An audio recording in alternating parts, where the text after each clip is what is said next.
Hasan Piker, socialist, communist, radical left influencer. Hasan Piker. Dirtbag left. Hasan Piker. Pro-terrorism, pro-Hamas. Hasan Piker. Hasan Piker. Hasan. Hasan. Hasan. Hassan Piker. Going on this vulgar rant, mocking wounded war vet for losing his eye fighting for our freedom. Have you ever heard someone mention the Streisand effect and wondered what they were talking about? This phenomena is named after actress Barbara Streisand. Sometimes when you try to cover something up, you end up bringing more attention to it than if you had just let things be. We won't condemn Hasan Piker. Remember that shit? The assemblyman will not denounce Hasan Piker, who said, America deserved 9/11, dude. The assemblyman just said in his response, Hasan Piker says America deserved 9/11. There you go. There you have it. My friends, we have toppled a political dynasty.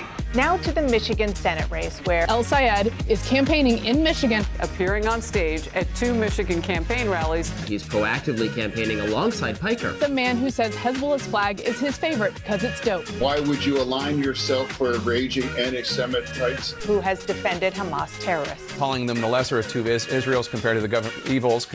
Lesser of two. That's what I find a bridge too far. When I went up to my good friend Chat and said, hey, can you walk me through some more controversial statements of Hasan Piker? Even ChatGPT went out of its way to soften the edges of Hasan and give me context. Thanks, but no thanks, ChatGPT. Hasan Piker is campaign poison. Placing yourself on the wrong side of a 90-10 issue is only going to make you look bad. It's going to be good for me. It's going to be good for the candidates that I work with. Turns out it was true. Abdul El Sayed at 27%. I'm going to fucking kill David with a gun. Literally. I'm sorry. Let's keep going. Let's keep going with it. May like heroes, everybody. Nice to meet you, Hasan. Welcome to the broadcast. Thank you for having me. Oh my gosh. What's going on, man? What's up, dude? Good to see you again. I know we're gonna do it. Yeah. How you been? He's trying to get that out. Wow. What's going on, everybody? I hope everyone's having a fantastic evening, afternoon, pre-noon, no matter where you are in the world. I'm Hasan Piker, and this is the HasanAbi broadcast coming to you live from sunny California, Los Angeles, folks. We're live and alive, and I hope all the boys, girls, and MBs are having a fantastic one because today's a beautiful day. Today's a wonderful day. It looks kind of dark, and I know that's just how it is nowadays, okay? What is happening? I don't even know what's going on. Anyway, we're live. We're alive, and it's not a new camera. It's the old camera, but... I ended abruptly yesterday, and of course, we had to, make a minor tweak, which then turned into a major tweak, which then turned into a major operation, and I have a lot going on. I'll tell you all about it right now. This is part of the broadcast where I tell you about my personal news about what's going on in the world of HasanAbi Piker in the time period where I press the stop streaming button and press the start streaming button. So help me God, that's what I'm gonna do. We're coming to you live, 75 degrees and sunny here in Los Angeles, California, on stolen Tongva land, folks. A lot going on in the world, and I'm going to get into everything, okay? Maureen Galindo used to be a based anti-Zionist before the playoff calls on Wemby drove her crazy. That's wild. That's a theory. That's a theory. Anyway, yeah. Learn how to do a full Windsor, not that BS long project. Okay, shut up. I don't know how to do a full Windsor, and I will never learn, and I don't really care. Anyway, it's 75 degrees and sunny here. And yeah, I ended the broadcast yesterday early.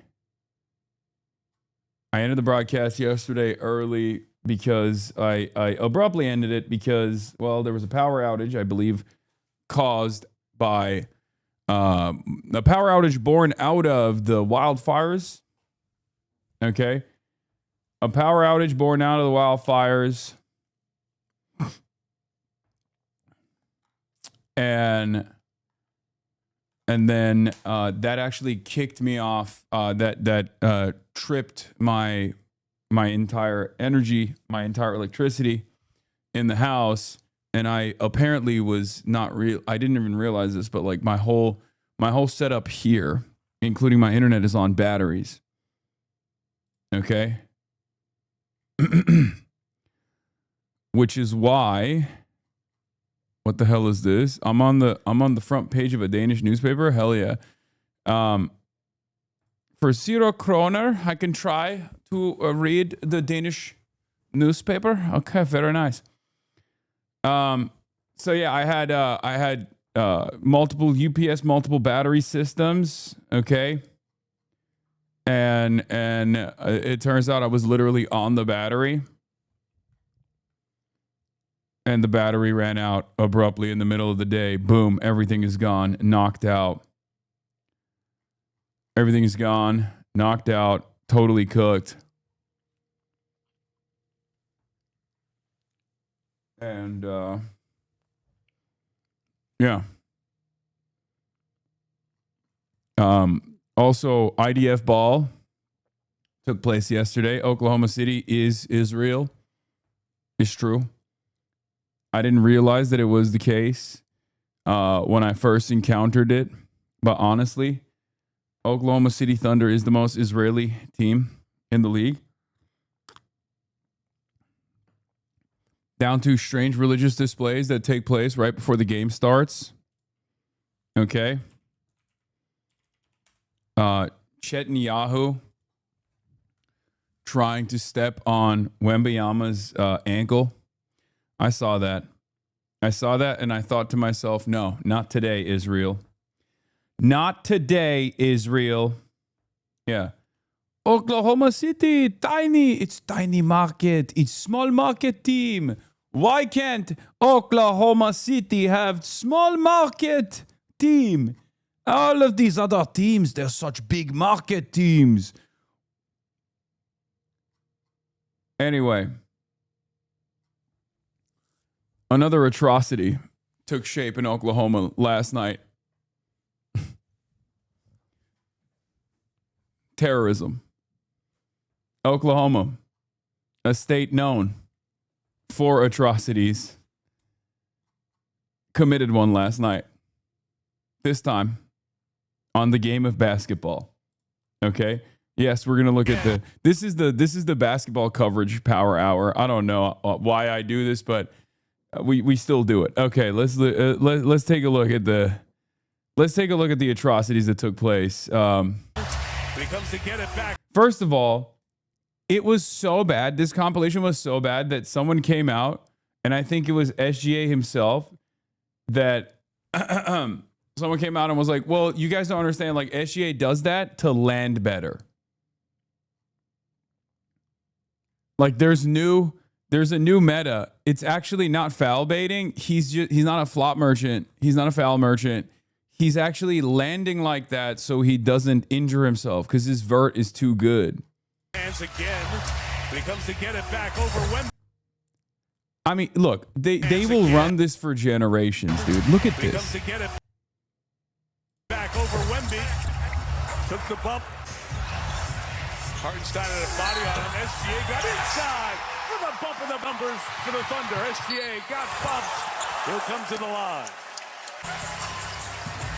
Lucas Alexander smoothly gets to the elbow. Got McCain. SGA got it back. I mean, dude, really? Like, let's run that back. I'm sorry. Let's run that back. Complete, like, basically not even really contested, right? Got it back. Like, how do you land like that? I don't understand. It's so strange. It's like, it literally, he turns into a Grand Theft Auto NPC ragdoll every time he shoots. Does he just like, is there something going on where just like, it just deactivates his like normal physical functions all of a sudden after every shot? How is that possible?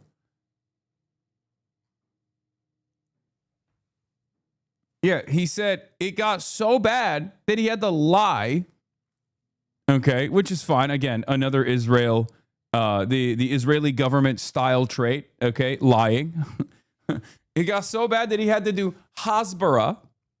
Okay, and say, "Oh, I have to fall like a fainting goat after every shot, not because I'm trying to draw a foul, but because it's easier for me to land like that to avoid injury."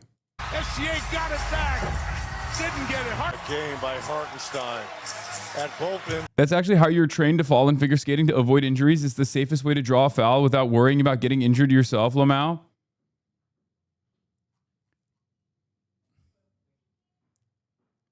This is a little different than that, don't you think? To the floor. I was reading someone else's statement about Steph Curry. Anyway.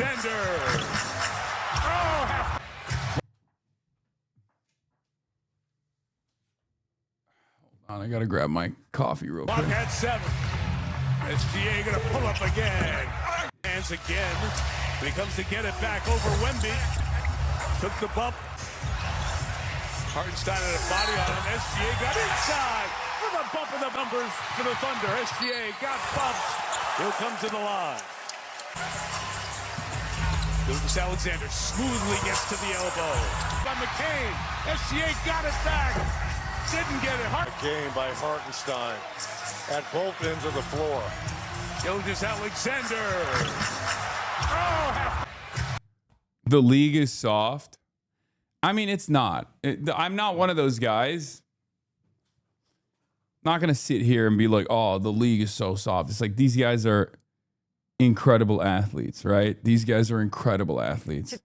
What is this epidemic of anti-Semitism? ADL-CEO warns against assault against Jewish Americans at record levels, and then says my name by, I assume Jonathan Greenblatt brought me up again on this conversation.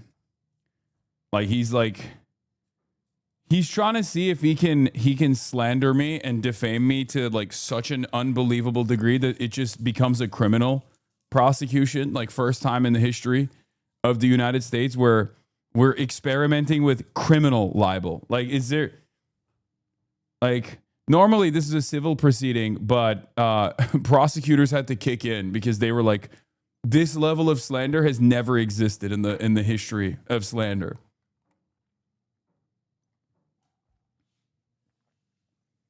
This is just shameless.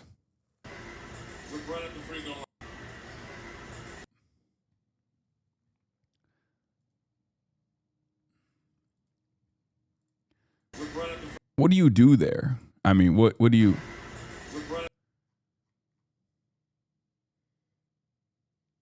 Schartenstein literally pulling Castle's hair? Oh yeah, this is crazy too.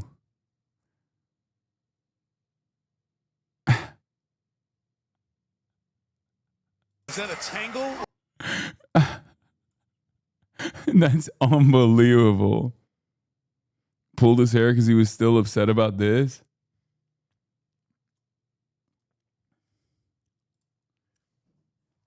Jen is not going to like this. I mean, look.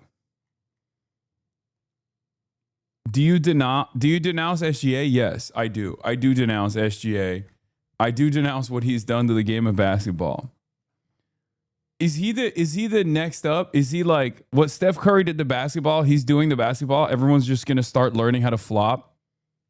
I mean, you have to pay the refs though. You just can't. You can't, like, being a flop merchant, being a foul merchant like that requires expertise beyond finding the most delicate way to fall. Early here in the fourth.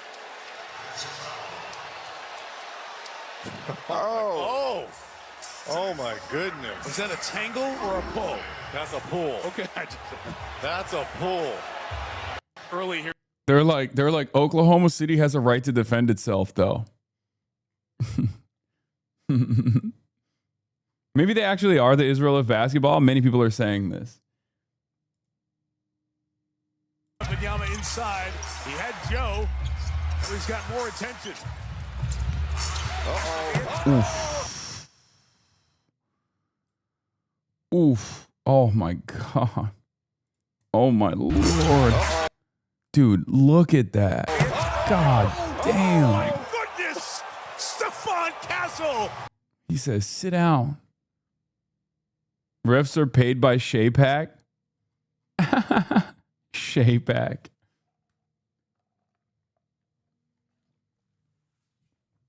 Look, I love LeBron.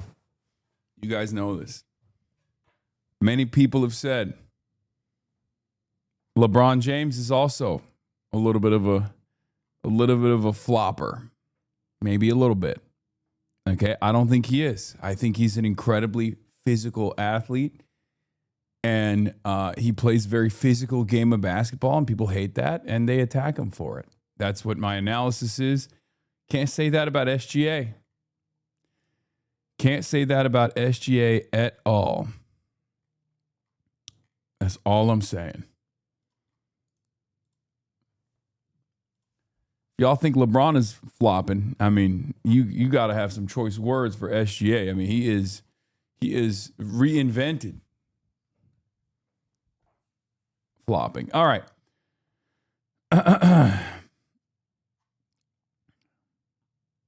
LeBron can't flop because they never call fouls for him, even legit fouls. Yeah. All right. So I watched Invincible. There's like one episode left on Invincible. And I'll be honest, guys, this is the show is falling apart a little bit. I mean, I personally still love it, but there are some strange things going on.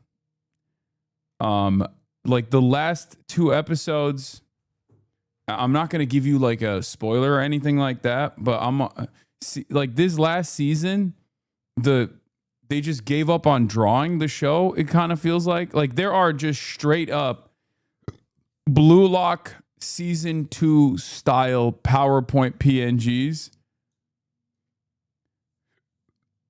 And it kind of sucks because like I like the show. I really like the show, but it was a little disappointing. Don't know why they show so much Omni-Man feet. I don't know what happened there. Okay, I don't want to see Nolan feet like that. I don't want to be acquainted with his piggies. It's just crazy. Did no one else find that strange? Am I wrong? Like I already find it odd that he had this like ugly ass change of clothing. Like his new fit is kind of ass. Can you be Thrag for Halloween? No, I will not be Thrag for Halloween. If anything, I'm Omni-Man. Thrag has a fuck ass haircut, bro. Straight up. His hair, he has like all the Viltrumites look sick except for Thrag.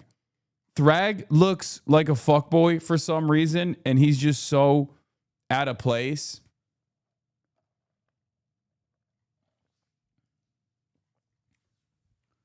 I just don't get it. I don't understand it.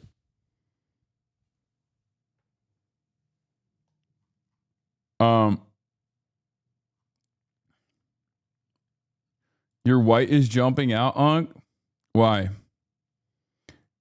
Yeah, Thrag does have the light skin trim, it's true.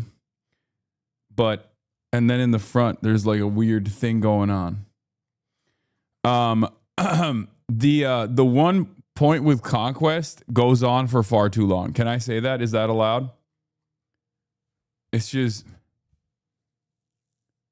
why are they not breeding with that younger Viltrumite woman? Is this is a fascist shit? Why is she excluded from the space Aryan project? Okay, that's crazy. That went on for too long. I'll tell you this much.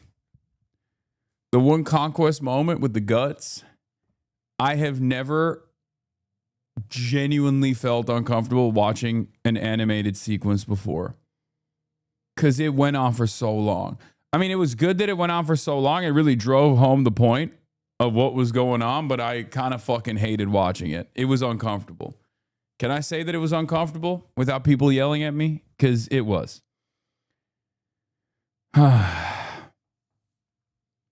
It was too much. He was all up in his guts. He was all up in his guts and pulling his guts out. All this shit. It was pretty fucking gnarly. I'm having spaghetti right now. Yeah, that's what it looked like. It looked like spaghetti and meatballs. Other than that,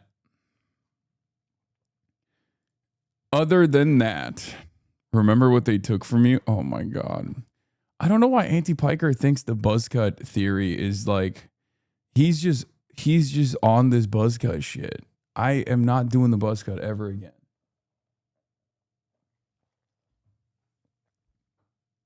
He's biting your whole swag. I know. We're going to talk about that in a second. But yeah, other than that, I played a little bit of basketball. HasanAbi stream. Yeah, I know. He's trying to be like me.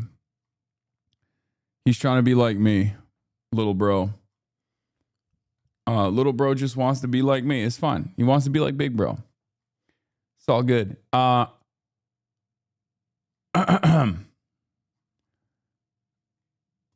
But yeah, other than that, not really much going on in my life. You already know I'm a chud ass loser.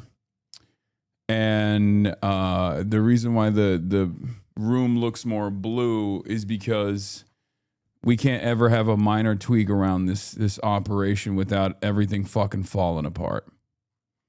Okay? It's just like everything has to fucking fall apart. Lighting has to be off. You know, it is what it is. I'm blue for an amazing reason. I look more white than ever before. Ugh, what are you going to do?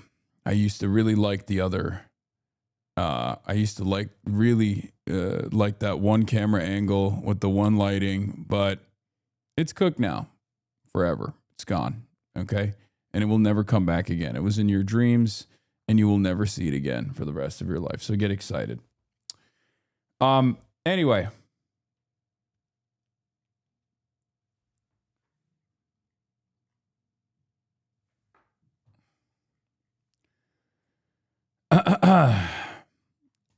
Yeah, that's all I got. Yeah, Zoran's gonna be on Twitch. We'll obviously watch that when he goes live to see. I'll give him some fucking pointers. Tell him he's ass. And will be a nuisance in his chat. Zoran comes on Twitch. DNC Autopsy, Israel Iran Drama, Trump, J6 Slush Fund, Moss Shooter Background, Epstein's Fury Day 83, U.S. indicts 94-year-old Castro to invade Cuba, USS Nimitz moves towards Cuba. Get in now. Zoran is going to give us a gaming stream before you. Okay, dude. Sure, bud.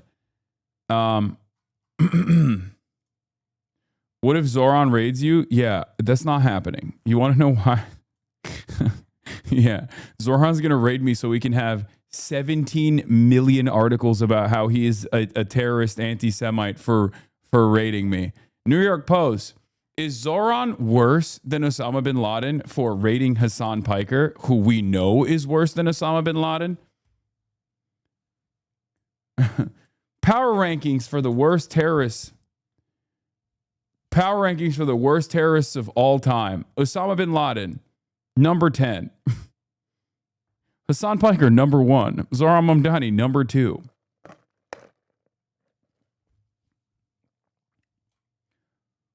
I have my turn down for what in settings. Ready for Zoran King? Don't worry. Yeah.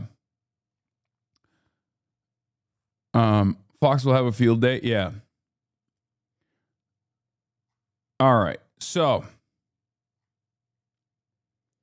if Zoran needs a mod, can you refer me? Hamas Juice is ready to heed the call of duty. Yeah, okay. Sure. By the way, turning 20 on Friday, bro. Okay. Good to know. Anyway, all right, let's blast off. We're blasting off and we're getting into it. We're going live. Megaphonics, refer me. Bitch, you're not even a mod for this community. What makes you think I'm going to refer you to that community? That's crazy. Check Connor's logs, important stuff.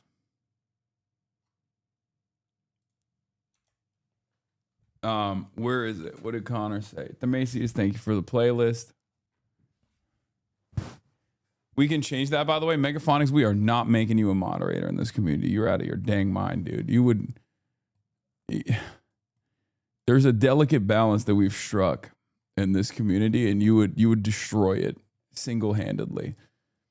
Can everyone please ask in Zoran's chat to play Fortnite with me? Can y'all ask Zoran to play Fortnite with me? I really need guests and subscriptions.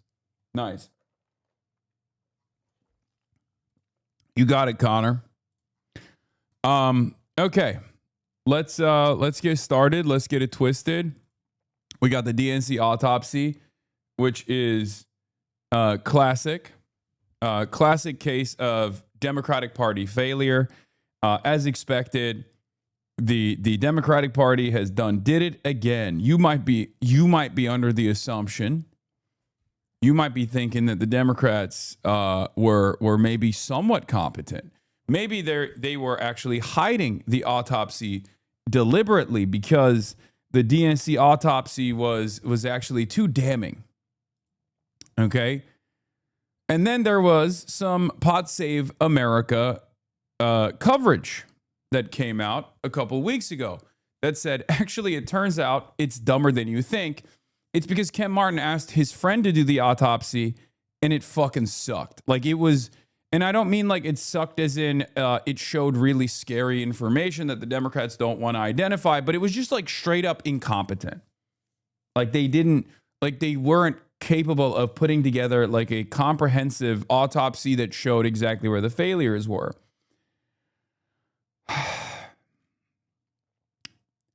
And I thought to myself, there's no way it's that bad, right?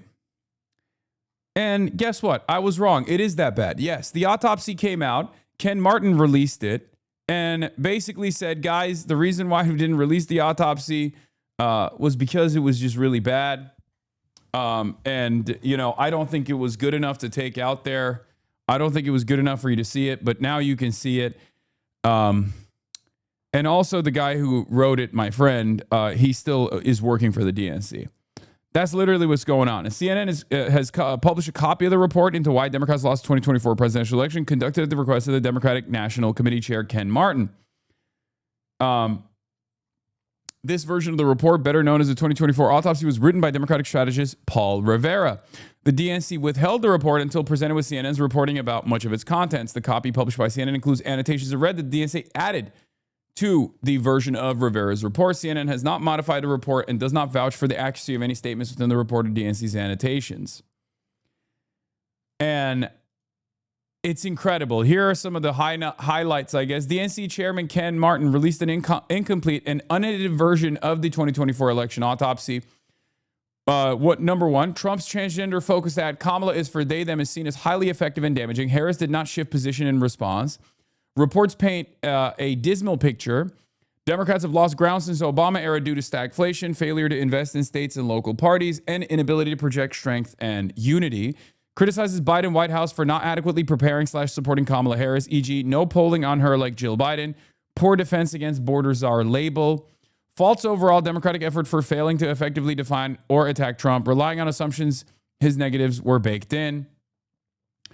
Harris campaign criticized for taking too much for granted, over-focusing on suburbs and college-educated voters, neglecting rural areas, and relying on not Trump after an affirmative messaging or clear self-definition. Now, I want you to understand something. If you recall, my assessment from the start was always that this was going to be the most conservative and dog shit autopsy. So the very fact that they didn't even release that was unbelievably damaging.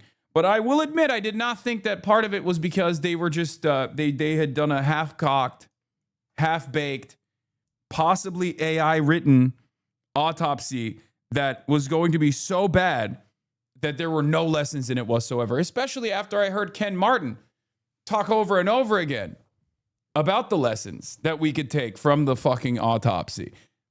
Okay? Ken Martin has said that Rivera has been fired. Okay, that's cool. Martin announced to staff today in a call that Rivera is no longer working with the DNC. This is the first time they fired someone for doing a bad job, by the way, which is incredible when you think about it. because the Democrats, Trump was right, first of all. They are the Democrats. I will say it. The Democrats is actually a correct assessment, it turns out. Maybe he still has a fastball. Maybe I was wrong. Okay? Maybe his fucking fastball is still there because they are the Democrats. I said, jobs where you get rewarded for failing to accomplish basic tasks. Streamers, cops, CEOs, the DNC. Okay? It is incredible. It is incredible how fucking bad this shit is. It's genuinely worse than you would expect. They should just give the party to us right now. Honestly, it's over. Just give it up. You don't want it. You're incapable of demonstrating basic competence. You can't do this fucking job. Make Fast Shaker the DNC chair, probably one of the most successful operatives within the realm of Democrats. Just give it to him right now. Let's just retool the party in its entirety. You're done. You guys can go and play with the Republicans. Okay? Let's just do that. Now, of course, within the autopsy, or at least the final released version of the autopsy, as Prem Tucker points, there are no mentions of Gaza or Israel or Palestine. Now, of course, if you're a wannabe DNC operative, as many people are on the internet, this means it wasn't relevant at all. They are unironically saying, oh, dude, there's no mentions of it because it wasn't relevant. Now you guys are just mad because you want it to be relevant. Oh, guess what?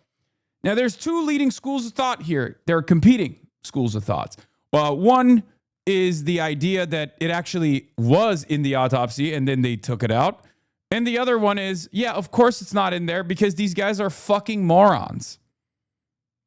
Okay? I think it could be either. They could have omitted this because when you look at the actual final takeaway from the autopsy, it's basically everything that the third way neoliberals have been saying, right? And that seems a little crazy. And if that's the final takeaway from the autopsy itself, well then yeah, it was a bad one. It didn't, they didn't actually do a fully fleshed out autopsy. Now, having said that, Edinger Mentum says whoever they got to write the DNC autopsy might have legitimately used ChatGPT. Look at this. There are many errors. This is from the CNN report. To Martin's point about this document not being ready for prime time, it contains a lot of errors and curious inclusions, even some that are puzzling to have in a draft. For instance, it lists two separate vote percentages for North Carolina GOP gubernatorial candidate Mark Robinson, 45% and 42.7%, neither of which was his actual share, which was 40.1%. That you only arrive at these numbers if the AI is hallucinating. It, at one point, lifts up Washington Governor Bob Ferguson as an example of a candidate who did right things before later noting that he actually underperformed Harris. It misspells the names of politicians like Republican former Governor Matt Bevin as Brevin and Democratic former New Jersey Governor John Corzine.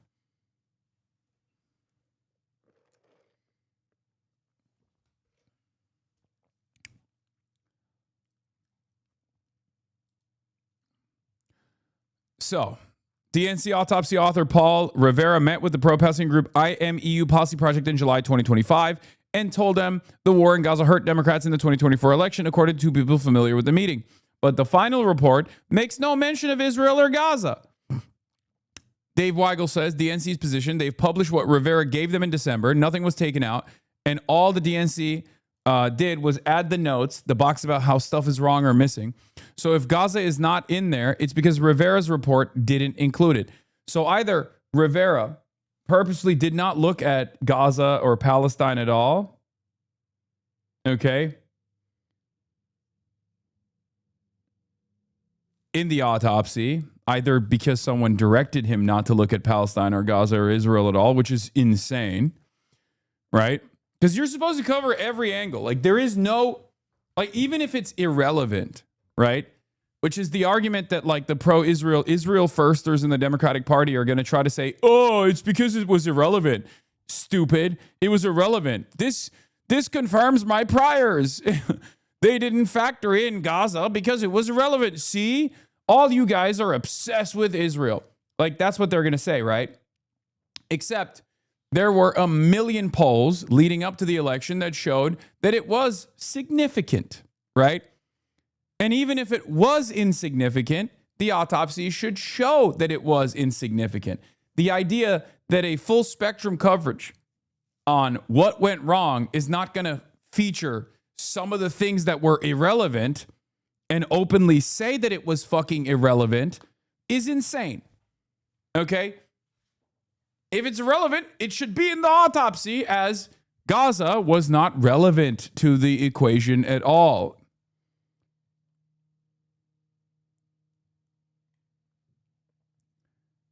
In any case, centrists, of course, have welcomed this revelation. It's just crazy because the Democrats always find a way to make the centrists look good somehow. Well, internally. Externally, centrists are despised, reviled. Everybody hates them. But internally within the party, they're always right. It's just so crazy. They always massage the numbers to figure out a way where the centrists' priors were always the correct one, you know? They just did not lean hard enough to the moderate pivot. They didn't lean hard enough to be moderates, it seems. Welcome PAC, which promotes centrist Democrats, says that the DNC autopsy is proof that the party needs to moderate. Why didn't I think of that? Oh my God. I'm a centrist. And of course, once again, the centrist DNC's autopsy that was absolutely dog shit and everybody hates it, right? Actually proves my previous point that you had to be more centrist. True communism has never been tried. True centrism has never been tried. Okay? True centrism has never been tried. We needed more Liz Cheney, not less. You guys are stupid. It only confirms your priors if you think Israel, Biden's age, inflation, and immigration had no impact on the election, which I don't think anyone believes. I think the most basic facts everyone agrees on is that inflation and age hurt Biden, but neither are mentioned in the report. People who are pointing to this report to mean anything have no idea what they're talking about. Yes. Virtually every single factor that was unbelievably important are not mentioned in the report at all. Funny how that goes. How interesting. Yeah. Gaza is irrelevant to the equation. Biden's age is irrelevant to the equation. And inflation is irrelevant to the equation. Well, if that's what your argument is, then I guess there's nothing wrong with what the Democrats did, right? I mean, this is just a report that once again proves that Democrats did everything right and they still got indicted, you know? I did everything right and they indicted me. It turns out the Democrats did pretty much everything right, except they did not go far right enough. It turns out the only way that the Democrats could have done better, could have performed better, is if they pivoted to the center a little bit harder.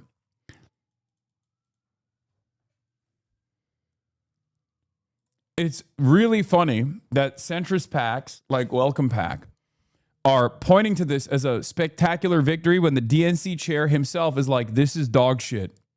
It's poo-poo. It's unbelievably embarrassing. I fired the guy who put it together. I hid it for 2 years out of shame.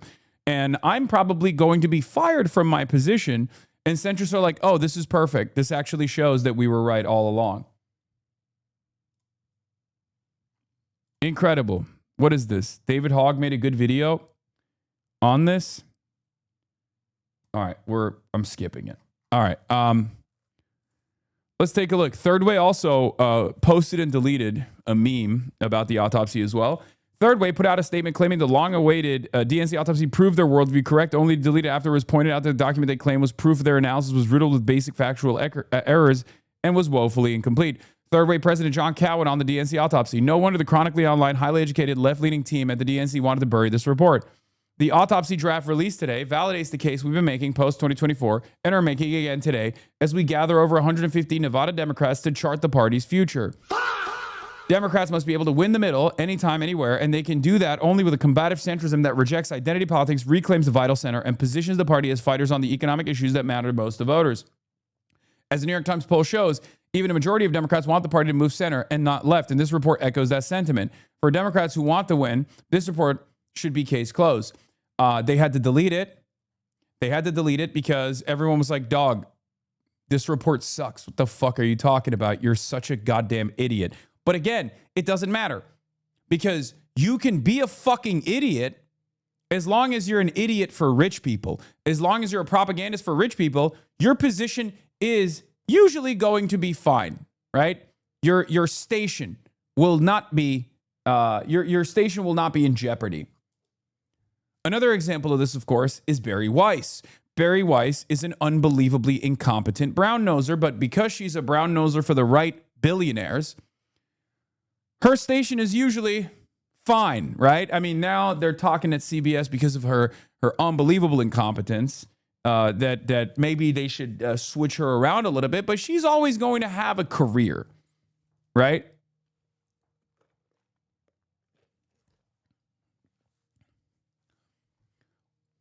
The other point that they're trying to hastily slap together is this notion that the New York Times Siena poll also confirms their priors. But it's something that a lot of people don't understand. Voters identify free healthcare and other left economic populist policies as moderate.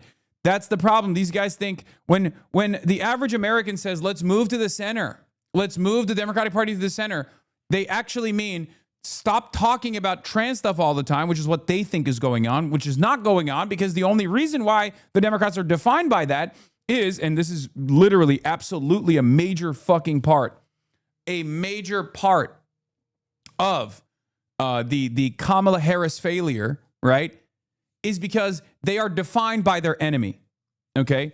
Democrats are defined by the Republicans because they don't get to dictate the terms of their own party. They don't get to dictate who they are. They don't get to show the Americans who they are with clear-cut, definable policies. That's why I always ask every candidate that I have to do the Zoran method. Give me 5 fucking policies that you want to be defined by. Okay? Anyone that does not recognize that is either lying, being paid to lie, or is a fucking unbelievable dumbass. I'm sorry. It's very clear. You look at the way you look at like approvals for certain politicians like Zoran Mamdani, Bernie Sanders. These people are in the hard left or the hardest of left. Why do they have better approvals than, I don't know, Marie Gluesenkamp-Perez? Marie Gluesenkamp-Perez or Josh Gottheimer are the perfect Democrats, right? From the perspective of the Democratic Party, the problem solvers caucus, like those are the blue dog Democrats, are supposed to be the best Democrats.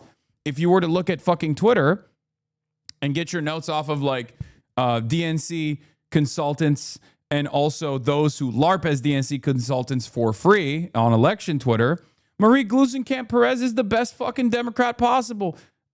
She's the best, right? And so is Josh Gottheimer.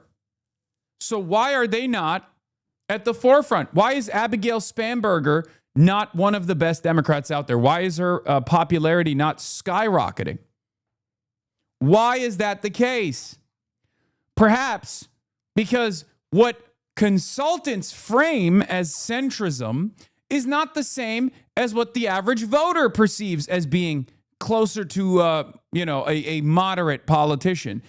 What voters look at in terms of moving to the center is free healthcare, free college education. Voters, American voters, by and large, consider those policies to be moderate policies. They think it's crazy that we don't have that. Okay? That's it. That's it. And I've been trying to fucking hammer this point across over and over again. No one in the United States of America thinks the most moderate politician is a politician that chooses to be center left to, I guess, quote unquote, far left only on social issues, and totally right wing when it comes to economic issues. That's not a real person. That is probably the least popular type of politician you could arrive at. Okay? The most popular politician, on the other hand, is one that actually pushes a broad left-wing agenda when it comes to the economy and puts that at the forefront of their messaging, the forefront of their campaign, the forefront of their legislative agenda. Okay? All of the other stuff, whether you're socially progressive or socially moderate or socially reactionary, that stuff is secondary. What people care about is what you're going to do for them. Okay? That's it. And once again, as I've said over and over again, we do not have to compromise on trans issues at all. We do not have to compromise on trans issues at all, because if you just give people something to vote for rather than constantly vote against the Republicans, then you don't have to fucking talk about the trans shit at all. Then you look silly. Your opposition looks silly. If you're like, hey, I am going to improve your life. I'm going to improve your life. I'm going to fight to improve your life no matter what. That is my primary focus, is my primary purpose. That's all I want to do, is improve your motherfucking life. And here are the ways I'm going to do that. We're going to fix public transit in this country. We're going to do high-speed rail in this country. We're going to do, jobs guarantee, federal jobs guarantee. We're going to do social housing. We're going to do free healthcare, free college education. When you say stuff like that, when you put that at the forefront of your campaign, and then your opposition turns around and goes, but what about trans people? What about trans people? You look fucking stupid. Your opposition looks unbelievably childish and stupid. It's that simple. Okay? I brought it up right here. Hold on. Where the fuck is it? I'm trying to find it right now. There was a Trump video that I quote retweeted, but I can't find it now. I thought I did, at least. I thought I had a comment on this where I was like, imagine. Oh, yeah. I said this. This is what your opposition looks like. I said, now imagine if the other side is offering Medicare for all, arms embargo and sanctions on Israel, a federal jobs guarantee, social housing projects, and high-speed rail, right? Like, imagine one party is saying, we are the Medicare for all party. We're going to give you free healthcare. We're going to give you free college education. We're going to actually fix the housing market. We're going to just build social housing, and we're going to do good labor unionized government-backed jobs to build those fucking houses. Same with the railroads, all this shit. And then this is what the Republicans are focused on. His candidate, who's Ken Paxton, I think he'll win. I think probably he'll win very substantially. And I think he'll go on to defeat a very defective candidate, a candidate that believes in 6 genders, and he takes hits at Jesus Christ, and he's wearing a mask 6 months ago. Whereas anybody wearing a mask 6 months ago doesn't get it. I mean, this is silly. The average American voter might be a little bit reactionary. The average American cultist might actually hear this and go, 6 genders, okay, that seems good for me, right? But there is a much smaller market for people who demand this, as opposed to people who demand material improvements in their lives. I feel like nothing I'm saying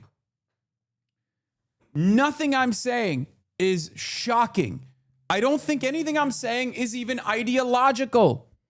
I don't think anything I'm saying is like reinventing the wheel in any way, shape, or form. I'm literally saying, if you promise to fix people's immediate material problems, okay, that plague them on a daily basis, okay, with clear-cut, well-defined policies, universal policies that are easy to understand, easy to identify, and your opposition is talking about how you want 35 genders and to snip people's penises or whatever, they're going to look gross and weird and strange. You're going to look competent. But the Democrats will never do that. The Democrats will never do that because they know that if they do that, then corporations that benefit from both parties' inability to address these issues, and corporations that make money off of the economic struggles that plague your life.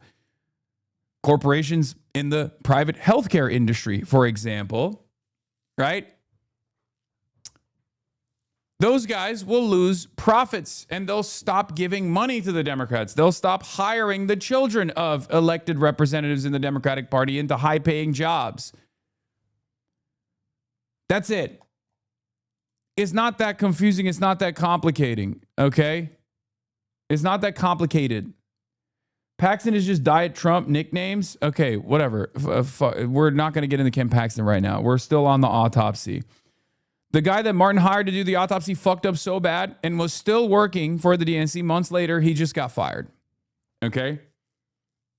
For the record, the guy that was hired to do the autopsy was so spectacularly bad, and yet he was still working at the DNC. Because this is another thing that I always talk about. Democrats love rewarding failure. Jamie Harrison, great example. Diligent fundraiser.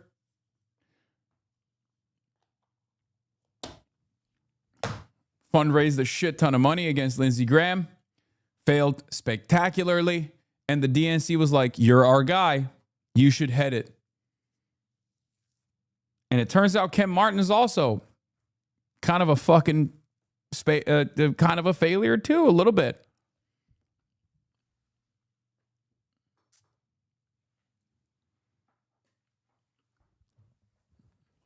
Now that Amy McGrath, 3-time loser in Kentucky, is free because she lost the primaries to Charles Booker in Kentucky, maybe we'll put fucking Amy McGrath in charge. Maybe we'll put Amy McGrath in charge. Fuck it, dude. Anyway, it's just ridiculous. Let's take a look at MS Now and the way they're covering it. Democrats just released a report about the 2024 election and their loss. This is that autopsy report, and it is incomplete, but it does paint a dismal picture for Democrats. It says the party has gone between stagnation and retrogression since Barack Obama's win in 2008, and that Democratic candidates have proven incapable of projecting strength, unity, and leadership. And oh, by the way, this was awesome. Conclusions. Perfect metaphor. Ben Rhodes says, perfect metaphor for an institutional Democratic Party that seems unwilling to even face the moment. Disclaimer, this document reflects the views of the author. Conclusion, this section was not provided by the author.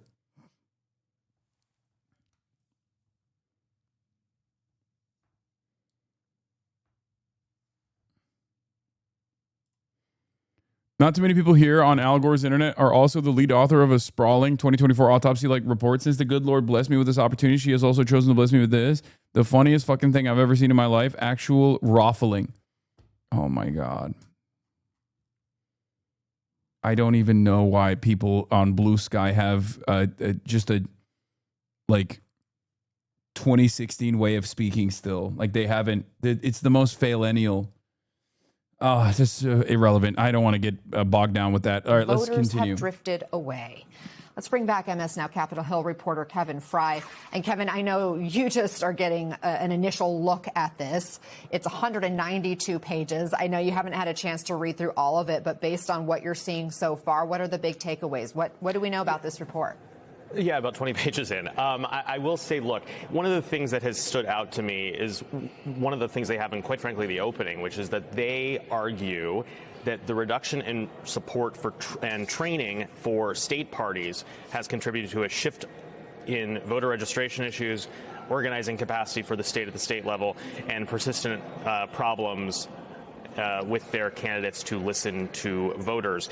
They also see this as being somewhat of a contradiction when it comes to what voters are backing policy-wise versus backing and supporting their candidates, saying, for instance, voters have backed through referendums in states issues, for example, dealing with health care, abortion rights, the list goes on, things that Democrats might actually typically win on, but at the same time their candidates aren't necessarily winning on those issues. They also say that regaining trust and confidence in the party where voters have an affirmative reason to support Democrats will take a comprehensive strategy and considerable effort over multiple cycles.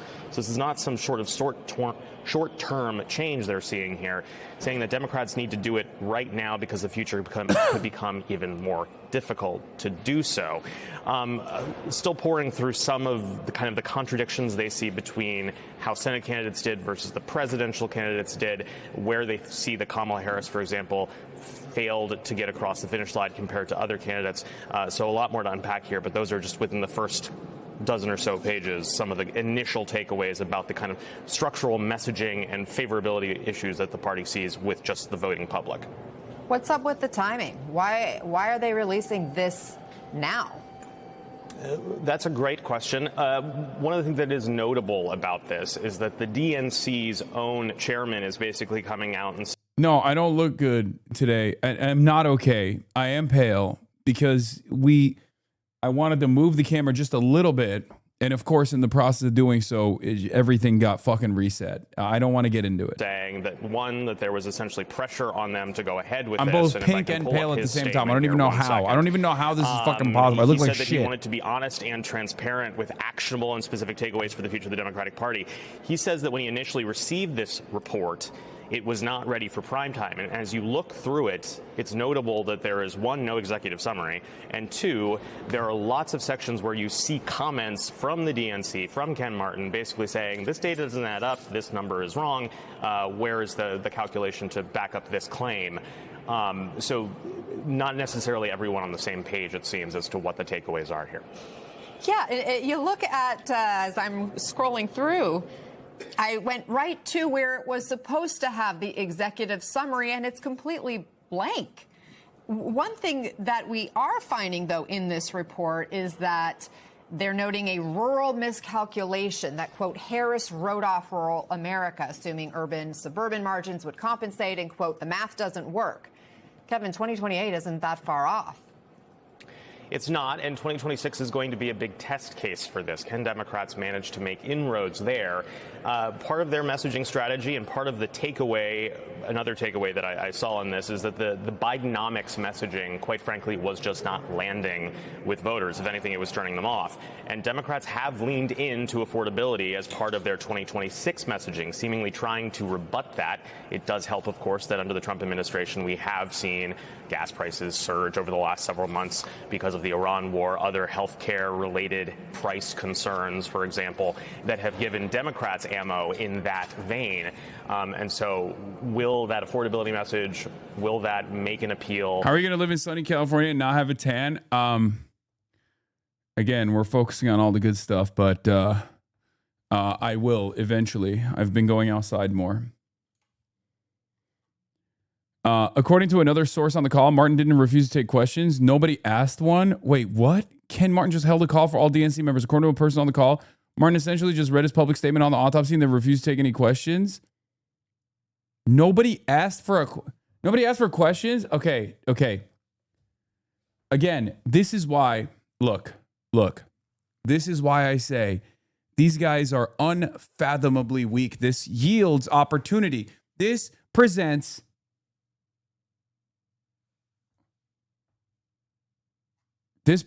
an opportunity. I don't know if Dave Weigel is like making a joke or not here. He probably shouldn't be fucking joking about stuff like this, to be fair, because he's a reporter. But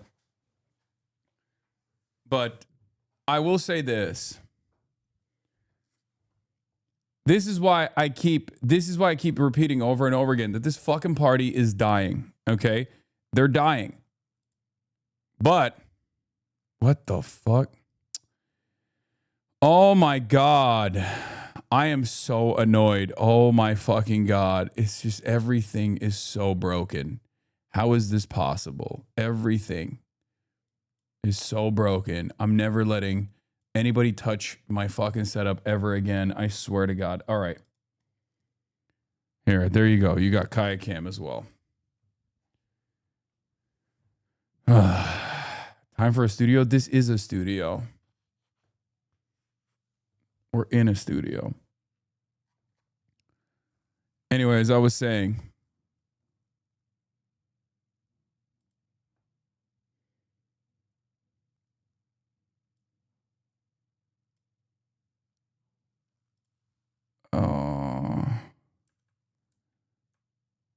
okay. am I doing? What am I doing?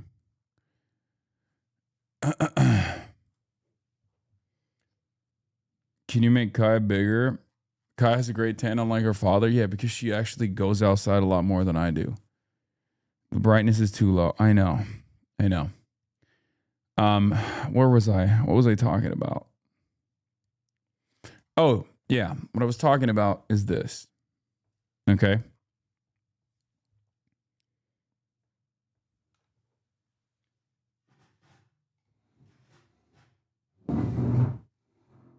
These guys, the Democratic Party is weak. The Democratic Party is unbelievably weak. And that's a good thing for us. Okay? If your goal is to make necessary changes in the United States of America, it's basically an opportunity. It's like you have a friend who's really into cars. Okay. And he has an incredible car that you want. He's your best friend. But he can't drive it any longer. He had a freak accident. So he can't drive cars any longer. You could just take the car now. Okay? You could just be like, hey, let me take this off of you. Real cheap. Do you see what I'm saying? I'll take this car off of you real cheap. Okay, you give me a good deal on this. You got a DUI. Maybe I'll let you drive it every now and then in the parking lot. Okay. Hasan Piker analogies, imagine a car. That's the way I see it. Law, I don't think the value of the car is affected. The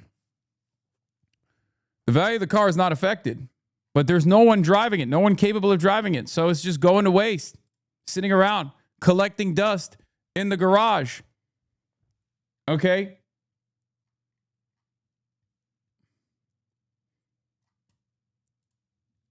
That's what I see. I see opportunity.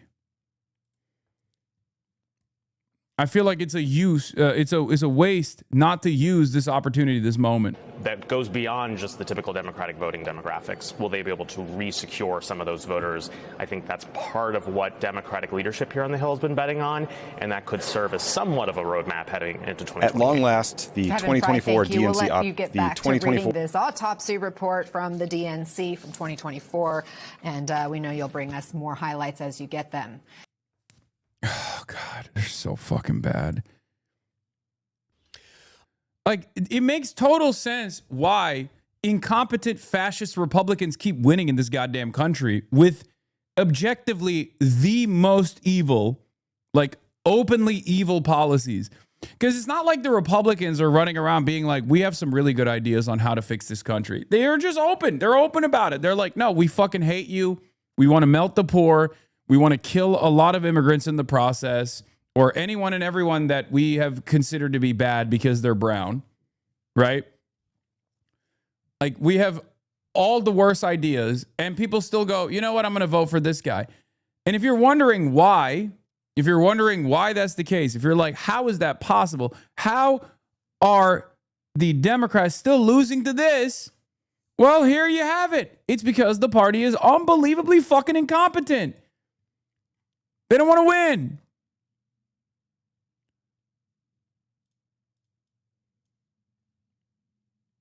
They don't want to fucking win.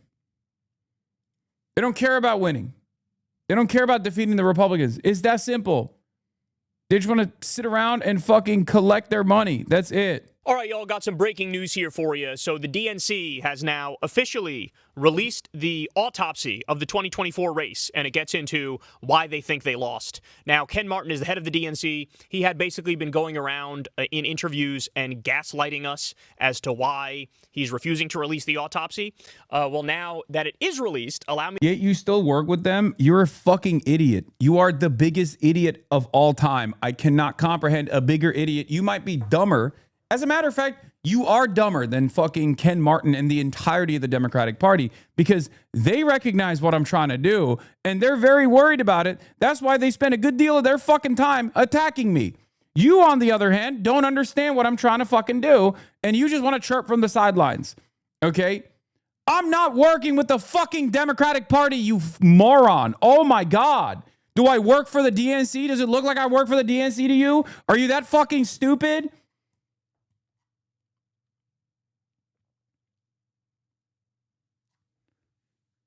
How is this possible that, like, the dumbest people of all time, the dumbest people that work in such close proximity to power, at least are intelligent enough?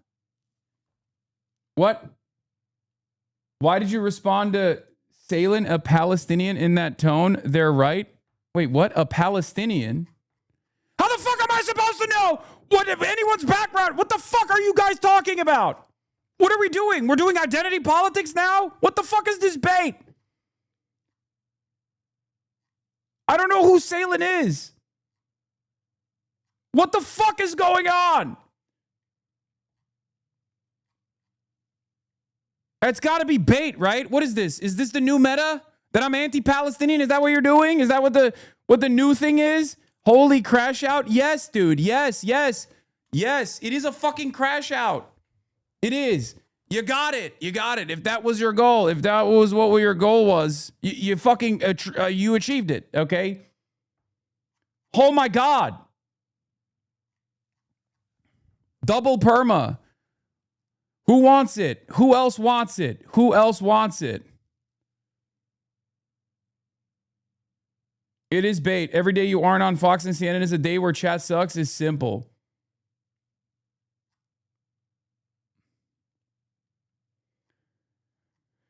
Oh my God.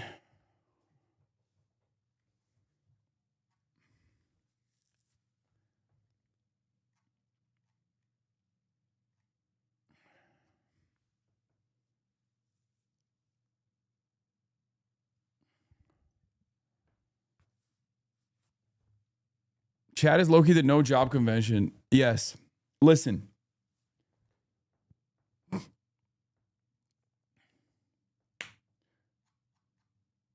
We're not doing fucking unnecessary infighting right now. Okay? We're not doing that. It's not time for it. You're being insane. Okay? You're being insane with this shit. I think there is a new movement that has been brewing in the sidelines that has always been something that I'm aware of, but haven't really paid too much attention to. From the Larishites to the revolutionary communists, shepherded by Chairman Bob Avakian, there's always been what I like to call the schizo left. Okay? There's always been like a cult side of the left. People have yelled at me in the past about Black Hammer, for example, when I called them cranks and called them insane. At the time, there were a lot of people who were like, hold on, let's hear him out. You actually don't understand the revolutionary spirit captured by the Black Hammer organization, right? There are always people who see the most batshit fucking crazy person and go, that's my guy. I'm an insane person, and I feel perfectly represented by this also insane person, okay?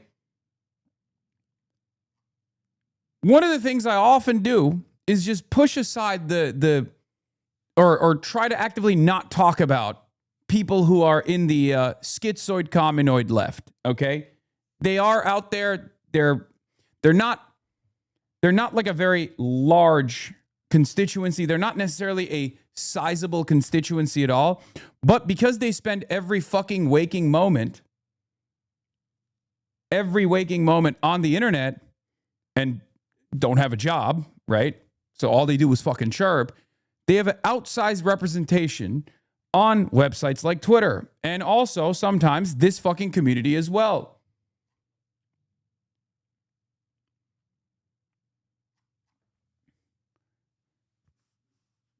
It's very strange. I don't know why this movement is I do know why this movement is growing, because every variant in the United States of America, every ideological tendency in the United States of America has different schizo variants, because we are a very mentally unwell nation, okay? So it makes sense. I'd say at least 1/3 of chat will fall for a Mussolini speech. Oh, 100%. 100%. They'd be going, hold on, let's hear him out. They already do that. His name is Tucker Carlson, and there are people who fall for it every single time.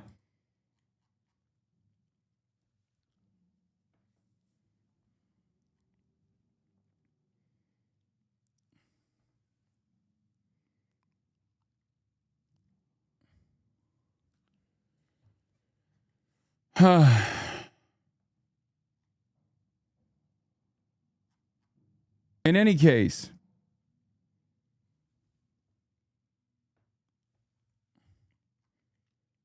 the DNC is a horrible institution.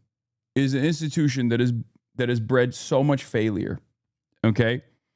And there are a lot of people who are no longer falling for the bullshit that this liberal institution has presented. Self-identifying liberals who are demanding more. Okay? Self-identifying liberals who want more from their party. This is an opportunity. Okay? This is an opportunity to show them that there is a different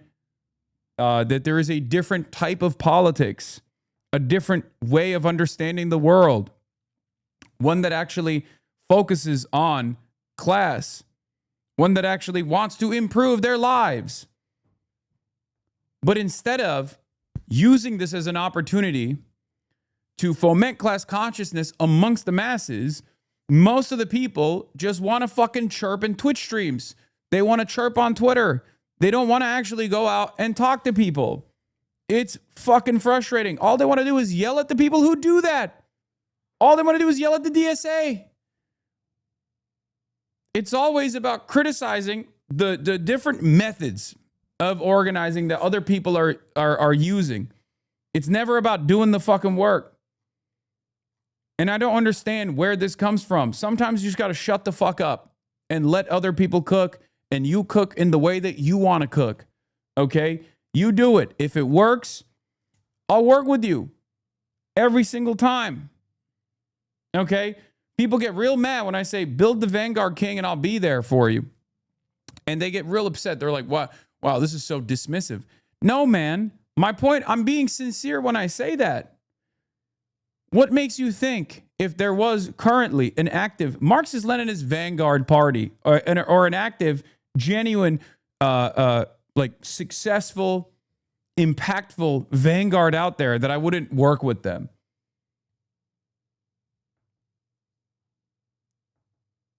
It's very strange.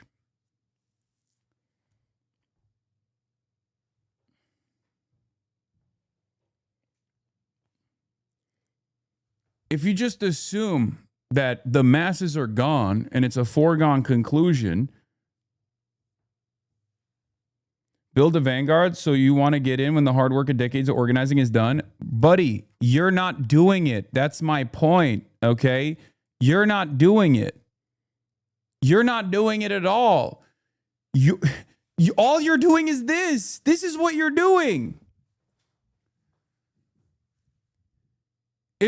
We have a finite amount of time on this planet, okay?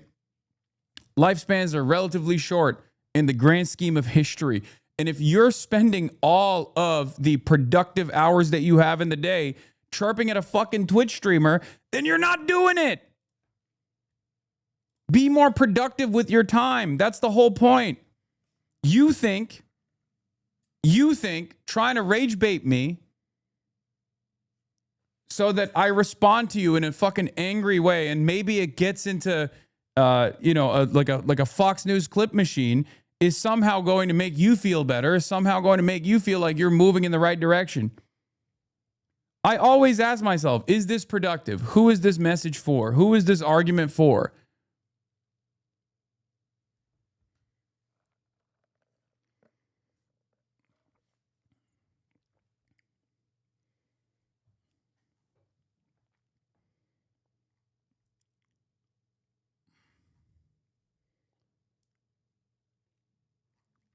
To say, I kind of understand why he didn't want to release it. Hey, bro, this thing's a mess, man. This thing is an absolute mess. So let me walk you through it. But right off the jump here, let me just say, 100% this was made with AI. Without a doubt, this was made with AI. It is an absolute joke. It is pathetic how off-base this is. All right, so right off the jump here, let me just say, some of the reasons that they give for why Kamala lost, they say Trump's they-them attack ads on Kamala were seen as highly effective. That's where Trump was saying, she only cares about trans people. Are you upset you were lied to about the anti-Zionists? You condemned. It's okay, HasanAbi. You were wrong and we forgive you. Banned. If you're talking about Maureen Galindo, if the peak of your anti-Zionist activism revolves around who actually pisses off like the pro-Israel crowd or Jews the most, you're not a serious person. Okay? You're not a sincere person at all. I'm sorry, guys. It's this is what I'm talking about. Like, there are a lot of people who are just like now firmly within the ranks of the schizo left, where people are just like deeply unwell. Okay? And I don't even want to talk about this issue any further than I already have, because this is deeply frustrating. Like, perhaps you should just reach out to her and have a conversation with her if you love her so much, right? About what her worldview looks like, and maybe lead her back to some semblance of reality, rather than saying this is the peak of anti-Zionist activism in the country. A crystal mommy who keeps saying Jews control Hollywood. At that point, you might as well fucking talk about Nick Fuentes being the best at anti-Zionist advocacy. Okay?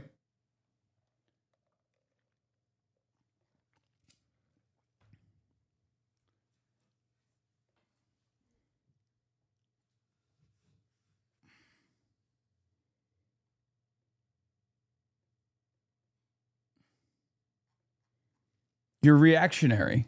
You're unbelievably reactionary. Very frustrating to see. Whereas I care about you, the regular folks. To me, I think that's kind of stupid and dumb, because Kamala wasn't talking about trans people. She never mentioned trans people. So to try to tar her with that, it rings very hollow, in my opinion. We also have the Biden team was criticized for failing to prepare Kamala properly. They say that the Democrats were neglecting rural voters. And they also say that Democrats relied too much on saying we're not Trump. Hey, we're not this guy. We're anything but this guy.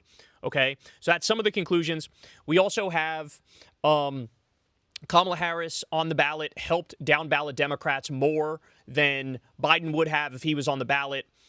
In the report, they urge a shift away from identity politics and toward middle class and kitchen table issues like the economy and affordability.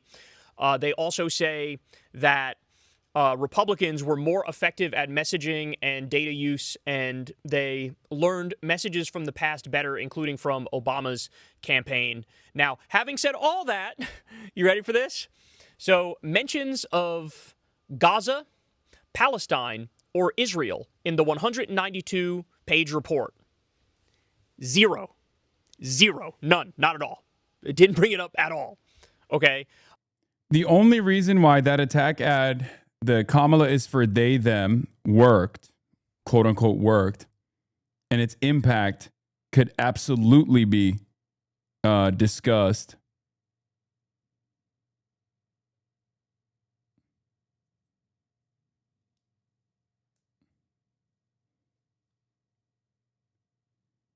Dude, I mean, this is so fucking annoying. I can't stand these motherfuckers so much. I try not to fucking left bash at all, but the motherfuckers that constantly complain about like any Democrat, the motherfuckers that just hate the Democratic Party, sometimes more than they hate the Republican Party. As a matter of fact, most of the time, more than the Republican Party, are so frustrating. Like I'll literally be like, oh, look, Chris Rapp, he's like a genuinely radical person, right? Genuinely radical politician who spent a lifetime doing activism, working in his working inside of his own state, within the confines of like state governance, obviously, but still tried to do his very best.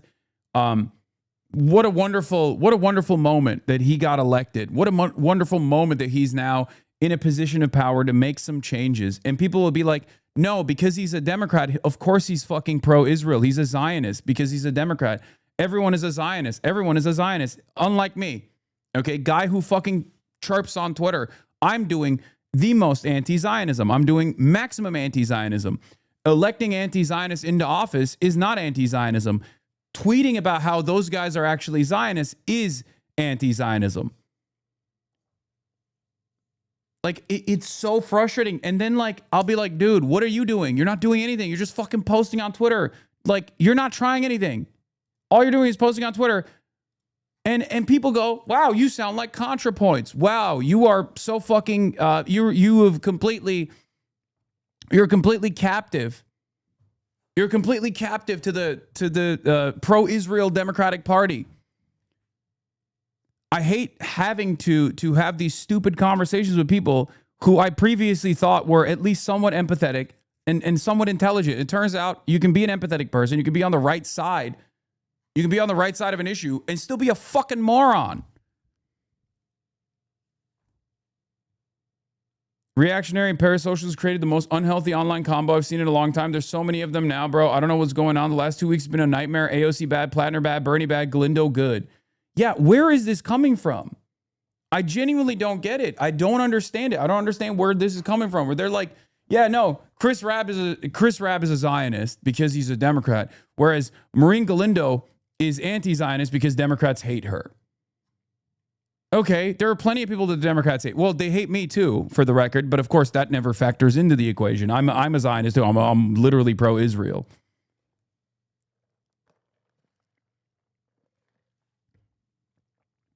You should talk about this with the Chapo boys. No, because Seamus was on. Seamus and Dylan are people that I know very well. Okay? And Seamus had a very thoughtful opinion on this, where he's like, the reason why a lot of people, like, he even catches himself while he's talking about it. I was listening to their latest episode where he literally says, I might be a little too critical of AOC because, like, I just have personal enmity and personal resentment against her. But the reality of the matter is, like, Tucker Carlson is not a fucking real anti-imperialist. Like, I'm never going to shit on him for doing the right thing on the issue of Israel, which is literally my take. I agree with Seamus on this issue.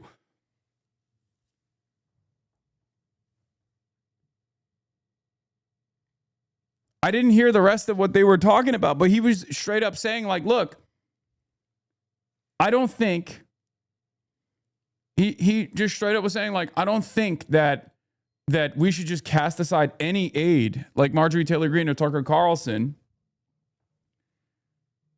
But also, at the same time, the idea that these guys are like even he recognizes that there are some people on the left who sincerely make it seem as though Tucker Carlson is like an anti-imperialist, and that's not the case at all.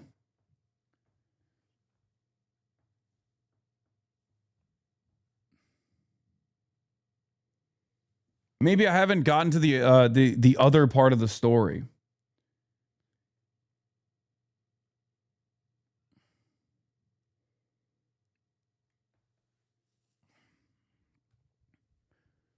They criticize your material change you try to achieve but do nothing. Very cynical, zero optimism. Not about casting aside. It's about them useful. They don't seem to be that useful. No, I think that there is utility to anyone with a large platform that speaks out on these issues convincingly. Tucker Carlson certainly has a large platform and speaks on the issue of Israel convincingly. But to assume that Tucker Carlson is like a trusted ally in this fight or an anti-imperialist in any way, shape, or form is unbelievably stupid. Okay?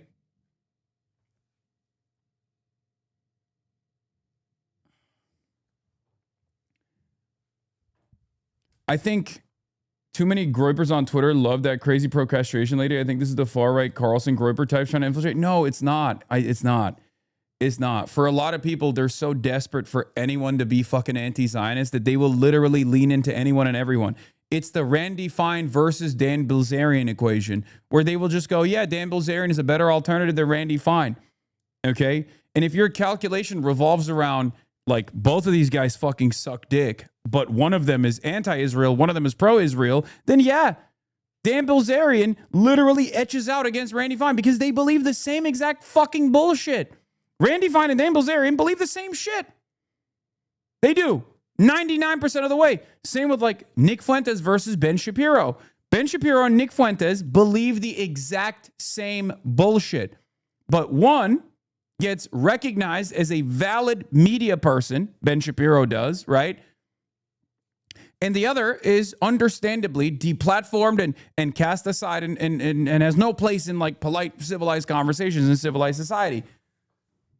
Part of that is because you can believe every single thing that Nick Fuentes believes, with one exception, Israel, and you're fine. This is busted. This is broken. This is the problem. What I said about Maureen Galindo was, if you don't want someone to be a conspiratorial nut job that represents the anti-Zionist bracket on the Democratic Party primaries, then run better fucking Democrats. Your alternative can't be a pro-Israel cop that wants to fund ICE. If you run a pro-Israel cop that wants to fund ICE, you're going to funnel people to a crank that says insane shit. It's that simple. That's it. This is the United States of America. People believe in crazy shit, okay? People believe in a lot of violent rhetoric. People have only heard violent rhetoric. So when you actually redirect that violent rhetoric for the first time ever, not towards black people, not towards brown people, but instead to people in positions of power ostensibly, okay, or to a group, perhaps the only group that has any DEI initiatives that people care about, Republicans, right? Republicans that say like DEI is bad across the board except for Jewish people. Like, that is the dynamic that they're trying to present here. And everyone fucking pounces on that person. Most people go crazy. People look at that and go, okay, what the fuck is going on?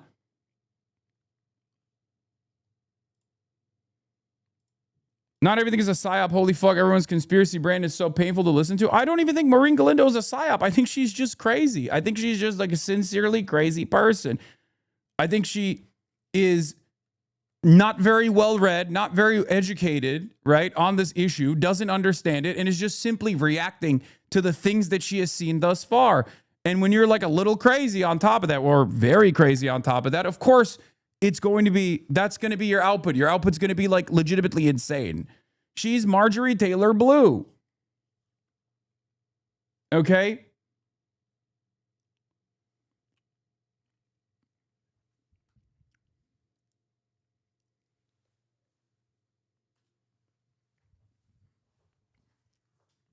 When I say Maureen Galindo is not very well educated, I mean on the issue of Israel-Palestine. Okay? That's it. You can have someone be on the right side of an issue or even center their worldview around empathy, but then also be not have the solid fundamentals and then just come out with like, and have any sort of proclivity towards like believing in conspiracy theories and whatnot. That's what's going to happen. That's the average American now. That's the median voter. That's always been the median voter. A lot of people don't understand that.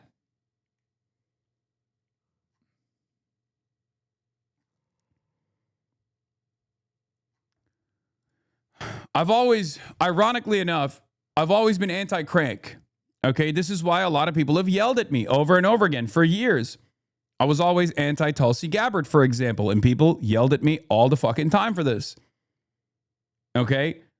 I love cranks. I love watching them from afar. I'm fascinated with the way that they operate, but I'm not going to ever fucking sincerely talk about being a fucking crank, like, or how some kind of crank is a movement leader. Okay?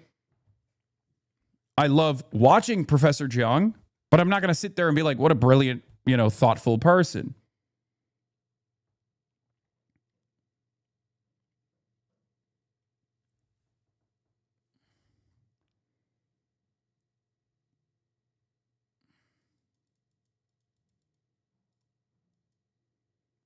She's an average Ohioan, but living in Texas. I mean, she's an average San Antonio Texan, too.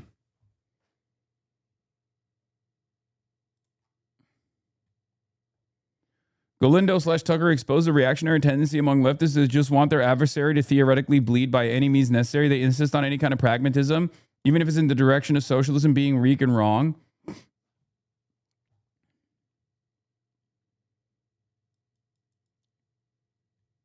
Yeah. I think there are more psyops and astroturfing campaigns online than we realize. I bet. Sure, maybe.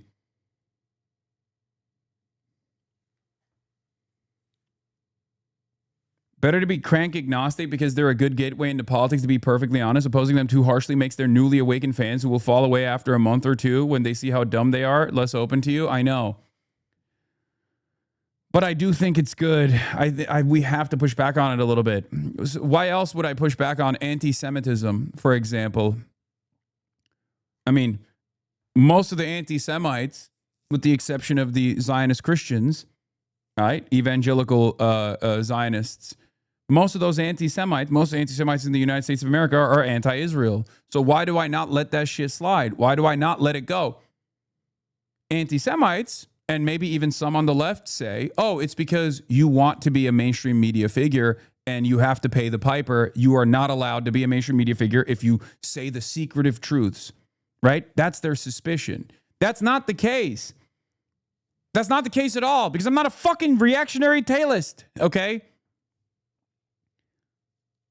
Because it is fundamentally flawed thinking, the assumption that there is an international organized Jewry or any group whatsoever is operating on in-group, out-group dynamics in a way where they cannot change their fucking perspective at all, that they're organized and that they're moving in one direction. That's not how this works. That's not how the world works. People have class interests. People operate on those class interests. People act on those class interests. That's it.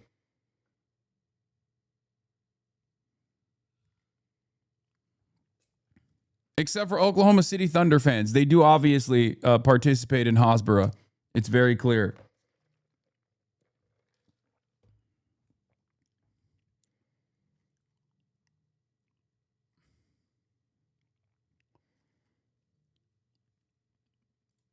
Let's continue with Kyle Kulinski. That is astonishing, especially given that we now have some data that has come out that shows it was a very big reason why Kamala wasn't able to juice the turnout among the base as much as she needed it. Okay, we already have polling data that indicates this was a huge, huge issue. Okay, more. In addition to flat-out factual inaccuracies that are in the report, and I'm going to give you some of those in just a little bit, but in addition to that, the report also doesn't discuss inflation, perceptions of Biden's age, and immigration. That's all left completely out of the report. Amazing, amazing. All right, now how do we know that this was written by AI? Well, let me give you this. Here's some of the errors it contains. To Ken Martin's point about this document not being ready for prime time, which is something he said, it contains lots of errors and curious inclusions, even some that are puzzling to have in a draft. For instance, it lists 2 separate vote percentages for North Carolina for the Republican gubernatorial candidate Mark Robinson. It says at one point he won 45% of the vote. At another point, it says he won 42.7% of the vote. Neither of those are correct. He won 40.1% of the vote. Okay? In one point, it lifts up the Washington governor, Bob Ferguson, as an example of a candidate who did the right things, before later noting that he actually underperformed Kamala Harris. So their example of like the ideal is somebody who performed worse than Kamala did. It also misspells the names of politicians, like the Republican former Kentucky governor, Matt Bevin. They put Brevin instead of Bevin. And the Democratic former New Jersey governor, John Corzine. It's spelled John incorrectly. I mean, this is, again, this is amateur hour. This is amateur hour here. One of the things from the report that was like a big takeaway is that, hey... Actually, dying, how the crux of this report is the fucking North Carolina governor's race. Like, fuck, of course, dude. Democrats should just run against a black Nazi obsessed with racist porn in every race. Why didn't they think of that before? This type of analysis would get you laughed off. Even the stupidest parts of election Twitter, they unironically would have been 1,000 times better off hiring an autistic 16-year-old with a PFP of laser eyes and Brad Lander than doing what they did here. No, those guys also don't have good ideas, and I'm not going to give them any fucking credit either, okay? Anyway. But yeah, it's I guess the Democratic Party never ceases to amaze me with like how bad they are, like how just openly incompetent they are, you know? That's just what it is. Beyond any sort of like ideological tendency, beyond any sort of association, beyond any sort of like higher priority placed upon defending corporations and whatnot, or defending Israel. Like, they are just unbelievably bad at their fucking jobs at its root, right? The most basic assessment of the DNC is that they are fucking dog shit at their jobs. And because their jobs are protected by corporate interests, by their defense of corporate interests, ultimately, as long as they keep that shit up, as long as they fight these enemies of corporate interests within their ranks, as long as they actively try to purge their enemies from within their ranks, and they spend most of their time and effort and energy on ensuring that there is no insurgent left that captures any center of power within the party, right? That causes people to second guess their previous reasons for voting for the Democrats in general, and demand more radical Democrats all around the country, seeing the success of the likes of Zoran Mamdani and numerous others. As long as that doesn't happen, everyone's happy. That's it. Democrats need to run a race like the governor of North Carolina, the Democratic governor of North Carolina. And of course, the takeaway people are having is like, bro, he was running. Yeah, this is one of the greatest assessments of all time. Okay. This is one of the best examples. One of the best examples. Abigail Spanberger, CIA's very own, right? Centrist Democrat, moderate, wins the race in Virginia. All of the fucking centrists get behind her and say, you're talking about Zoran Mamdani, who's in New York. New York is deep blue. His victory was actually irrelevant in the grand scheme of things. Nothing to learn from that victory at all. Let's look at CIA's very own governor, right? In CIA's very own state, the state of Virginia. Okay. Let's look at her fucking track record. Let's look at her approval so far. Carl Bayer did that. He looked at all the vetoes from Governor Abigail Spanberger over the last week, and they were even worse than you thought they were. Last Friday, she vetoed a bill that would have expanded and protected collective bargaining rights for state public sector workers. On Tuesday, she vetoed legislation that would have protected voters from illegitimate purges from voter rolls. Also on Tuesday, she vetoed 2 bills that would have provided an affirmative defense and strengthened protections for defendants afflicted with mental illness. Oh yeah, she also vetoed a law that would have established Virginia's first statute for allowing class action lawsuits. Also a veto on a law capping the use of private funds by election officials. And she vetoed a law that would have shielded universities from speech restrictions imposed by their boards similar to those pushed by Trump. On Wednesday, she vetoed a bill that would have outlawed ICE arrests at courthouses, polls, schools, and hospitals. That same day, she also vetoed a bill that would have legalized the sale of marijuana in Virginia. Also on Wednesday, she vetoed legislation that would have lowered prescription drug prices in the state of Virginia.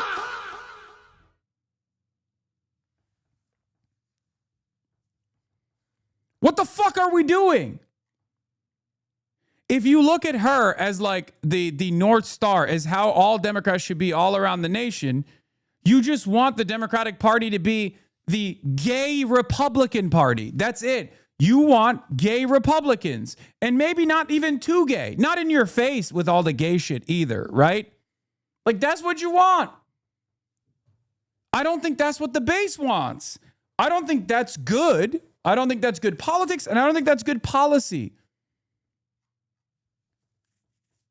It's fucking ridiculous. And I know she released statements as to why she had to veto all these fucking bills. I know. It's bullshit, okay? I heard especially the ICE one.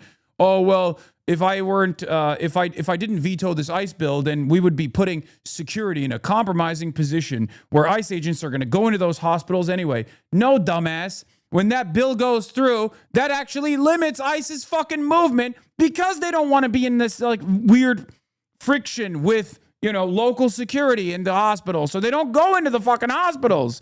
That's the whole point.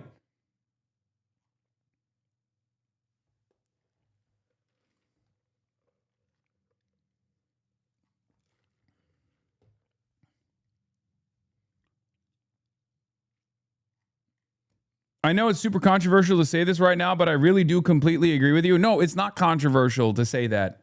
It's only controversial to say I completely agree. I know you're just joking, chatter. It's only controversial to say that if you're fucking insane, okay? And unfortunately, we do live in an insane country. And more people are becoming more and more insane by the day.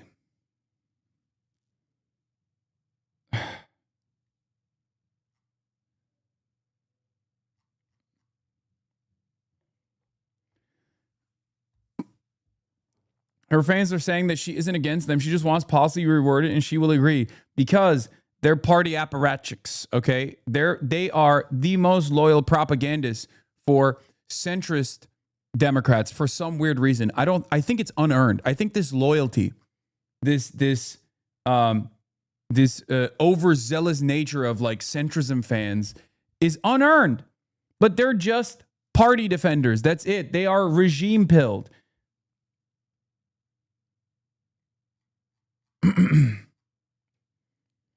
Comparing Abigail Spanberger and Zohran Mamdani approximately half a year into their first term really demonstrates the stakes of the current battle for the future of the Democratic Party, says Aaron Regenberg, who writes for the New Republic.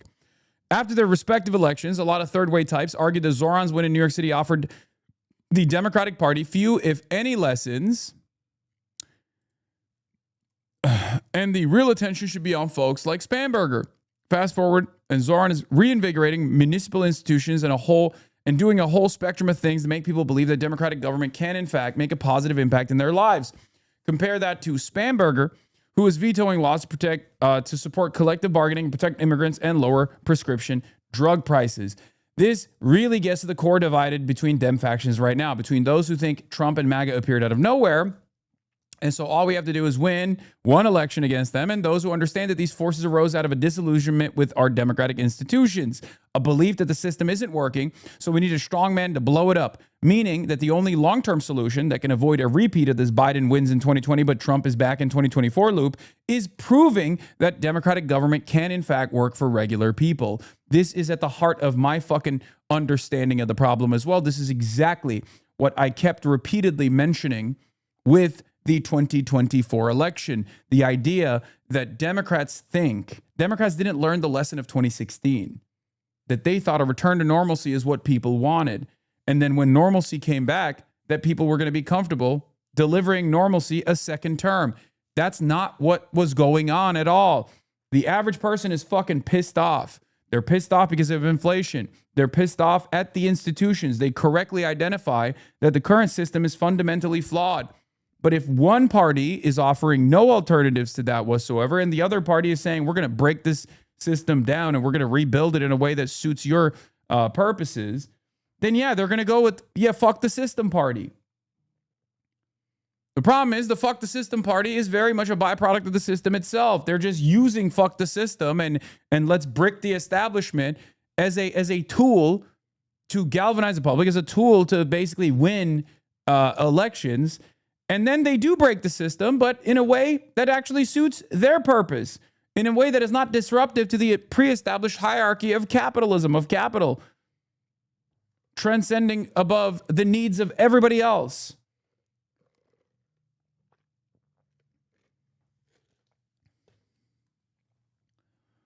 In New York City, Zohran is doing that hard work of proving democratic and democratic, small d Democratic and big D Democrat Party government can make a positive impact in people's lives. In Virginia, Spanberger, after running and winning on an affordability message, is doing favors for Big Pharma to stop legislation that could control prescription drug prices, i.e. resorting to the same failed playbook that makes voters think, oh, GOP or Democrat, these politicians are all the same.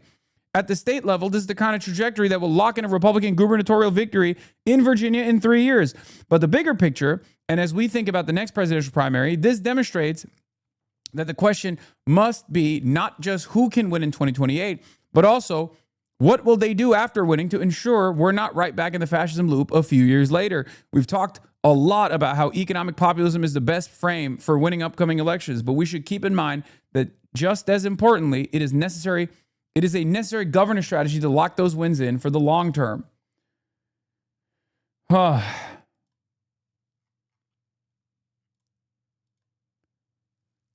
was a great take from Aaron Regenberg. Izzy Breen, former comms for Ilhan Omar, says, hasn't even been a year and Zoran's governance is having massive impact on my family. Our daycare was able to open a 15-seat, 3K program because of the 2,000 extra streets the admin funded. Everyone we know got in somewhere they wanted. This is going to save us almost 50 grand.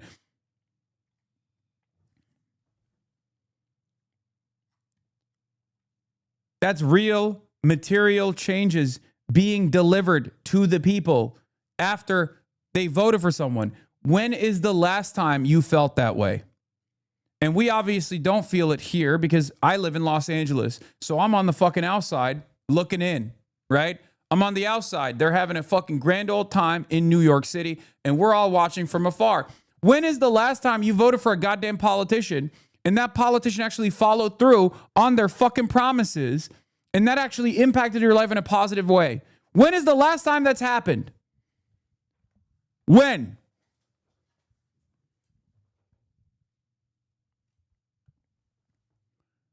So what is the expectation? That people have some semblance of fucking strange loyalty to this party that is actually never really even over-promising, but the things that they do under-promise, they don't even deliver. It's ridiculous. Against a Republican who was a black Nazi who was obsessed with racist porn. He's like that guy was the worst candidate maybe in U.S. history, and that's the only reason the Democrat won, is because Mark Robinson is a fucking mess. That was the Republican, Mark Robinson. So, I mean, to say that's a dumb conclusion is the understatement of the century. I mean, obviously every Democrat can't run against somebody who's got that long of a track record of being like an atrocious candidate. Duh. So that's... And he also literally did not pay his debts. Like, it's such a funny... He was so funny, dude. What a fucking goated character he was. Where he had porn debt, man. He had motherfucking porn debt, dude. He was so crazy about his porn. He did not play about his porn. That he had debt. I've never seen someone have gooner debt like that. Ridiculous. Also, here's a crazy fact. So the guy who Ken Martin hired to do the report, okay? Obviously, this was an AI job. It was horrible. It was terrible. It's not ready for prime time, as Ken Martin said. But he still was working for the DNC up until, like, today. Like, he just got let go. Ken Martin announced to the staff today that the guy who wrote it, Rivera, is no longer working with the DNC. But, like, he was still on a project after doing this bullshit AI report that was completely fake and horrible. I mean, that is so embarrassing, man. It truly is embarrassing. And then also, I'll point this out for you guys. John Favreau said this from PodSave. He said, step 1, promise to release the autopsy. Step 2, put incompetent friend in charge. Step 3, incompetent friend produces incoherent product. Step 4, announce you're not releasing the autopsy. Step 5, lie about why. Step 6, gaslight people who ask, saying they're the problem. Step 7, face internal revolt. Step 8, release autopsy. Yes, I'm going to fucking watch Zoran stream when he goes live, bro. Come on. Oh, my word. Man, that's crazy, bro. This shit is crazy. So after all that, everybody now on the timeline is basically like, yeah, I kind of get why he didn't release it. I kind of understand now why he didn't release it. Yeah, except for Third Way and except for all the centrist think tanks who looked at this who looked at this report and was like, well, this confirms all of our priors. So it's a banger. They got so horny. They got so excited to be like, yup, that's it. That's the one. That they released statements that they had to then delete because everyone was like, this report sucks, idiot. But having said that, he could have just told us the truth about this from the beginning, right? He could have just said, look, the guy I hired didn't do a good job. He used AI. It's a bunch of bullshit in there. And so, like, that's why we're not going to release it. But the most important point, and this is what everybody should be stressing, is this. Why haven't you since commissioned a real expert to do a real report? Because there's a real report to be made about what happened, right? There's a real report that, for example, centers Gaza, centers Biden's failure on foreign policy, which led to a depressed base, which led to reduced turnout. Right? They did. He doesn't know. They did. Twitch did. That's insane, but I mean, Twitch is in the fucking pooper anyway, so who gives a fuck? Whatever, right? Let's continue. There's a lot more to say about this. There's a lot to say about inflation. There's a lot to say about Biden's age. There's a lot to say. Twitch was like, we have to get this sex pest who's written manifestos on being able to say the N-word back on the platform, please. About doing the switch without actually having a process and, having, an open DNC where you could have actually had something at least relatively more democratic than what we had, where they picked Kamala. There's a lot of stuff to talk about here, right? And nobody's talking about those things. So he should have commissioned a new report, and he should have commissioned an actual expert to do their job right. And then we could be having a real discussion now about what actually went down. But instead, it's too perfect. It shows the incompetence of the people who work at the DNC. It also shows that they're liars who, covered their tracks every step of the way instead of just telling the truth here. And it shows this hellscape of AI that's taking over where work is going to get more and more dreadful and, we stray further and further from the light of God. So crazy stuff here, man. But DNC autopsy has been officially released. It's an absolute mess. Somebody was saying it appears like it's 192 pages. It appears like there's factual errors almost on every single page. Factual errors. And it's like, come on, man. It's humiliating. This is absolutely humiliating. So do a real report and do your job properly. But in reality, like, you got to clean house at the DNC. Like, it should just be mass firings. There are a bunch of, like, corporate hacks who run that thing. We need real lefties, especially now that the Democratic Tea Party is in full effect and you got left-flank candidates who are winning all over the place. Like, bring in left-flank candidates. Faz Shakir. The person who ran Bernie's campaign, yes, he should absolutely be the head of the DNC. And he ran for it, and he almost won. But he should be the head of the DNC because he would never be this incompetent, and he would do a much better job. Like, this is crazy. Bring in Faz Shakir, clean house, get rid of these people, and make the DNC something that actual Democrats...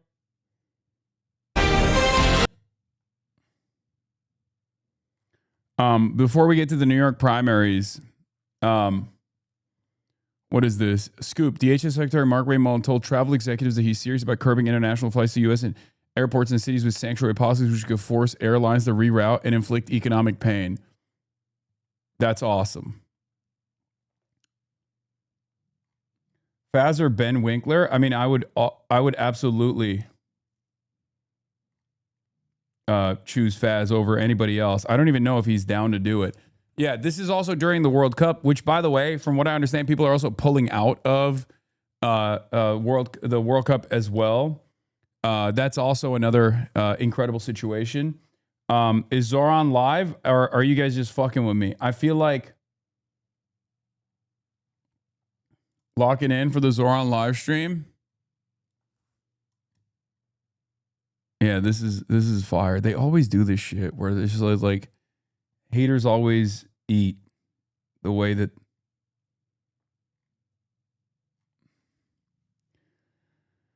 this is how we used to be with Bernie when he first came on the platform too. Where whenever Bernie went live, people would just be like, dude, you have to watch Bernie. You have to watch Bernie. You have to watch Bernie live. And it's like we will. You know, this is novel. This is interesting. We'll watch it for the first. This is the first time he's doing it. I'm interested in what he will say. He's not actually live yet, by the way. This is fucking, just the intro screen. So I don't know why you guys are like, it's classic case of people being like, he's live already. You have to go watch it right now. DNC autopsy report has been released, and it is kind of a disaster. As we had discussed on the show, it turns out that Paul Rivera, the person tapped by the DNC, by DNC Chair Ken Martin to produce this report, just kind of shit the bed and turned in. If it's successful, other politicians will do it. Other politicians are not capable of doing it. Most politicians are not capable of coming across as like charismatic, empathetic, cool, fun. Why do you get triggered so fast, big bruh? Because of you, the chatters. He's already been surpassed by AI. Yes, he turned in this incomplete analysis. It's riddled with errors. It's not backed by source materials. It seemingly is written by AI in a lot of places. Ken Martin released a statement about the autopsy in conjunction with the report. I'll just read a bit of it. When I received the report late last year, it wasn't ready for prime time, not even close. And because no source... All right, we saw all this I've stuff always already. thought that people who sort of admit mistakes and then say, okay, I'm sorry, full transparency. Like, we want to incentivize that behavior because we don't want people to think, why would I tell the truth now and release what I promised I'd release? Because then I'm just going to get even more shit and it's going to be worse, because we've had these conversations being in politics. And so, like, Ken Martin gets credit, I think, for doing that. Like, it is belated, but he put it out, he apologized, so that is good. On the other hand, the more I like read his statement and read his Substack and then looked at the report, like, he lied. Like, he promised a report. He put his incompetent friend in charge of it. The incompetent friend created an incoherent product. Then Ken announced that they weren't going to release the report for reasons that had nothing to do with the truth about why they weren't releasing it. Then, when anyone asked about it, including me, he decided to not just lie, but gaslight people into being like, you're the problem. It's why don't you want to win? Why are you looking in the past? And then there's like an internal revolt at the DNC and among donors and DNC members. And so then they release this. Like, it's just not, he says in his Substack, this is one of the lessons that he has learned, that he puts in the Substack piece about this, about the autopsy today. The Democratic brand is in trouble and needs repair. We have to restore confidence in our party and show we can really deliver on our campaign promises to the American people. People need to be able to trust the Democratic Party again. Trust is critical. Yeah. So do you think we've resolved that? No. I mean, so look, I'm with you. Like, I'm glad they put it out. I appreciate that they did this. It took way too long, but whatever, we're here. I just, big picture, I don't think Ken Martin is the right person to be leading the DNC. Oh, I was like, what the fuck?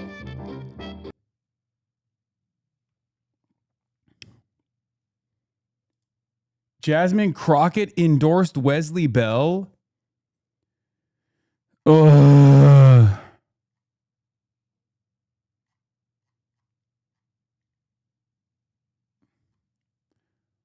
All right, we'll get to it when he goes fully live, okay? Right now. I feel bad saying that. There's a lot of people in the DNC building working really hard who feel demoralized and their job sucks right now. They deserve better leadership. And to your point, this is a totally self-inflicted wound. Like, Ken, if he just said from the beginning, hey, I screwed up, put the wrong guy in charge, report didn't get done, we're starting over, that would have been really bad, right? There would have been a lot of shots at him, questions of his leadership. This is exponentially worse. And you're right, he did lie about it. Like, he just did. And because of that lie, everyone else filled the void with their own theories, right? Like, the she lost Kamala. He protected immigrants and uplifted the poor. And he used the most cutting-edge technology of his time to speak directly to the people of New York. In the 30s and 40s, that was radio. But I like to think that if Twitch existed back then, he would have streamed too. Mayor LaGuardia spoke to New Yorkers on the radio on his show called Talk to the People. This is our absolutely shameless homage. Talk with the people. We're live on Twitch, YouTube, Twitter, Blue Sky, Instagram, Facebook, and yes, TikTok. If you're watching this on Twitch, drop your questions in the chat, and I'll answer as many as I can. We'll also be posting these conversations wherever you listen to podcasts. On your commute, washing dishes, pretending to answer emails. because government should be accessible. You should hear directly from your city about what we're doing and why we're doing it. So let's get into it. Here are a few things we did just this week. Today, we were so excited to announce that we were going to be delivering 1,000 $50 tickets to the World Cup just for New Yorkers. Now, last year when I was running for this position, I spoke about how New Yorkers deserved to have cheaper tickets to actually make sure we don't need more propaganda. Am I right, Hasan? What do you mean? Yes, we do. Who cares about New York? Today, we announced that thanks to a partnership with the New York, New Jersey host committee, we're doing exactly that. These 1,000 tickets are going to be sold $50 a pop to New York City residents. All you have to be is older than 15 years old and live in our city. And I'm sorry to Philly sports fans, that does not apply to you. Now, the way that you actually enter into this lottery is on Monday, Memorial Day at 10 a.m. We're going to open up this lottery from 10 a.m. to midnight, and it's going to be open every day for the next 5 days. You can enter into the lottery once a day. We're capping it at 50,000 entries per day. And if you win the chance to get a ticket, you'll also get the chance to buy an additional ticket, either for a family or friend or whomever you'd like. And with that ticket is going to come free bus travel from New York City to the stadium. Because we know that just as much as ticket pricing has been a prohibitive part for New Yorkers dreaming about going to the World Cup, so too has transit. And so this is going to be part of our initiative to make it easier for New Yorkers to actually be a part of this incredible tournament. Now, I want to also shout outs to something that we did a few days earlier, which is make an announcement that we are extending 100,000 offers of pre-K and 3K to New Yorkers across the 5 boroughs. This was part of our announcement that we were adding 2,000 new 3K seats. Now, as part of these invitations that we are sending out to children across the city to be a part of this program, to their parents, we were also really proud of the investments we were actually able to make into these systems, which means that this time around, we saw that 85% of families received one of their top 3 3K choices. And what we saw is that the average commute for families, we cut that by 6 blocks. Now, 6 blocks may not sound like a lot to you and me, but if you're walking with a toddler, 6 blocks is quite a bit of time. So we're very, very excited about this because we don't just want universal childcare to be something that's remarkable because of the fact that everyone can access it on a technical level. We also want it to be something that is easy for New Yorkers to be a part of, something that is in their own neighborhoods, something that they can look at and marvel at the quality of the instruction and say, this is a program that I want my 3-year-old, my 4-year-old, and this summer will start for the first time ever for your 2-year-olds as well with 2K. Now, the other thing that I wanted to flag for New Yorkers directly is that there are a number of New Yorkers who are at risk of losing their SNAP benefits. Now, this is going to start on June 1st due to new federal work requirements. In New York City, the group that is facing the highest risk of losing these SNAP benefits are 18 to 24-year-old men. So you are at highest risk if you are between the ages of 18 and 64 years of age, if you do not have or live with a child who is under the age of 14, and if you do not have a medical exemption from work. This is one of the reasons why we want to communicate directly to New Yorkers about the fact that here is a moment where your SNAP benefits may be at risk, and we're looking to make sure that we're doing everything we can to ensure that you can keep living in this city, that you can keep considering this city to actually be your home. Now, I've gone through a number of the things that we've been working through this week, and as you know, this is the first time that I've ever streamed or whatever it is that we would describe this as. So I wanted to make sure that we actually brought somebody on who was a little bit more fluent in the language of streaming and Twitch and everything else that comes with it. So please join me in welcoming New York City's very own Moose. How you doing, my man? Thank you for having me, man. Thank you for having me. Chat, what's up? So that's chat right there. You know what I mean? Chat. So when you're talking to them, you got to refer them as chat, not like ladies and gentlemen. All the politics stuff aside, you got to have that swag. So it's like chat, you know. So it's like, what's going on, chat? What's going on, chat? You know what I mean? So that's step 1. Step 2, what's actually cool about you being a Twitch live streamer now is you can communicate with the people and talk to the people one-on-one, which I love. So it gives them that one-on-one connection with you. And we can answer the people's questions straight off the bat. Well, I actually got a question for you first. Okay, talk to me. When was the first time that you streamed? Is that how you described it? Yeah, streamed. Streamed. Yeah, so streaming started to become popular, I would say about a year ago. Okay. So I started about 6 months ago. Okay. Is he a face person? So, no, honestly, I think he's a TikToker. Streaming is the new I think he streams as well sometimes. wave right but now. It's like going viral. So because it gives Trying to use words that I understand. it gives people that feel like they have a genuine connection with you. Yeah. So that's why I love that you're doing it. How do you, when you're streaming, are you typically at home? Where are you? So people like that at-home connection, but you know what I think would be a good stream for you? Hit me. A day in a life with the mayor. So I think that should be the next one. Show the people how hectic your day is and stuff like that. You know what I mean? So we actually have some live questions from the people as we're streaming. So let's talk with the people. What do you think? Let's do it. Let's do it. Let's do it. So who we got? Prime Juice GF said, can you summarize the steps that you took to eliminate New York City's budget? Absolutely. I have no idea what that handle is, but I will absolutely You would have been better for answer this, that King. question. Yeah. So this question, and it would have turned into a literal fucking nightmare because every Zionist institution would be up his ass. It would be, he would get yelled at endlessly. he inherited a $12 billion fiscal deficit. This is a generational fiscal deficit. The reason I describe it like that is because when you look at previous mayors and I what think they Squeaks inherited, would have when been they a came better in, it was nowhere person near this level. to do this And with. No what we were disrespect to looking this at guy, is but a choice to either try and balance this budget on the backs of working class New Yorkers who had nothing to do with this deficit, or to find a way to balance this budget by raising taxes on the wealthiest New Yorkers, as well as actually having a fairer deal with Albany. Now, what that means is Albany is the state capital of our state, and New York City is obviously one part of our state. And a lot of our funding comes through Albany. And under the previous governor, Andrew Cuomo, a lot of that funding was not actually a fair relationship. The city would bear more of the costs than the state would. There would be agreements about 50-50 cuts of the cost spending that we'd be doing, and then Albany would be paying less and the city would be paying more. We're very lucky that under this governor, Kathy Hochul, we've developed a partnership where we actually have a lot more fairness in that relationship. And now on the taxation side, another thing that we did is with the governor's leadership, we introduced and are now passing a pied-à-terre tax. Oh, wow. Pied-à-terre, you gotta say that 3 times fast. Pied-à-terre. Pied-à-terre, which is a reference to non-resident New Yorkers who have a secondary property in New York City that is worth more than $5 million. So this is not affecting a typical New Yorker. You have to not live in this city, you have to own property in this city, and then that property's value has to be more than $5 million.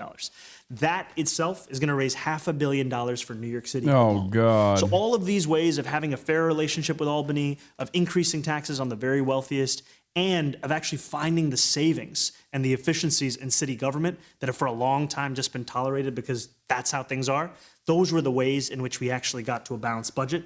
Albany was a critical partner in that. The governor was a critical partner in that. The Assembly Speaker, the Senate Majority Leader. Another critical partner was all of you, frankly, because you are the New Yorkers who were calling, you were knocking on doors, you were making your voices heard. Because in another time, when you inherit a deficit, people will say, just go to austerity, just start cutting. We don't want to cut services for New Yorkers. It's a tough enough city as it is. It's time to actually invest in the people. I love that. I love that.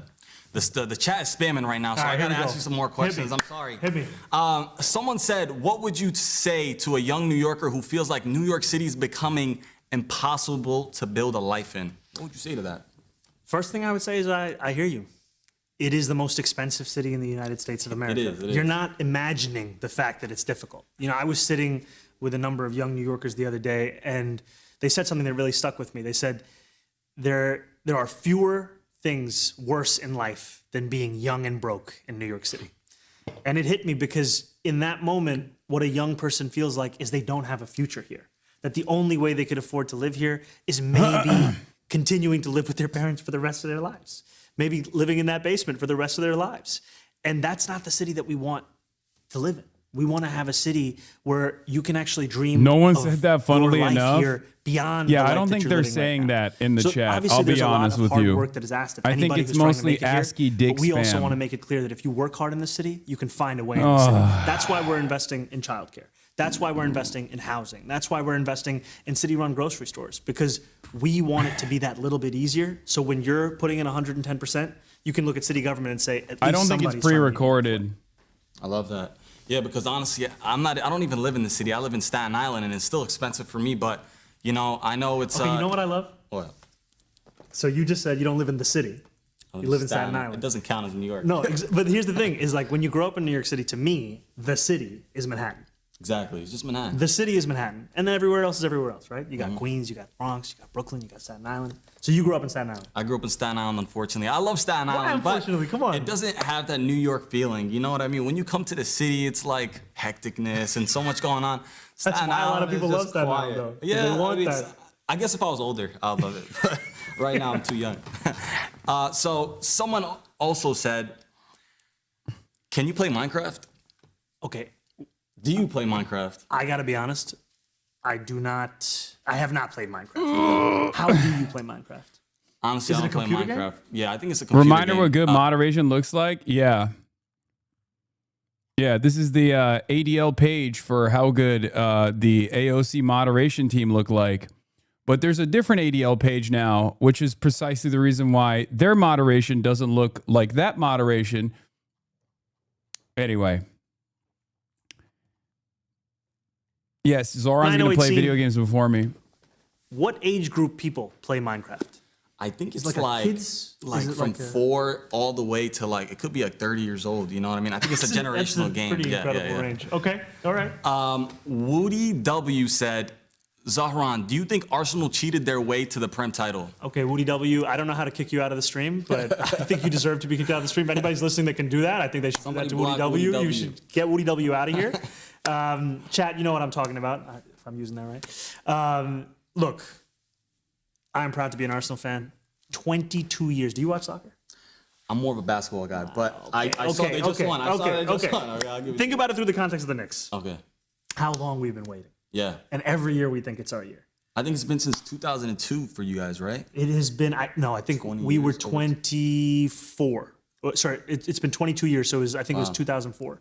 And you've been a fan since 22 years ago? I've been a fan since like 2000, 2001. My uncle put me on. Wow. The short answer is no, we did not cheat our way to this title. We deserved this title. And that's how you know, because we won the title with a game to spare. Shout outs to my man, Woody W, for trying to come at the new Premier League champions of England. And soon, inshallah, champions of Europe. Inshallah, inshallah. Come on now. I actually have a question for Hit you. me.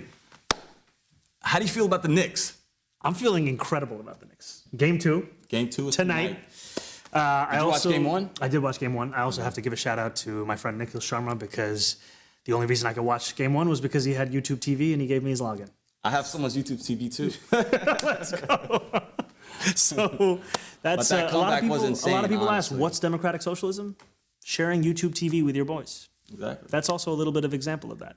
We're all living the same life. Come on, just log in. You know, I gotta say, Captain Clutch, Jalen Brunson. incredible. But that run was incredible. Insane. I think there was like 6 minutes left. Yeah. And he made a bucket, then another bucket. I'm like, Biggest, we have a time. biggest we have a comeback chance. in Knicks history. Yes, right? it's insane. I think it was in the playoffs, yeah, for sure. I think they're going to win it all this year. What do you think? I'm saying inshallah. Come on. Inshallah. Come on. Maybe we'll be at the championship game together. I'm just saying, we want to run back 99. Get to the finals. Hopefully. I think we got a chance. Come on. We got to have game 2. Let's not get ahead of it ourselves. tonight. So, Prime Blank Oblivion said, what's the best tacos in New York City? Okay. I mean, I think there's only one answer to that. But let's see. Oh, God. Las Tacos. Okay, all right. I was worried. We're on the same page. Okay, I just We're on wanted the to make same sure. page. All right. I didn't want to like offend you. I didn't know if you had a spot. Okay, for me, I think it's tight between, you said Los Tacos. Mm-hmm. Los Tacos, number 1, and Taqueria Ramirez. Have you been there? I have not been there. Where is that? There are no good Ramirez, I think, is tacos in New York Greenpoint. City. I'll stand on that too. Fire tacos. Yeah, we don't got that at Staten Island. So I never Come Sorry, y'all Los got Tacos number pizza, 1, y'all got also subs, fire. you got delis, What's y'all your got taco order? everything. I just like that. I like birria tacos. Birria tacos I like great. birria What is tacos. this? Dipped in that little soup thing. Yeah, it's Especially late at night. fire. Late at night. Yeah. Yeah. Sinus organizations and followers shall Bussin'. throw. You gotta say bussin'. Bussin', bussin'. it means like delicious. You It's know free what I bussin'. mean? Yeah, free bussin'. Mark OHHHH said, any update on free bus progress? Speaking of bussin', It's not too far from the topic. Ooh, that was a good one. You know what I'm saying? trying to link it up. Okay, so few things on this. This continues to be a priority for us because 1 in 5 New Yorkers can't afford the cost of public transit in New York City.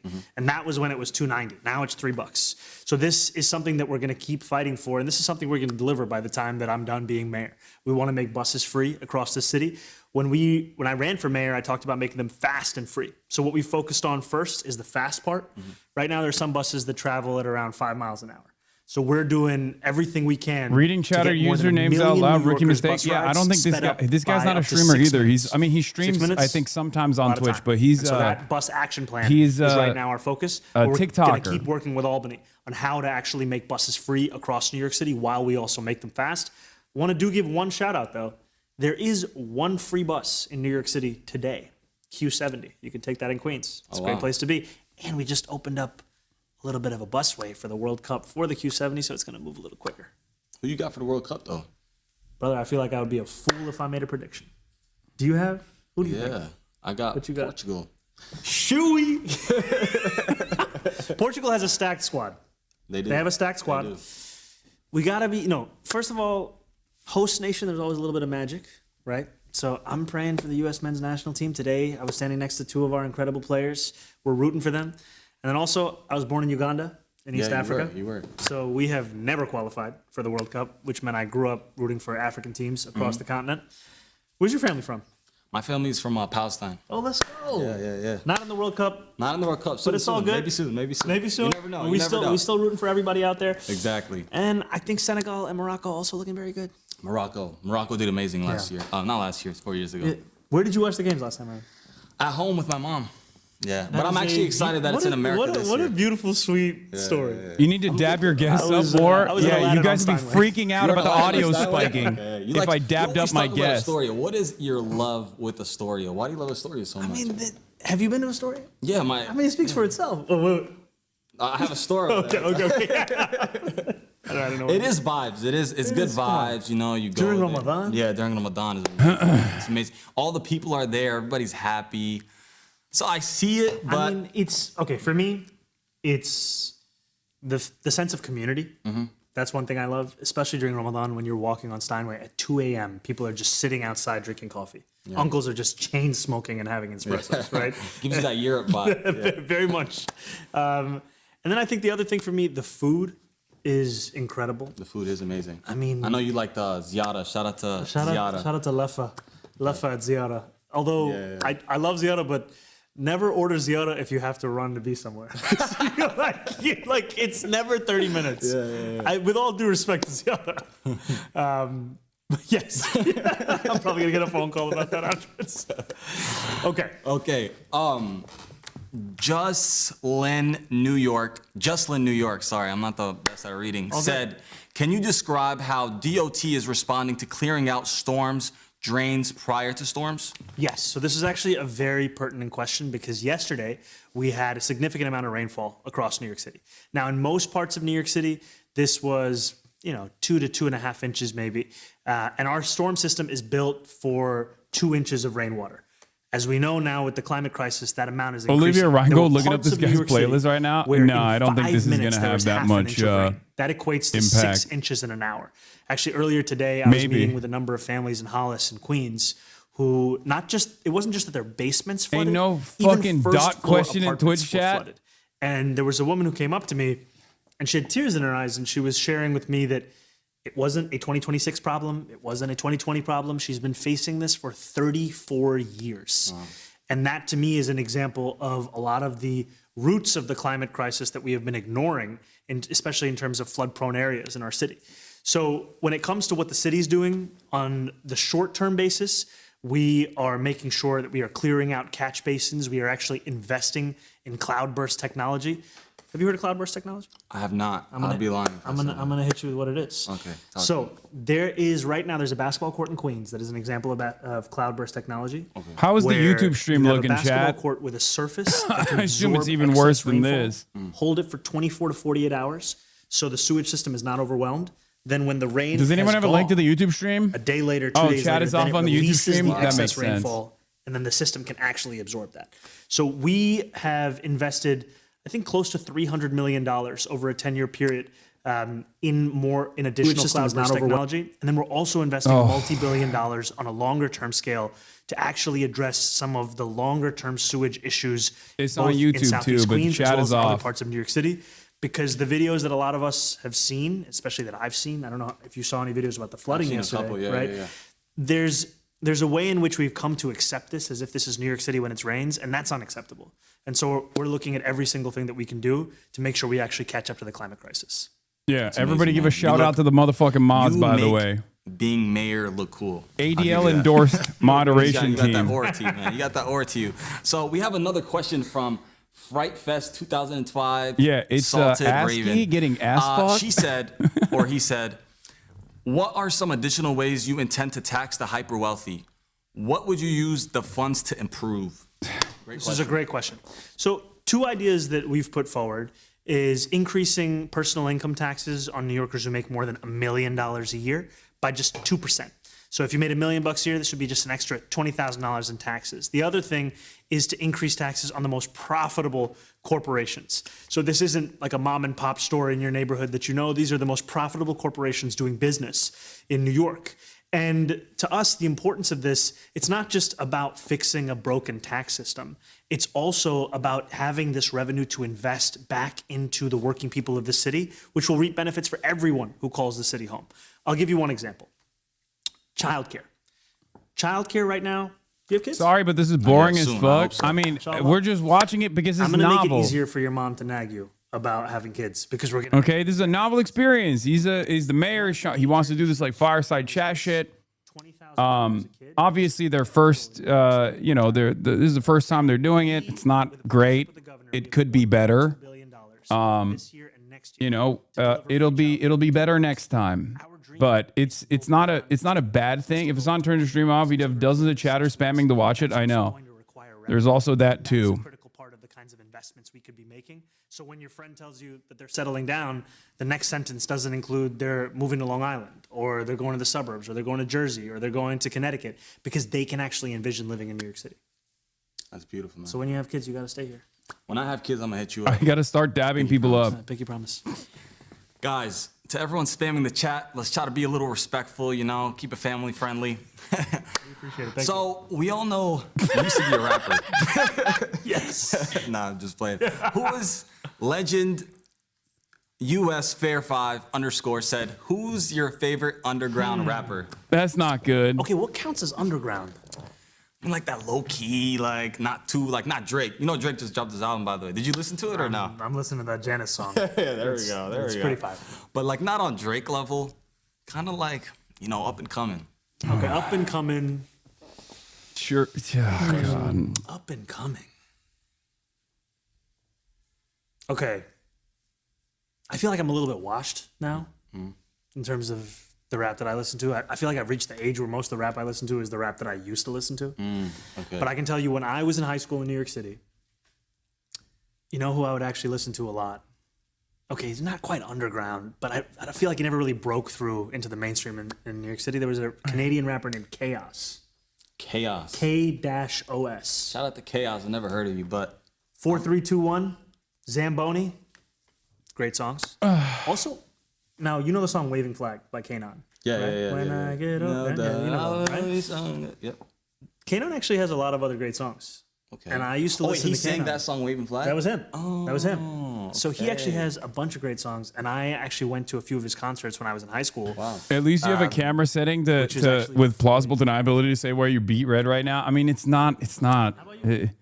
Me, man, I just like Drake, man.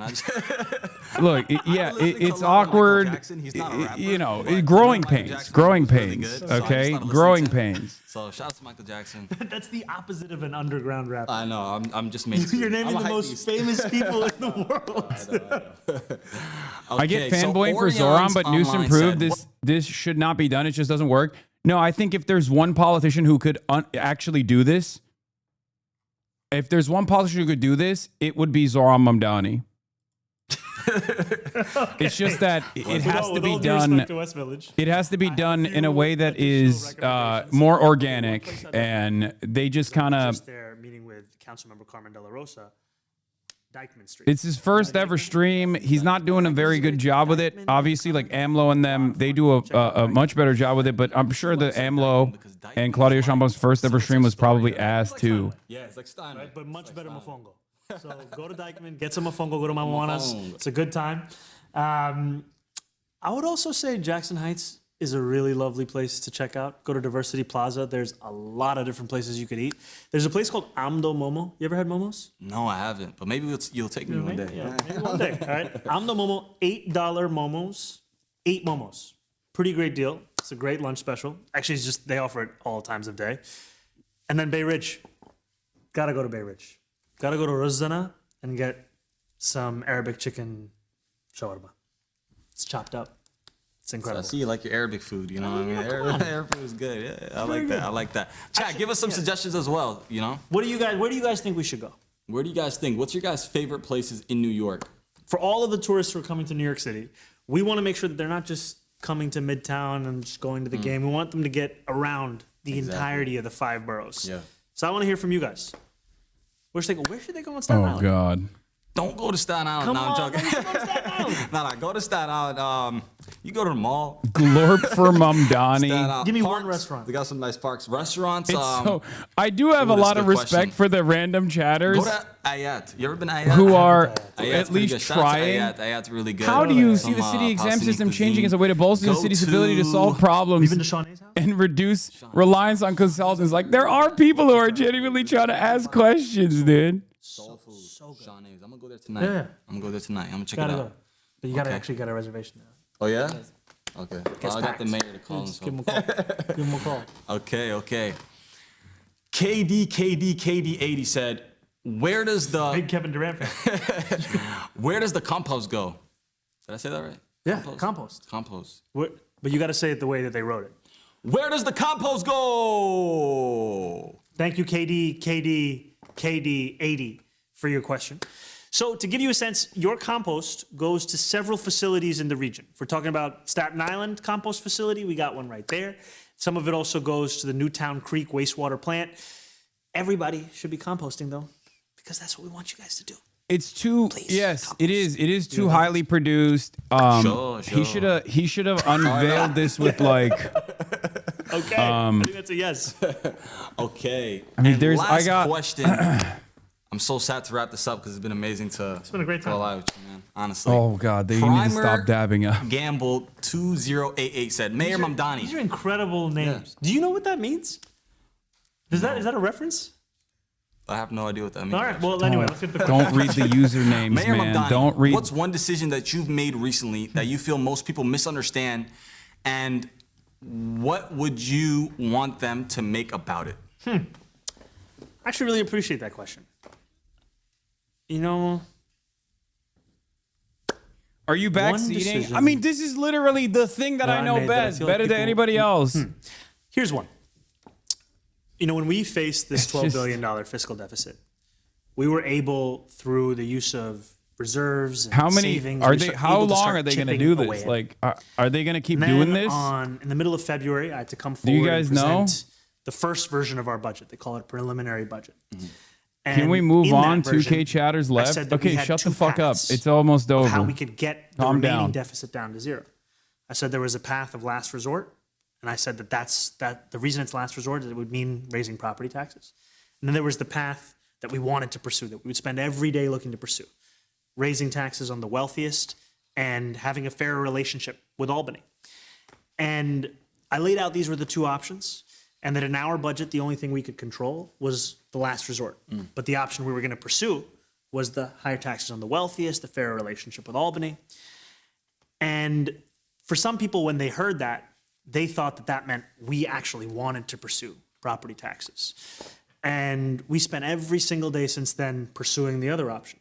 And we're proud that at the end of this process, we put forward a budget that didn't have to go to the last resort, that was actually able to raise taxes on the wealthiest, to have a fair relationship with Albany, to find those savings, find those efficiencies, and eliminate a $12 billion fiscal deficit. But that's one thing that I think sometimes gets lost in translation. But I appreciate that question because oftentimes in politics, things move so quickly that you're not given much time to reflect. The best way for a politician to stream. And I think this is an opportunity for that. So I want to also say thank you for being here. Thank you for being a part of this. I don't think half the people watching the stream care about the production quality. This is gonna No, go down it's in just like history it's too highly Mayor's produced. first It ever comes stream. across as First ever stream. insincere. Glad to be a part of it. But even if this And, format I have a worked, question now. Hit me. How did you like your first Twitch stream?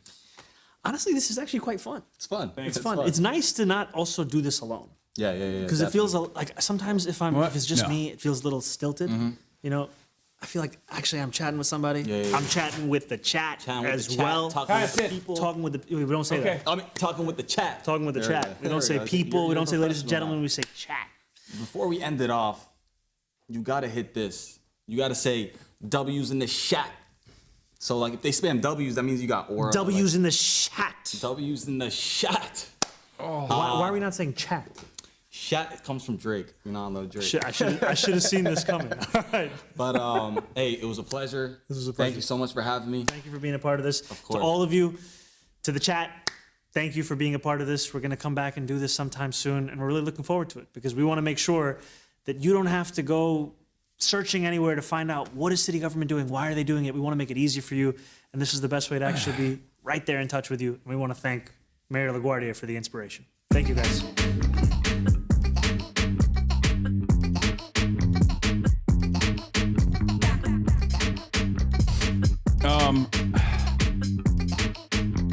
Yeah, they got to stop clapping. Okay, that was all right. I think for the first time ever. I mean, obviously there's a lot of work that needs to be done, and you know, I'll give them help if they want it.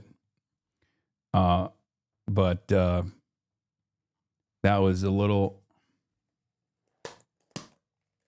I thought it was great. Y'all are just haters. I mean, there's definitely some room for improvement. We should have gotten them my moderation team look, when AOC and I did that Twitch stream with like Ilhan Omar and everybody else, there was a whole fucking onboarding process. Like we literally I put my Moz on her moderation team as well. And on top of that, there was like, you know, we talked about how to do it ahead of time. Delete the VOD, save your aura. Yeah. Like the ADL literally wrote a comprehensive report back in 2021 about how good the moderation team was, my moderation team was, on AOC's side, and how this like incredibly fucking viral event that we did on Twitch was so well put together in comparison to like other Hollywood celebrities like Jimmy Fallon, who didn't have any moderation whatsoever, and why that like looked crazy.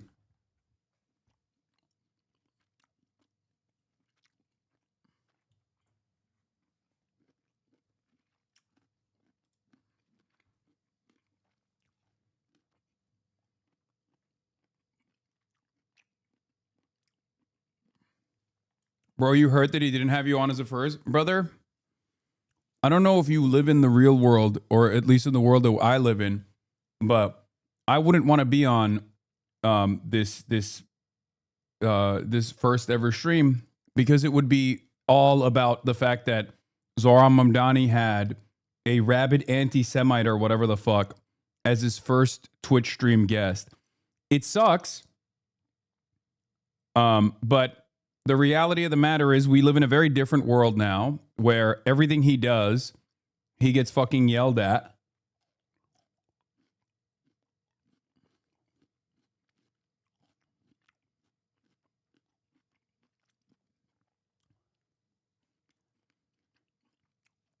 So we can't be doing shit like that. Also ironic because I literally did have him on his first ever Twitch stream.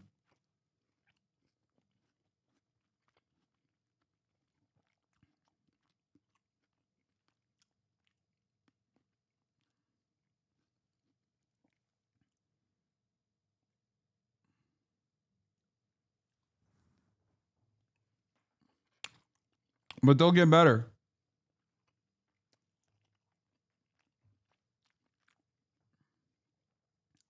They can just they just need more moderation. That's it. All right, let's get back to the fucking DNC autopsy. Lost because of Gaza. He lost because right. So that exacerbated problems within the party. It didn't fix them. So he has a huge candor and credibility problem right now. There's also the fundraising problem that you guys discussed in that interview. There's some numbers out this week. The DNC has 14.4 million on hand. The RNC has 123.9 million on hand. And really the DNC has -3 million because that's the cash they have on hand. If you then take away the debt, then it's -3. Yeah, and also the DNC is... The problem is most people don't understand Twitch culture. They just don't get it. And it's understandable. This is a very insulated, super insular, small corner, very niche. Cope eating. Yes, I'm eating my lunch out of cope. Getting massively outraised by the DSCC and the DCCC. And I guess like this whole process just made me feel like this guy's not good at politics. Like this interview came about because Ben Rhodes or maybe me tweeted something about fundraising. So Ken reached out to you to criticize you and say, oh, I'm always happy to come on. And then like kind of, I guess was kind of like harsh to you guys at that party. And like actually walked up to me, like shook my hand and just kind of like silently mean mugged me and walked away. I remember being like, I'm drunk, but like not that drunk. And so like, and then in the interview though, like he just like, it wasn't just that he was gaslighting you. He was like taking shots at you and kind of like, look, we've been friends for 20 years. You're one of the least confrontational people I know. But every 2 or 3 years, every friend, you have a blowout fight. And there was a look on your face that happened about 3 minutes into that thing. And I was like, I've seen that face before. We know each other's looks very well when one of us is about to very well. No, this is going to go south. Because like, I'm not, you know me, I'm never looking to attack someone or embarrass someone. In fact, I probably err too much in the opposite direction. But when someone lies to you and you know they're lying, and then not just lies but accuses you of being the problem when you know that they're actually covering something, it pisses you off. First It's condescending. of all, but I will say this because I'm sure some people might say, and I've seen some of this online too, which is like, too much on this autopsy. Who the fuck cares? If this was just a dude, what's crazy about this is there are some people on the internet that genuinely despise any sort of criticism that the DNC receives, and I don't know where they're coming from. But like people are so mad at the fucking Pod Johns for even calling into question Ken Martin. I saw someone be like, these guys fucking don't do anything. Like they don't actually yell at anyone. They don't yell at any they don't yell at any of the leftists when they should be just like screaming about anti-Semitism at people like myself. And instead they just like fucking yell at Ken Martin. It's like, dude, if it's team sports, you want your team to get better. Okay? It's not team sports. It's obviously much more important than team sports. But like, even if it is team sports, you have to fucking, you have to review the tape. You have to fucking review the goddamn tape to make sure you don't make the same mistakes you lost.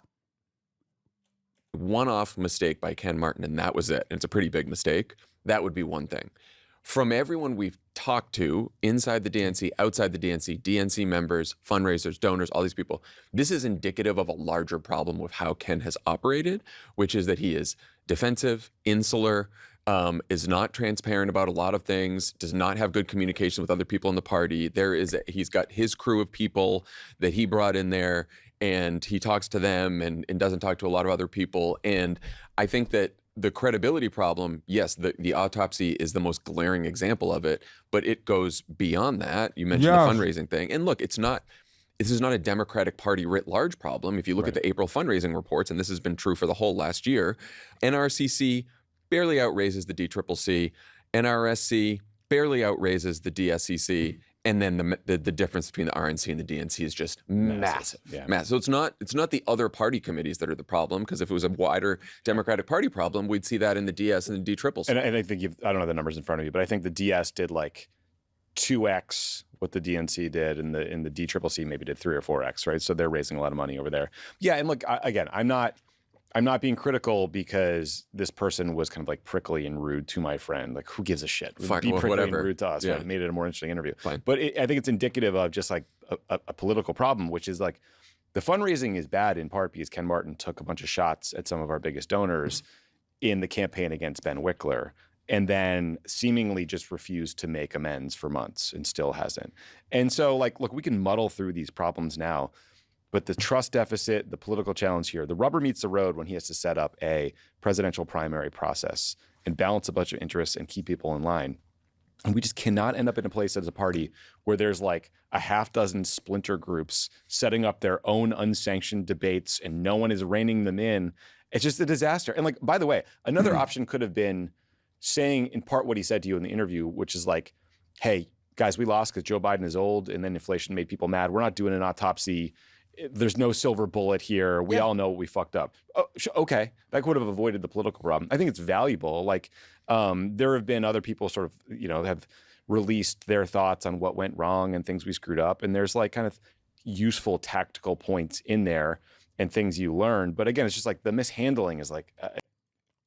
Lib Bizzle. Everything the Pop Bros are saying is absolutely true. I know it from experience with Martin directly. It's also crazy people are criticizing him for doing this. I've called Ken Martin and the party out to his face, and he can't take a punch on any level. When done politely, he loses it. All ego.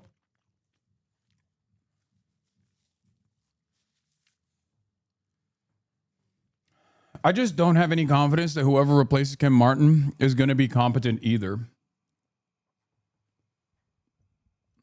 That's the other problem here. I don't think that they're going to, like, yeah, I think Ken Martin is clearly incompetent to a degree where it's hurting the party. It's very clear. But I don't think anyone who replaces him is going to be good either.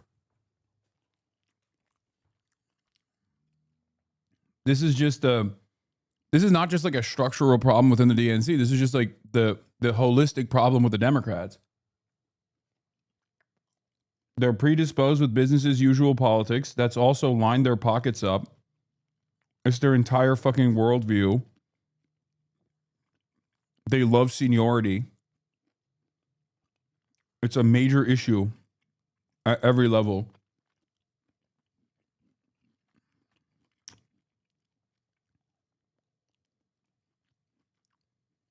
Not only are they incompetent, though, they're also fucking, not very good at.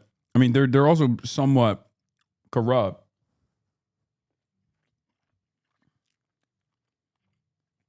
Or rather, ideologically predisposed.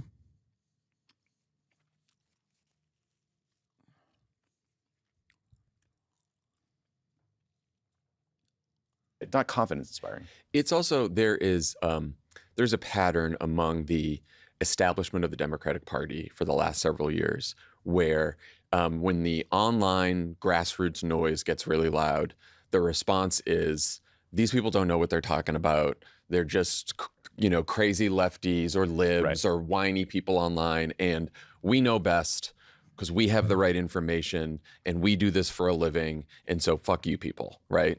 In no uncertain terms. And like, I understand the frustration being on the inside when people are chirping at you from the outside. We've been there, right? But when you're on the outside, you realize like, yeah, some of the carping on the online is really fucking annoying and not correct. But your job, if you're in the party and you're in leadership and you're part of the establishment, is to at least like listen to those voices, welcome them in, be transparent, be honest about what you know. I mean, I'm just thinking about this, like, obviously we've criticized the Biden administration and Joe Biden quite a bit, but I remember when Ron Klain became chief of staff and the way that the Bernie folks and the Biden folks after that primary worked together, and Ron made sure he was listening to all parts of the party and wanted ideas from all them. And I think it was like a good way of handling it. Like, obviously, things got worse later on, but I just think that the model of a successful party has to be like, yes, keeping people who are like, yes, pushing back on people who are criticizing you unfairly, but at least listening to voices and trusting people with the information that you have. Yeah, one thing. So much like the DNC, we are trying to build an independent, progressive, grassroots media company. So please subscribe to Pod Save America here on YouTube. It really helps us push back on the right-wing crap out of the RNC and Republicans and Fox News and everybody else. So subscribe to Pod Save America. We'd appreciate it. Just to go at the report again. I mean, CNN broke this story, and they reported in their big piece that there was a DNC retreat for top donors. And at that retreat, Paul Rivera, who created the autopsy, did an hour-long presentation that was, according to the story, in part drawn directly from the report. So let me just read from this article.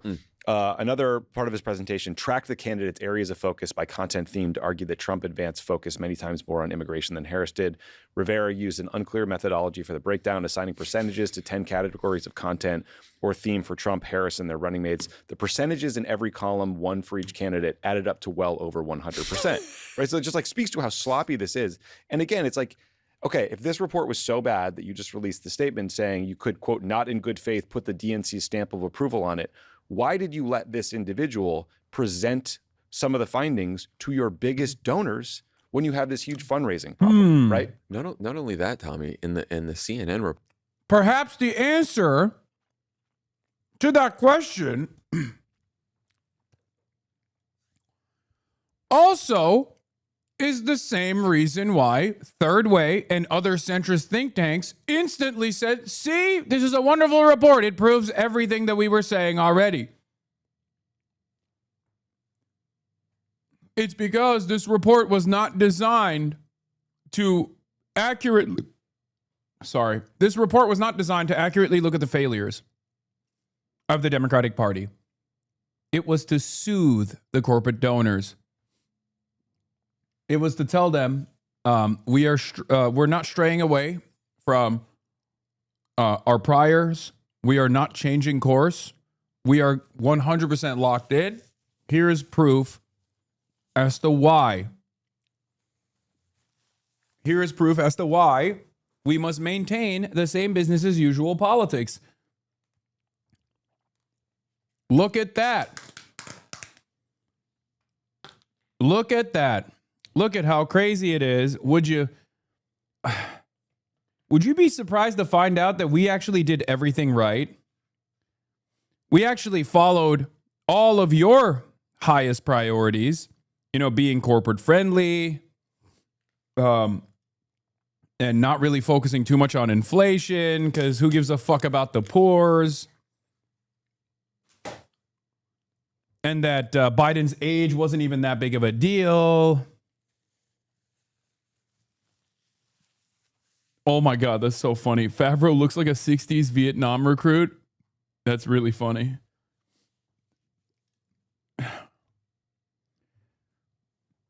That's it. But do you understand? That is the reason. That is the fucking reason.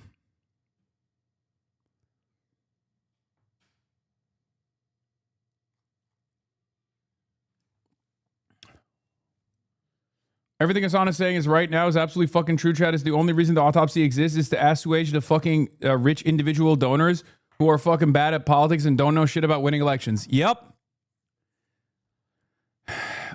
Would you be surprised if I were to tell you that the real reason why a lot of people have been attacking me is not necessarily because they think they can successfully turn me into a poisonous, toxic individual within the ranks of the Democratic Party, but to assuage those exact same corporate donors, many of which actually care about Israel a lot more than they care about Democratic Party's chances in the elections, and that maybe even some of the people who advanced this fuck Hasan agenda unironically knew that this would actually boost my profile, but they were doing it anyway because that is to, satisfy the needs of some of those big donors. Because the answer is yes. Everything that these guys do in the consulting class, in the party, in the party system, they don't do it to win elections. That's not the case at all. They do it to satisfy their donors.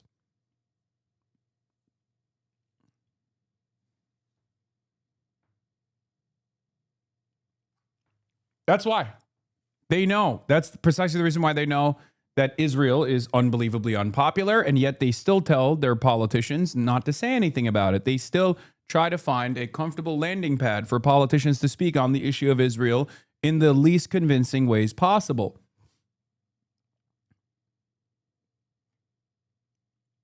They don't want to win. They want to keep fundraising. They want to keep their jobs. And they know that the only way to keep their jobs, the only metric that matters is not victory. The only metric that matters is fundraising. And the only reason why they're fucking shitting on Ken Martin right now is because they've lost so much, they can't even fucking fundraise any longer. They've lost so much, and the National Democratic Party's prestige has died so much that they can't even fundraise, which is precisely the reason why they're trying to desperately find a way out of this situation. Losing is not a problem for the DNC. Okay? Losing is not a problem for the DNC. Not being able to fundraise is. Okay? Straight up. So it's ironic that we have now arrived. It's ironic that we've now arrived at a situation where the same endless need to make corporate donors feel comfortable is causing the party to fail so much and to communicate so poorly that those very same donors are like, okay, well, you guys are fucking losers. I'm pulling out. You can never satisfy these people. You're not going to be able to satisfy these people. Especially if you keep fucking losing. But because we don't have a performance-based meritocratic approach to the consultant side of things, to the advisors, and they only, or rather, the only metric they care about is like, you know, not winning elections necessarily, but fundraising. And Jamie Harrison is one of the greatest examples of this, as I talked about, right? Great fundraiser, lost his fucking election to Lindsey Graham. Doesn't matter. He was a great fundraiser, right? So obviously, we have to put him as DNC chair.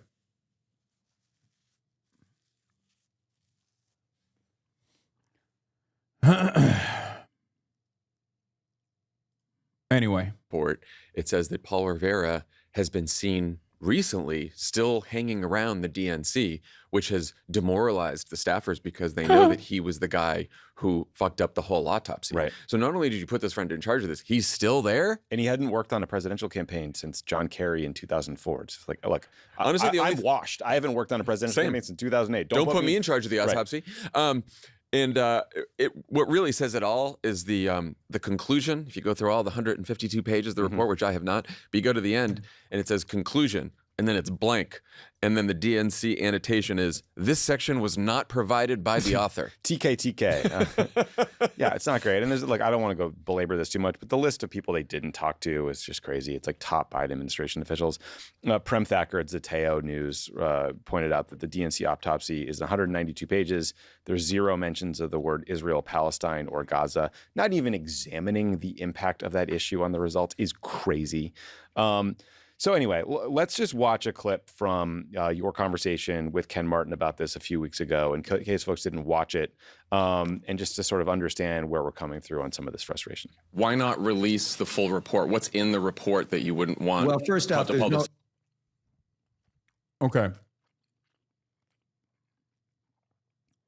They can't have a full autopsy. They can't have a full autopsy. Because if they were to conduct the full autopsy, they would have to rewrite everything that the party stands for. It's literally that simple. Elections are basically a scam. Yes, chatter. The way that the system works in this country is basically, it's like a fucking, it's kind of like a multi-level marketing scheme almost. Like it's a pyramid scheme. It's a scam. It's not real. That's why I say all the time that the Democratic Party is not a real party. It's not a real political party. There have been very few instances where they've behaved like a real political party, like a real political organization, like when they swapped out Biden. But even then they did it in the most like in the stupidest ways possible. Yeah, there's no smoking gun in the report, and I know that's what everyone's so eager to learn. The smoking gun. Guess what, John? But if there's no smoking gun, why wouldn't you just release it then? Because we want to keep the focus on the lessons. There's no smoking gun here. People are obsessed about this in a way that continues to turn them away from wanting to focus on the lessons and instead think. Okay, there was no smoking gun in the report. He's not wrong, but also, there was no lessons in the report either. thinking that there's some sort of smoking gun in here that's going to give them the one single reason that Kamala Harris lost the election, or the one single thing that we should have done differently that's going to actually help us win in the future. I don't know about you, John, but I don't have a time machine. I don't think you do. No one does, so we can't change what happened in 24. When you were on the campaign trail and you talked about definitely releasing an autopsy and criticized the DNC for not releasing an autopsy in 2016, in your mind, you thought, I'm going to do one, but only release certain lessons and not the full report? No, what I said at the time is exactly what I've been saying now, which is we have to focus on the things that help us win the future elections. Let's focus on the elections coming up, John. You know what? Yeah, well, I mean, I want to focus on winning them. I feel like an autopsy on what went wrong and when we lost the popular vote in all those states in 2024 and figuring out what went wrong based on a big report is pretty important. They're so right. The Pod Johns are so fucking right. And it's not like they're goddamn socialists, dude. They just don't want the Republicans to win. It's literally that. So in a way, their voice their voice of concern is the voice of reason. And it also happens to be where the base is. Like, that's literally what's going on here, where they're like, dude, we don't want Republicans to win, man. So we have to figure out why it happened. I can tell you why. It's because these guys only care about maintaining corporate donors, maintaining the interests of corporate donors, and they have to constantly lie to the corporate donors and be like, no, you guys don't understand. It's actually a really solid approach. Our approach is the best approach. Everyone is looking for, $50,000 in tax credits for underserved neighborhoods. That was a banger policy. Couldn't have written a better policy myself if I tried, My mother was a small business. That's what people want desperately from their party.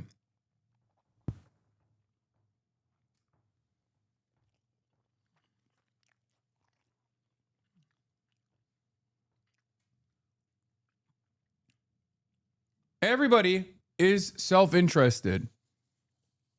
And if you're this self-interested in a system that requires you to be subservient to the needs of corporations and the super wealthy, then yeah, you're only looking for ways to run the clock every single time you do one of these things. You might luck into a victory every now and then because the Republicans are dog shit and so unbearably violent and so incompetent that like the people say, okay, I will vote for anything. Just anything but this, right? And that's the Democratic Party's approach to winning elections. Wait it out. It's ridiculous.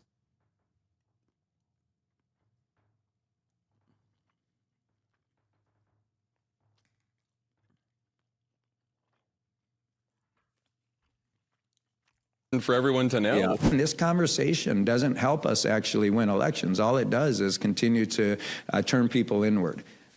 So that was a frustrating watch. Again, like he pitched the conversation. Like he did pitch the conversation. He didn't just pitch the conversation. You mentioned when he reached out to me, he said like, if you're going to criticize me, let me have a chance to respond. Which, of course, I said, please come on the pod. We'd love to have you respond. And I'm like 100% sure this would have just gone away. Yeah. If he hadn't done this interview. For sure. I'm almost positive of it. Yeah, which is just enough. Yeah. So he did tell the truth there in saying that there was no smoking gun. Yeah. There was not much of anything. No gun at all. all. There was no gun. There was no smoke. No ammo. There was barely anything in that report. It was just Chat GPT. Okay, so the question is, what now? I think Ken's term goes through February of 2029. He's elected to a 4-year term. I was talking to someone today about what would be required to make a change. Basically, he has to resign. Yeah. The person thought the way that could happen is, the money gets so bad that Ken can't make the payments to the state parties that are an important part of his political support, and his support just erodes. 2, it's, members could, read about what just happened here, watch back that interview, and go public with calls on him to resign or push him out. The party's elected leaders, Chuck Schumer, Hakeem Jeffries in particular, could decide that this is too big of a distraction and there needs to be a change. And then there's a separate question that we should talk about in a minute about who comes next. But I don't know. It's just like I fear that the status quo ante could hold here because you have all these state party chairs who are getting checks. And it's like, is that money worth it, guys? Like, money is so tight right now for the party can't we think about the greater good for the party if you're like not in a swing state, but still want your 20 grand a month or whatever? Yeah, I think you're right that the story now moves to the money, because I think that I don't imagine him resigning over this autopsy kerfuffle. I think it could be an inciting incident. Yeah. But if after that interview, what most people in the know told me, and I know told you, is that the real problem has been the money, and not just the raising the money, but the management of the money at the DNC. And, again, they always have a talking point in response to everything. It's like, well, then you don't care about state parties and you don't want to invest. Like, yes, we want to invest in state parties. 50-state strategy. Love it. Important. Right. State parties have been underfunded. It's great that you're going to fund them again. Fine. You can't fund state parties if you don't have the money to fund the state parties. Right. Like, I am sympathetic to the argument that, like, hey, guys, the point of the DNC is not to raise money for the sake of raising money. No. It's to. This is where I disagree vehemently with the Paw Johns. Guam. Even if it doesn't work, you should still do it. Just because I think it's funny. Okay? That's my assessment.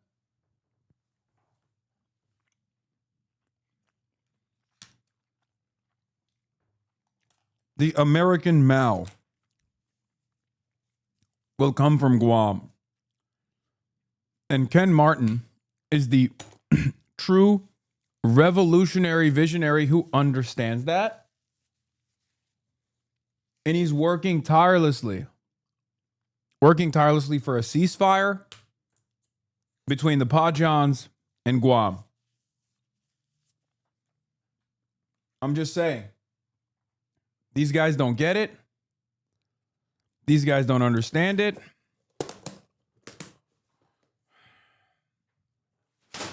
The American Mao is right now living in Guam, but he hasn't been unlocked yet. Invested and win elections. Absolutely right. But it's up but you can't spend recklessly when you're in debt.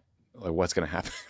What happens when we can't pay for stuff in Pennsylvania in the next cycle? They asked Brian, CNN asked Brian Schatz about what he thought about this in the DNC, how it was handled. He said poorly. Keeping it private gave the implication that they were hiding something. Yeah, it sure did. So I think there's kind of two, if he does resign, I think there are two options for the kind of person that could step in. Basically, it'd be a 6-month job, right? Like this, you are a placeholder. You're trying to get the thing back on track, get the fundraising back until there is a presidential nominee who will install their own person. I think the first bucket is kind of like a big name. Names that have been floated to me this morning include Terry McAuliffe, Governor Gretchen Whitmer, John Tester. And then there's like a separate bucket that's like more of an operative type behind the scenes. Some names like Roger Lau, our buddy Adisu Demisi, Faz Shakir. I'm sure all of them will hate me for floating their names here. Pluff.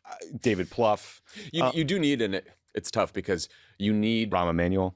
Yeah, right. You need someone who knows donors, can raise money, understands DC without looking like too much of an insider. Yeah. Right? So it's hard to have an outsider insider. Like, you don't want someone who's going to walk in there just because everyone's like, well, we needed this fresh voice outsider, and then have no idea, don't have the relationships with the donors and everything. Right. So you need someone who can straddle. You are literally a party boss. Like, we are a party boss. You need Which to is be why, able to do like, this.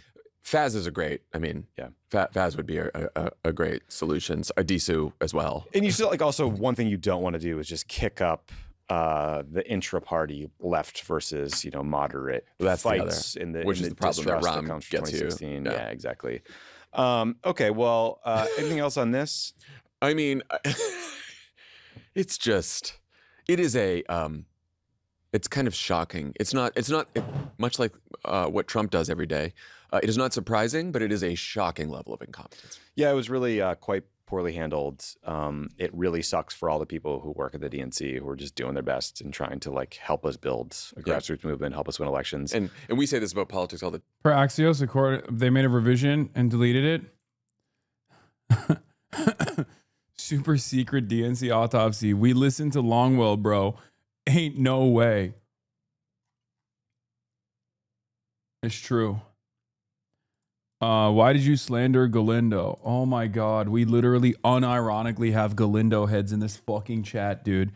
Brother, you are defending a person who's saying Jews control the fucking media and shit. Please. What is going on, man? What is going on? Okay, I'm done. I'm done with the fucking schizo left, dude. Stop.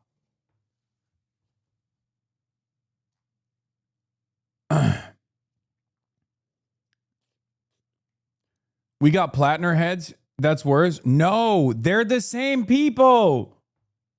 It's the same people.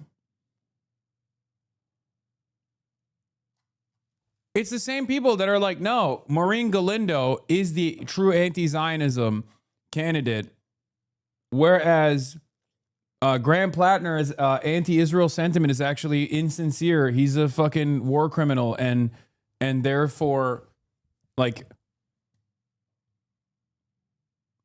God. Did Plattner say Jews control the media? No. If he had, these guys would probably like him.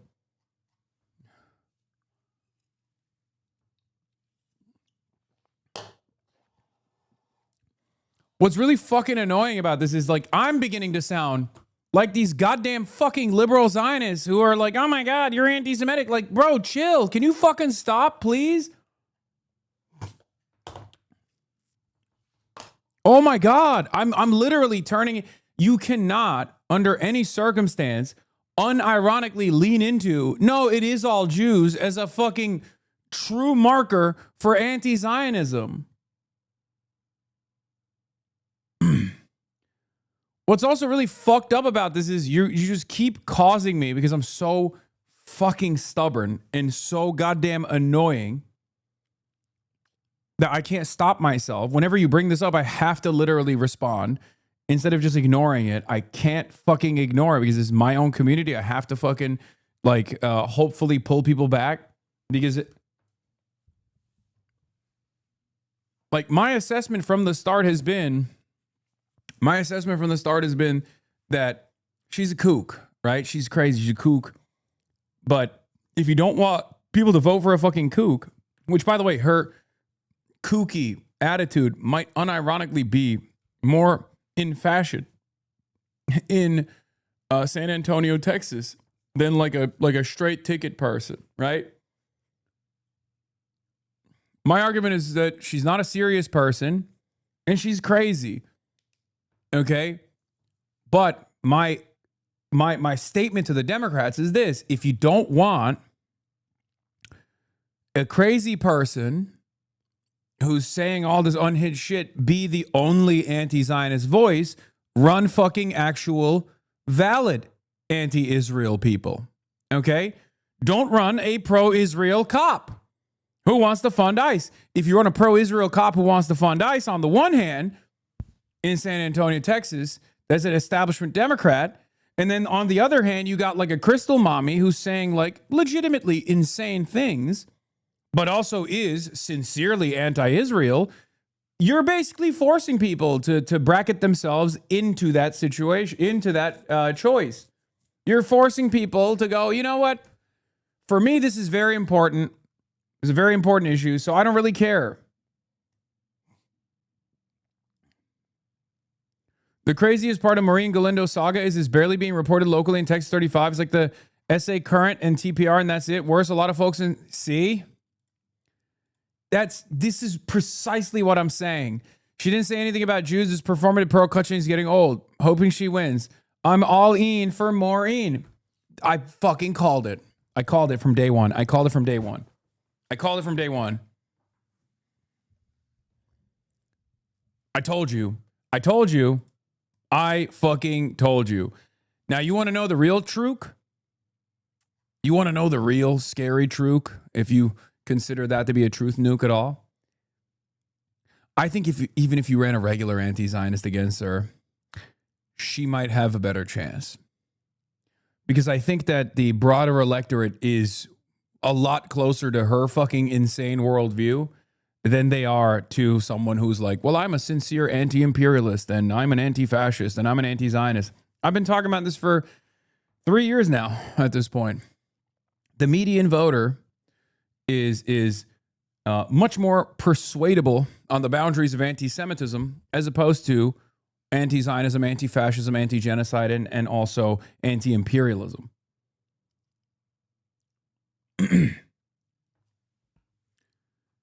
And considering that Israel touches virtually every single aspect of American existence, and it's true. That is true, by the way. That's not a fucking anti-Semitic conspiracy theory. It literally is true. Why is it that Israel gets to determine the lieutenant governor of Daniel Biss in the year 2018 when he's doing a gubernatorial run? Daniel Biss, who himself is Jewish and has relatives living in Israel, Israel all of a sudden is like, oh, you have a DSA lieutenant governor? Well, DSA has a policy of BDS. They're anti-Semitic. You have to drop him. And then Daniel Biss drops him. I mean, what kind of fucking democracy do we have? If there is that degree,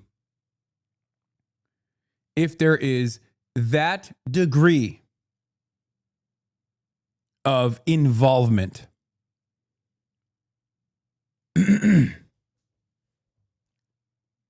it's that simple.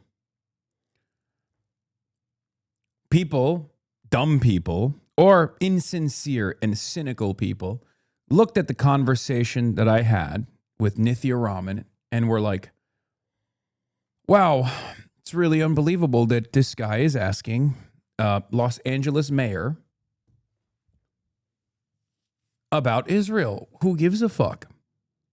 I wish we lived in that world. I wish that the Los Angeles mayoral candidate Nithya Raman hadn't made decisions related to Israel as a member of the Los Angeles City Council. But the reality of the matter is we don't live in that world. We live in a world where not just Nithya Raman, but every single Los Angeles City Council member has voted either in favor of certain restrictions on speech or against certain restrictions on speech in the interest of Israel. Insular Independent says, I mean, you are correct, and it's why the electability fantasy of the DNC/media narrative about restrained elites advocating incremental change has done so much harm to Democratic primary voters' understanding of general election electability. Transformational radicals are simply more electable in a society of hopelessness. That is our world, and it is that straightforward. 100% no notes. And sometimes that transformational radical change candidate is literally a crystal mommy, a Marjorie Taylor Blue, if you will. I mean, the very fact that Marjorie Taylor Greene was, that bold and ambitious candidate for the Republicans implies that it was only an inevitability that the same thing would happen, the same needs or the same appetite would take shape in the Democratic Party's base of support too.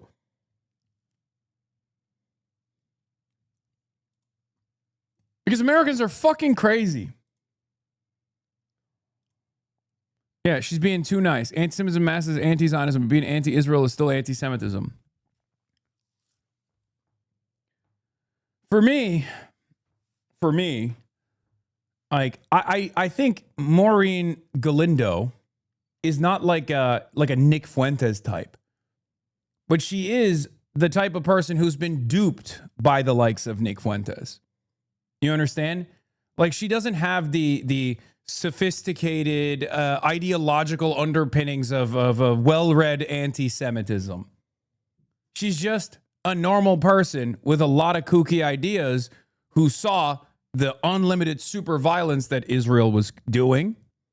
She saw that it was directly connected by way of the media to Jews across the board.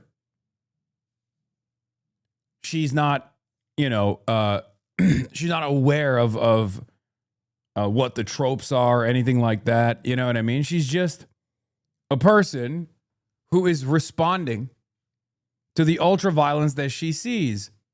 This is why this is why I spend a good deal of time discussing anti-Semitism. Okay? This is also part of the reason why I say you have to have better leaders on this issue on the left. Because if you don't, anti-Semitic Instagram reels are going to one-shot every single person, including not just Maureen Galindo, but many people who voted for her. Unfollowed. Why? Following since July 28th, 2021, and now he unfollowed.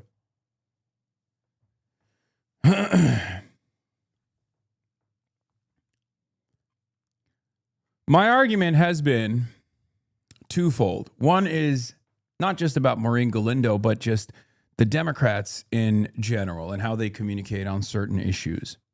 Never take ownership and condemn someone, because when you condemn someone, you're taking ownership over them. You're saying this is what our side looks like right now, and it looks pretty bad, so I'm just going to condemn them. That's an L. In this current environment, there's no reason to do that. The Republicans never do it. Okay? They never do it unless it's for Israel. Okay?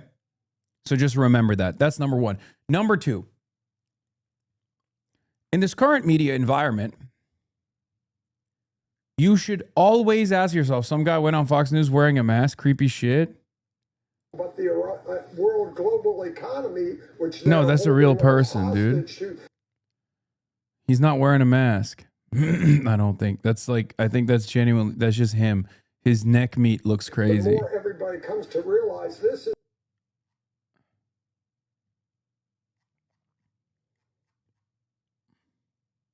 He's got nussy. He's got a crazy nussy. Why are you guys fucking doing this, man? Oh my God. Oh my God. Anyway.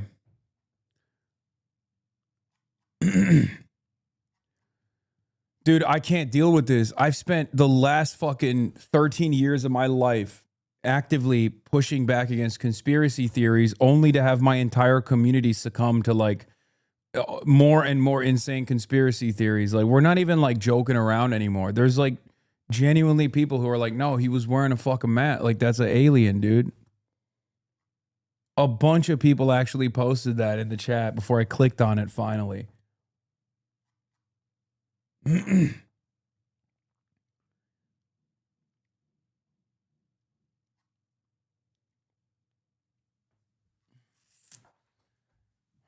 Anyway, as I was saying, like, for example, AOC came out and didn't just condemn Maureen Galindo, but also endorsed the opponent of Maureen Galindo. Just a terrible, terrible, terrible move, okay? And I'll tell you exactly why. Number one, this is the same exact principle behind, Kamala Harris being like, oh, people were being anti-Semitic at the pro-Hamas protests. I condemn that. Shut up. Shut the fuck up. You don't have to say that, okay? You don't have to say that. You can just literally defend the principle of free speech. That's it, okay? You can defend it insincerely or you can defend it sincerely. It doesn't matter. There is no reason for you to literally turn around and be like, oh, I hate these anti-Semitic pro-Palestine protesters. Who is this for? No one on the other side thinks you're pro-Israel, okay? And people on your side hate that you're pro-Israel. So who is it fucking for? Nobody, okay? And I'm going to go through it. I'm going to go through the AOC statement piece by piece and explain to you why it was an unforced error, okay?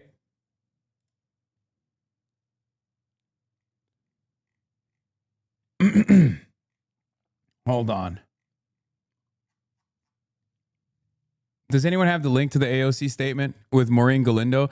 So people are going crazy. They're like, oh my God, Maureen Galindo, she's fucking crazy. She's anti-Semitic. It's true, she is. But even if that's the case, you're not supposed to fucking take ownership over it, okay? Republicans never do. And if you were to actually take ownership over it, you always flip it. You always flip it to the Republicans, okay? Because it's true. Republicans have far, far more insane people that are currently in office right now.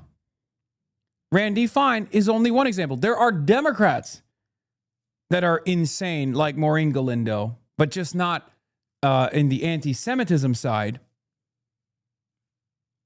but insane in the pro-Israeli side, okay? Now, the problem is, within polite society, being pro-Israel is unfortunately not seen as a crazy position. It's actually seen as the normal position. People look at you funny in the political sphere if you are anti-Israel. Whereas in the real world, people look at you funny if you're pro-Israel. People are like, what the fuck? What are you? What's going on? You're pro-Israel? That's a little strange. You good? That's the normal attitude. Here the AOC hate comes again. I don't hate Alexandria Ocasio-Cortez. I defend Alexandria Ocasio-Cortez all the time. Okay? When she does defensible things, I defend it. I always am honest. I call balls and strikes. So, when AOC came out and said, this is absolutely disgusting, this bigoted garbage and anti-Semitism should be nowhere near our politics, even if that is a sincerely held belief, I don't think it's like, I don't think AOC has to say that. I don't think you have to say that, right? Here's why. Because when you say that, no one, and I mean no one, thinks, oh, you're not like that. Okay, I actually have separated you now from the likes of Maureen Galindo. Okay? They don't. The people on the Republican side are actively trying to tie Maureen Galindo to the Democratic Party regardless. They're trying to get her elected. What they fail to comprehend, the Republicans who are, funding her campaign, is that she might actually defeat the Republican in this district. But they're stupid as well, because they're also in this echo chamber when it comes to Israel. They haven't figured out that anti-Israel politics is unbelievably popular. Okay? Now, the reason why I said this is because if you're even going to do that, if you're even going to engage in condemnation, you should just say it like this. I will condemn Maureen Galindo's statements that I disagree with as soon as we censure Randy Fine. And not just censure Randy Fine, but work to expel Randy Fine. And Randy Fine is just one example. That's it. Play ball. Play politics. What are we doing? Why, on the one hand, Randy Fine, why is it that on the one hand, Randy Fine, Andy Ogles, and all these other fucking freaks can say whatever the fuck they want about Muslims, about Islam, and get away with it? But then on the other hand, you have to always come out and swing for the fences and be like, no, we're the good guys. We're the good guys here. It's ridiculous. And the biggest error, in my opinion, was for her to then turn around and endorse Johnny Garcia. Okay? If you're in Texas 35, go vote for Johnny Garcia. Okay? That's ridiculous. You are under no obligation at all to endorse and push for a fucking sheriff that is pro-ICE and also pro-Israel. That's crazy. Like, even if he somehow wins and is a part of this coalition, then that's fine. You're kind of pissing me off. Anti-Semitism is not a negotiation tactic for the cause. We should be principled in general. Man, shut the fuck up. What are you fucking talking about? What the fuck are you talking about, dude? Get the fuck out of here. We're talking about politics, man. We're not talking about you and your friends. We're not talking about how I manage my community. We're talking about people who are movement leaders, people who are political figures, and people who are actively supposed to be defending our rights, defending our interests against a fucking objectively fascist Republican Party. This is not a fucking classroom where Maureen Galindo comes out and says unhinged shit, and you're, of course, going to be like, dude, that's insane. Shut the fuck up. Or we're going to expel you, right? That's not the same situation at all. Okay?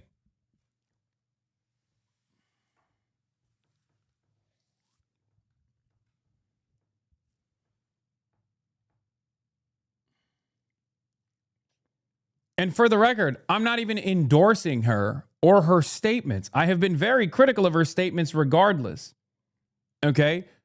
But if you're this critical of someone who's running in the Democratic Party primaries, when already sitting fucking Republican congressmen say just as unhinged shit with regular frequency, you're designing a media environment where, once again, Islamophobia is not only an afterthought, not only permissible, but encouraged, okay? When real violence towards Muslims are happening, both overseas with our tax dollars and our social and political cover, but also the reverberations of said violence and the normalization that obviously takes shape on U.S. soil as well, as we saw in San Diego, okay? Because these two things are interconnected with one another, as opposed to the normalization of damaging rhetoric and the normalization of violent sentiment towards Jewish people, which has institutional stigma. Neither should exist, okay? Neither. But one currently does, and the other is not allowed.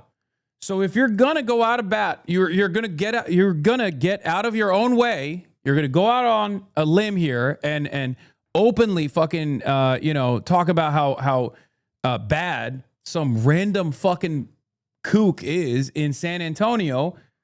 There should be a broader point. Okay, tactically speaking, this is what you should do in every single circumstance, not just for anti-Semitism. Okay, every single circumstance, you're gonna take ownership over someone's attitude and behavior, and the opposition is going to see you as simply lying, regardless. And their takeaway is going to be, oh, they're only saying this because they're lying, and they're only saying this because she is exactly how Democrats are like, right? If that's what the opposition's framing is going to look like in this situation, the least you can do is showcase the hypocrisy. Do politics, please.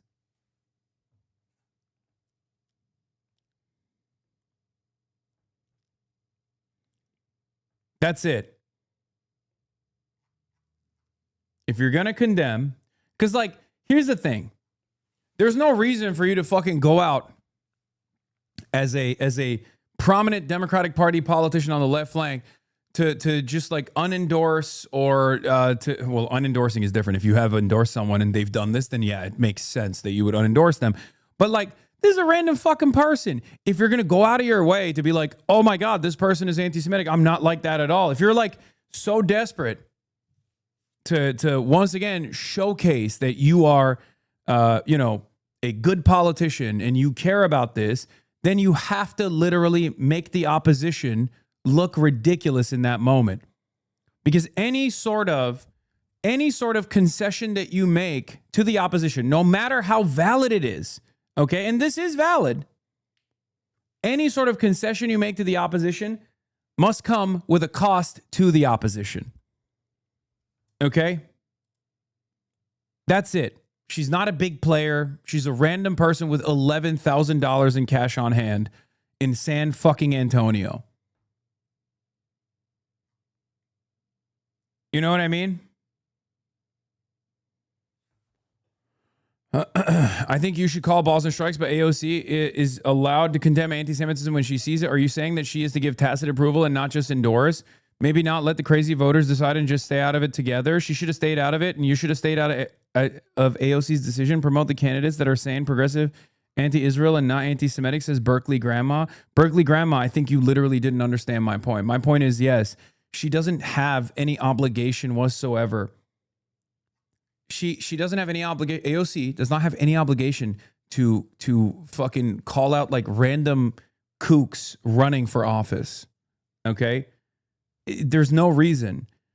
All you've done when you come out and say, oh, I'm against this thing, I'm against anti-Semitism in all forms, is basically to show the Republicans that you are for it and you're secretly actually ashamed because you got outed. Okay? That's the current environment that we live in. Right?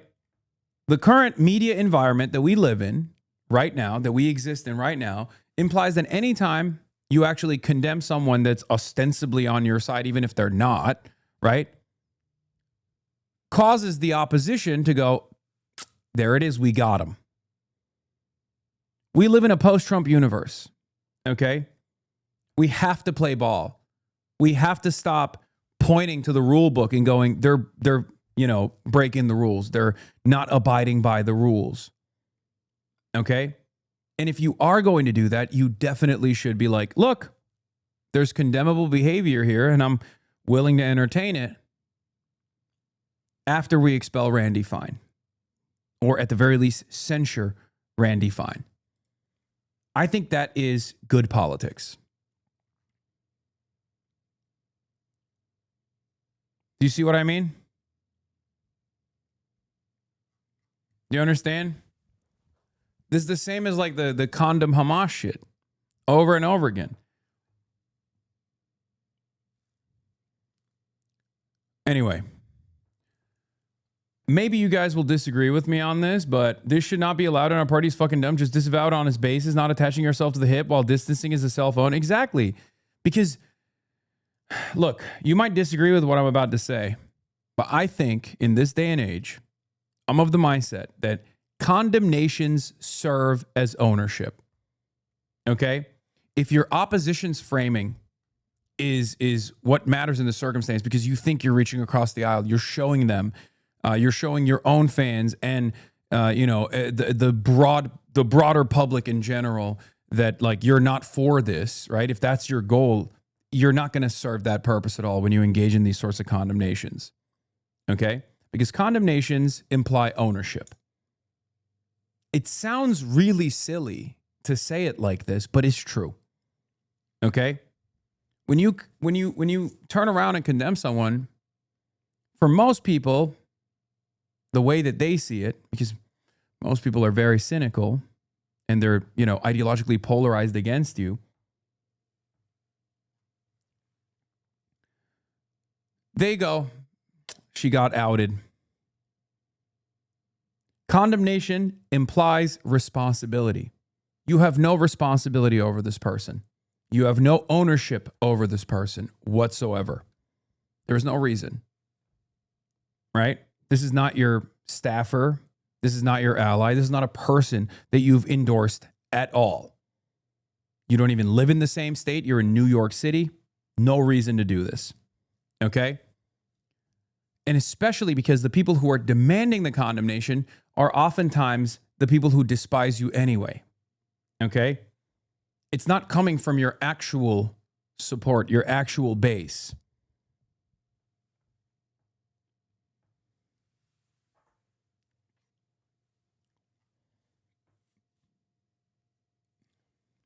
So that's one.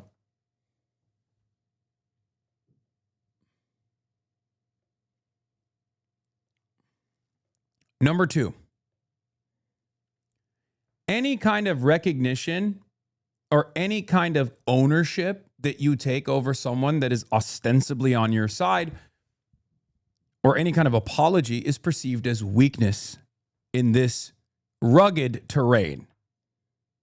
Okay? It's seen as weakness. It's an unforced error every single time you do it. You should only be accountable to your base. You should only be accountable to the people who are riding with you and riding for you.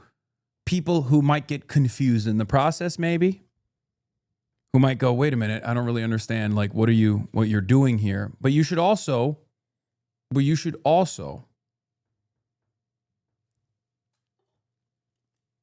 never have to concede to your opposition's framing. Kamala Harris did this quite a bit. Democrats do this all the time. And that's part of the reason why Trump is appealing or very successful. He never apologizes. He never condemns. And when people ask him to condemn, he turns around and says, why would I? Democrats are pedophilic monsters. Okay? And last but not least, endorsing the Democratic primary opponent, who is a pro-ICE, pro-Israel sheriff. I mean, that's totally ridiculous. totally ridiculous. Because then you're signaling to people that you would rather, you don't have a problem endorsing people who are pro-Israel. And I think that's totally unacceptable.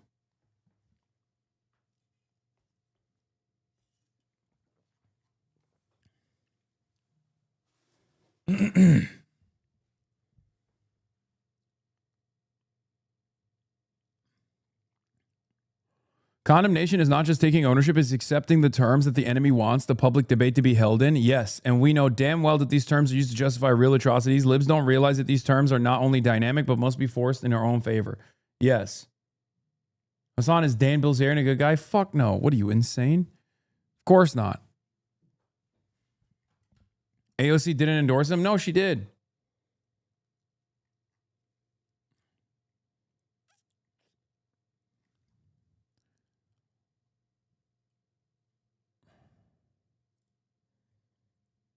She did. So, some principles to always follow through on. If you're, someone who wants to run for politics in the future or whatever, new rules will Bill Maher style rules for you. Always think before you make a statement, who is this message for? Is there an audience for this message? Will this reach a broad enough constituency? Will people be charitable to what I'm saying? Okay? Before you come out and, make statements. Those are the calculations that you should be making. Because, let's be real, that's what Republicans are doing every single time. And that's precisely the reason why they never do any of those things. So sometimes you got to think like a woke and act like a chud. Okay? Republicans are very good at doing politics. Their policies are horrible, but for the most part, their politics are pretty solid. They have to win elections with an objectively shitty and oftentimes objectively violent agenda. And they do.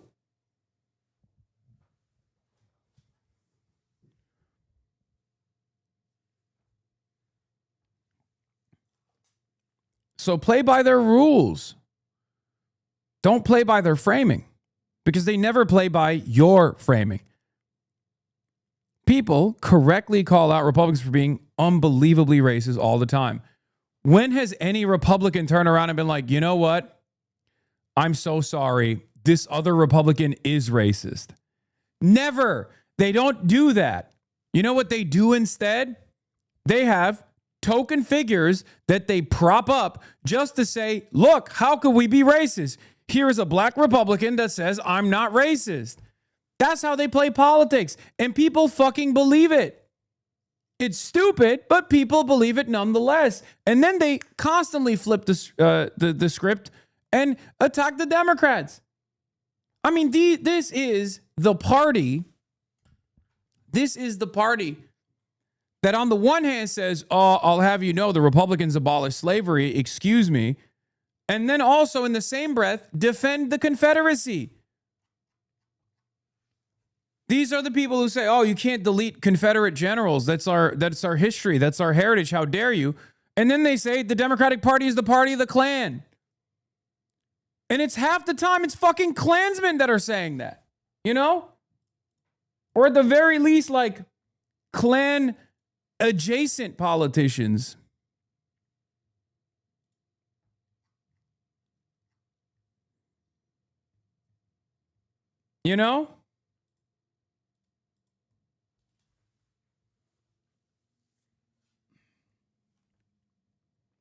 I think a much better response from AOC would be to turn it back around on a higher level like you do, which is, yes, Maureen Galindo is detestable. And yes, you exactly what you get when you constantly push anti-Zionism, anti-Semitism is equal, unacceptable, unlike Islamophobia in the body politique. Use it to pivot, reinforcing good takeaways, not just this is bad and I refuse to explain. Yeah. No, 100%. There are many takeaways from this story. One is, hey, if you don't want some fucking kooky ass person who's saying, Jews control Hollywood or the banking system to be a viable candidate in the Democratic primaries, run better fucking Democrats who are the actual anti-Israel Democrats. Because clearly people want that. People want someone to say fuck Israel. Okay? People want someone to say fuck Israel. So the Democrats have an option. Either they actually become the anti-Israel party, or they just constantly try to find the perfect messenger for it that still is saying pro-Israel things, but also still like kind of trying to gain legitimacy as an Israel critic.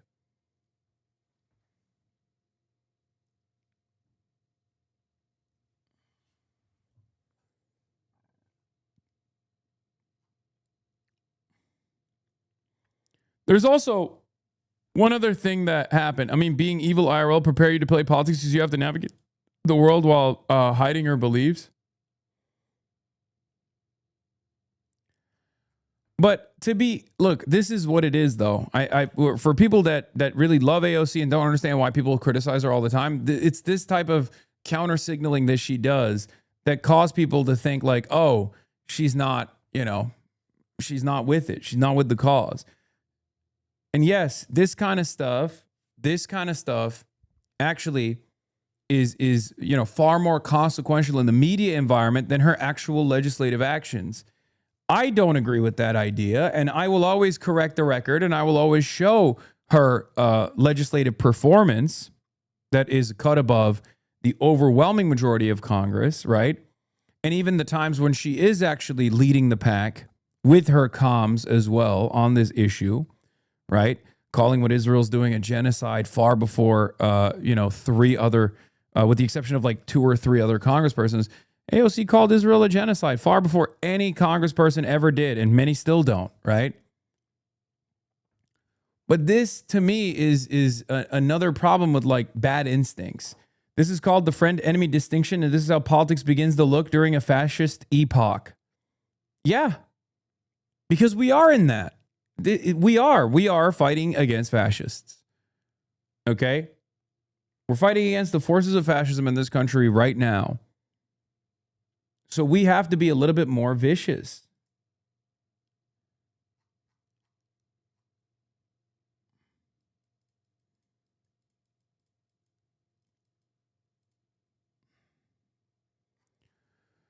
Oh no, Dave Weigel saw it. Haven't seen anyone else point this out and criticize this. AOC endorsed a police officer who, if he gets to Congress, will likely vote more with Cuellar than her. Oh no, now I've also gotten into the anti-AOC media cycle.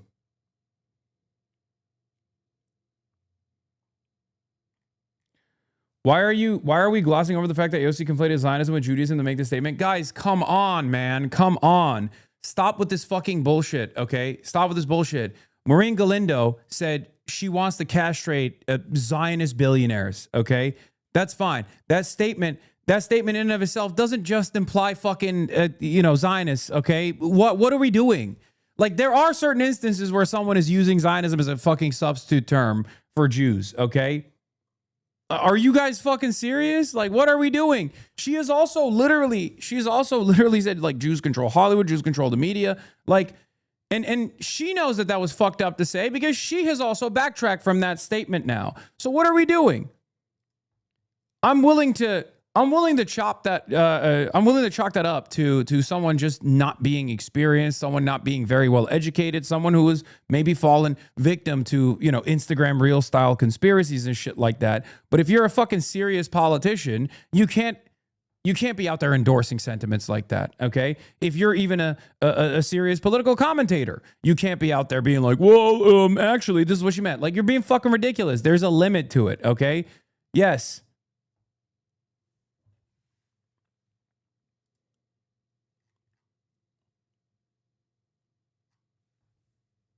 Stop. It almost reminds me of the people who always do this argument where it's like, well, actually, Semite means Arabic people as well. It's like, come on, dude. Live in the fucking real world, please. Your Ben Shapiro and the reactionary left is growing. Yeah, the difference between Ben Shapiro and I is that I've never been a fucking loyal servant of any party. Okay? And the reality of the matter is, most people have finally found themselves coming close to my conclusions. I've always had to be alone in the fucking sidelines by myself for the most part. I mean, obviously not fully alone. There are other people that are, that have been around as well. But let's be real. I've never compromised on my fucking values. I believe what I believe, and I will always defend it. I will always tell you the fucking truth. It's very frustrating. One of the most frustrating things that I always have to deal with is when people assume that I'm saying something with ulterior motives, right?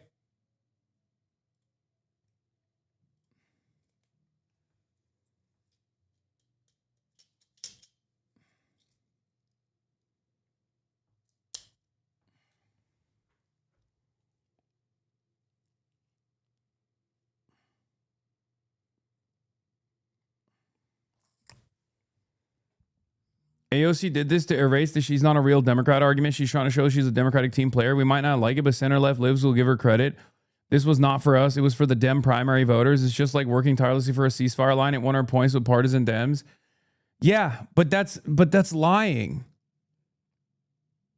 And you don't have to lie to win over members of your own fucking party. You have to win. That's it. Don't do this. This isn't for us shit. Because what you're doing in that situation is literally giving credit to someone being insincere. Okay, what's the length? What's the extent of how much she should do things not for us? Because it's not for us. It's just being truthful, being having moral convictions. Now we've moved beyond the Maureen Galindo conversation, by the way, just so you guys understand, because I'm not, saying this about her statements about Maureen Galindo, but like the working tirelessly for a ceasefire thing that she said that was objectively untrue. Should she have never actually come out and called what Israel's doing a genocide at a time when it was actually unfavorable for her to do so? Because when she came out and said Israel's doing a genocide on the fucking floor of Congress, when she said that, she was one of the first to do it in such a public setting. She was certainly ahead of Bernie, right? By a year. She was one of the first 3 or maybe 4 congresspersons that actually came out and said it, right? Should she have done that? AOC's called Israel an apartheid state since 2021. Should she have done that? She shouldn't have done that if she's only making these political calculations. It's moments like that that I actually pay attention to and actually give AOC credit for. Sometimes you have to be alone. And you're never fully alone regardless. You have your base. You have your fighters. You have people on your side. And on this issue, you definitely don't have to. Yeah, I know. Greenblatt went on MS Now to cry about me again. I got it right here. Let's take a look. There is an epidemic of anti-Semitism that has overtaken this country. You see it on both sides. Tucker Carlson and Hasan Piker. You have congressional candidates saying horrible things. Hate is a disease that will ultimately kill all of us. That's why we speak out, and that's why we're trying to push for... Dude, everything he does is hateful. He defends Israel. That's the most hateful thing you can do.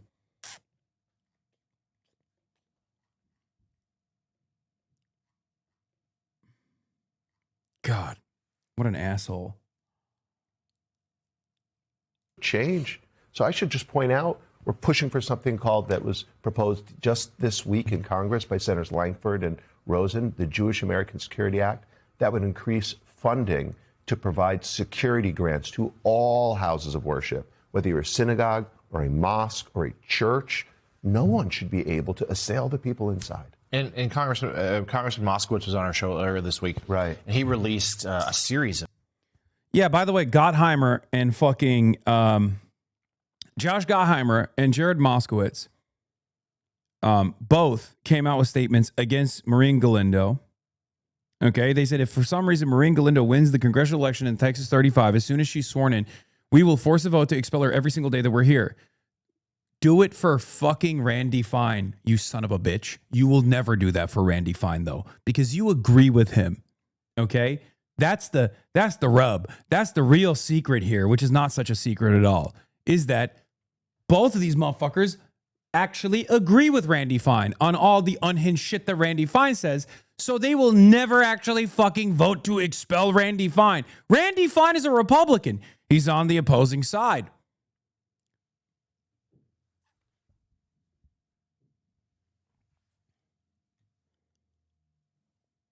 That's my point. Anti-Semitism and Islamophobia are both dangerous bigotries. Okay? But one has institutional stigma, anti-Semitism does. The other has institutional permission. The other is actually rewarded. Islamophobia is rewarded.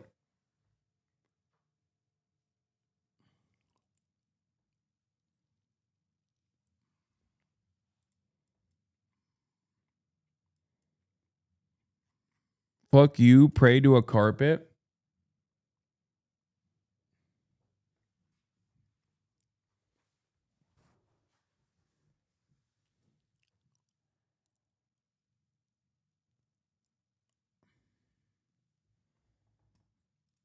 Okay, take a week off, man. Of truly hateful messages, voicemails that he received, very anti-Semitic and disgusting.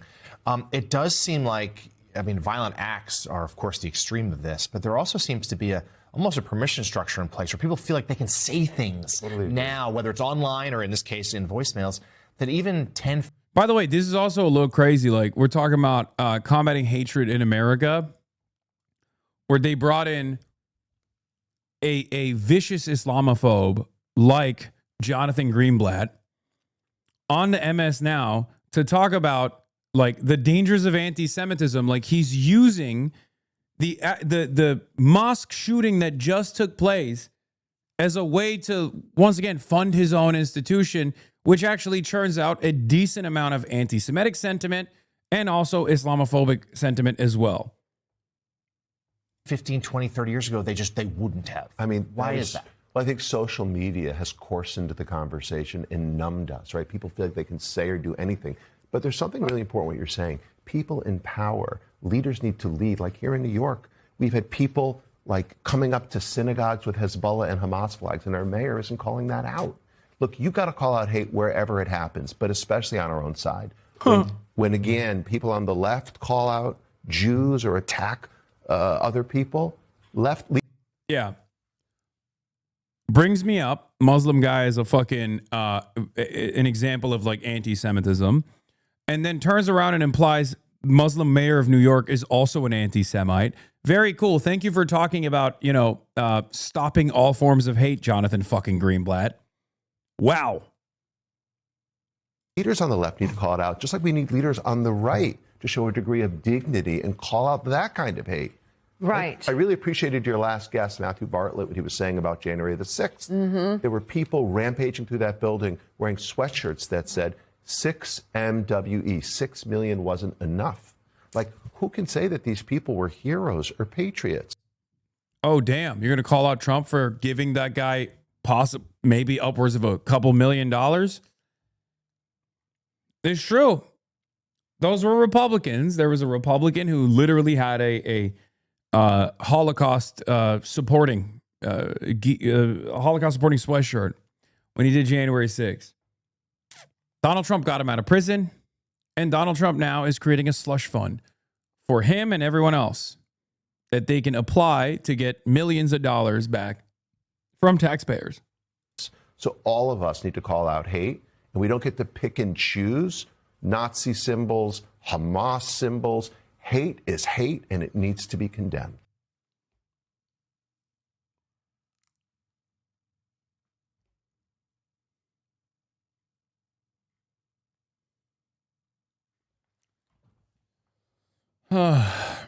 Yeah. Also, this is like, once again, a way to, can we pause talking about how incompetent the Democratic Party is for a second and talk about the motherland Türkiye? Kılıçdaroğlu CHP'nin başına geldi. Mutlak buğuları olarak Erdoğan dolar Ezevlerini eritti. İkinci bir darbe vakası yaşanıyor. I know you're busy with trashy American politics. It'd be nice to hear your commentary on that. Trump bile telefonda görüşmüş hemen öncesinde bazı kaynaklara göre. What? There's been a coup or something in Turkey? I didn't know that. I have no idea what happened. We I'll look helped into it. Bakarım. secure a $30 million increase for the nonprofit security grant program for the fiscal year 2026. That funding is critical. It supports the security cameras outside of your synagogue, the trained guard at the JCC door, the reinforced entrance at your day school. But we're not done. Right now, we are calling on Congress to fund the program at $1 billion because demand continues to outpace the funding, leaving thousands of applicants without the support that they need. Now, you heard mention of buffer zone legislation in New York City and a push for a federal version.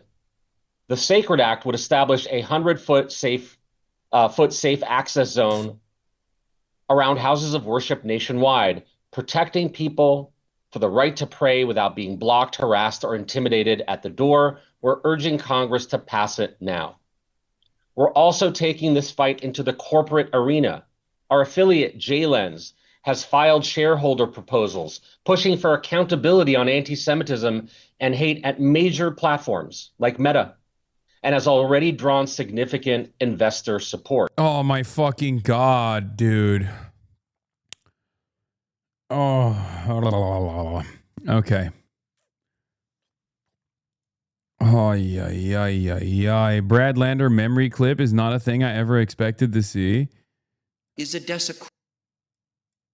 New York Democratic congressional candidate Brad Lander recites Quran verse at Queen's Mosque as he hopes to partner in Congress with Ilhan Omar and Rashid Tlaib. Imam prays for Mahdi to kill infidels with his sword. I believe, as a proud Jewish New Yorker, that Israel's genocide in Gaza is a desecration, is a violation of the understanding that everyone is created in God's image. Every one of those Palestinian kids in Gaza, just as divine as my beloved children. And so, yes, in Congress, I will not vote for any more U.S. military aid to Israel, not the bombs that are destroying the hospitals and schools in Gaza, not the occupation in Lebanon, which is now, I believe, unfortunately, on its way potentially to being a genocide as well. Kind of partnership I developed with Soran, I hope to come to have with Rashida Tlaib and Ilhan Omar and others in Congress to show we can build a city and a country and a world that everyone can afford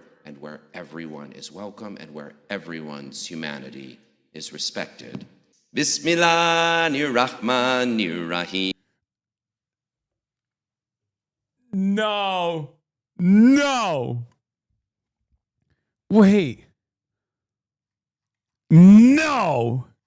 Brad. No. First of all, it's so funny because he's saying it like he's doing a Jewish prayer, like phonetically. And not only that, but you can still hear his accent, his New York accent.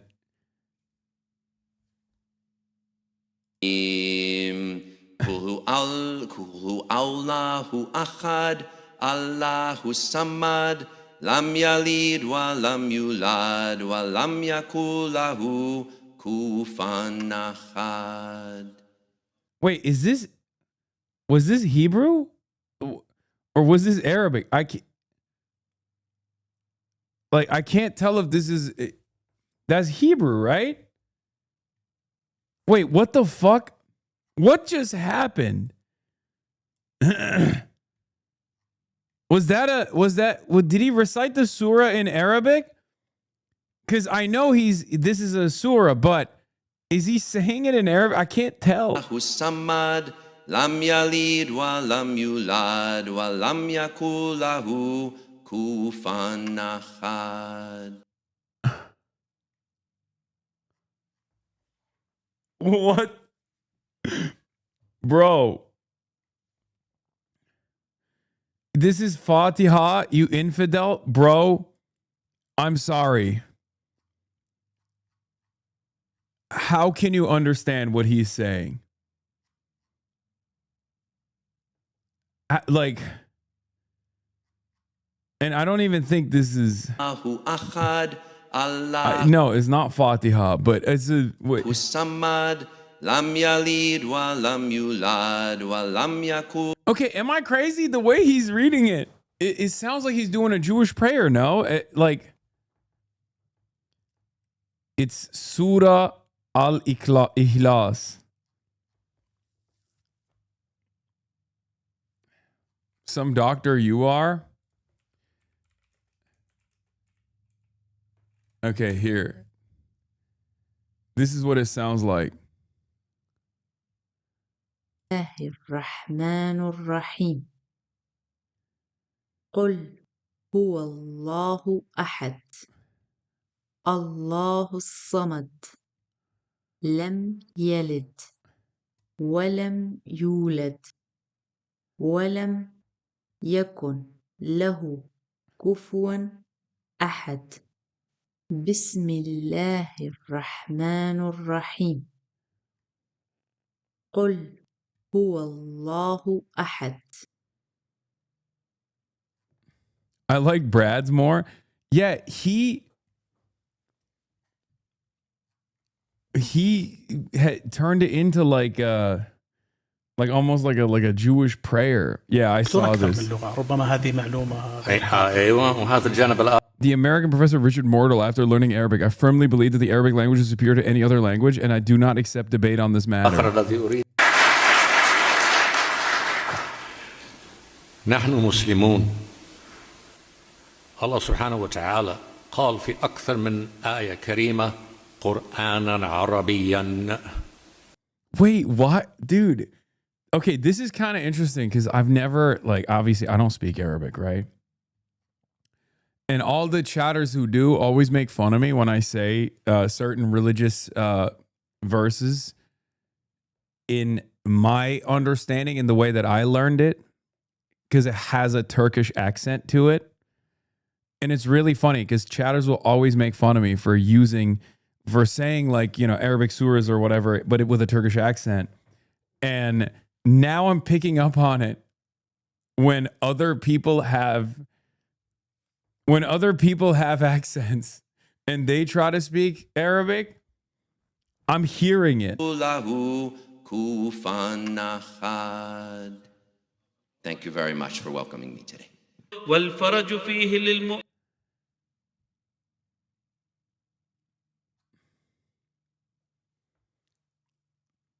Yes, it's broken Arabic with Jewish style of recitation, I guess, is cute, but Brad doesn't need to go that far, lol. I mean, he went there. This is our favorite reading of that.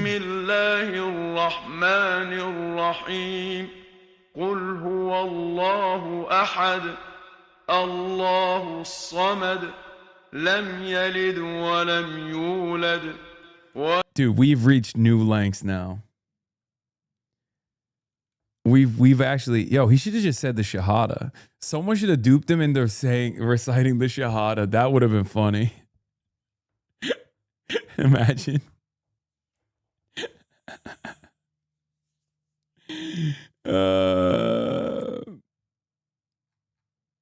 Oh man.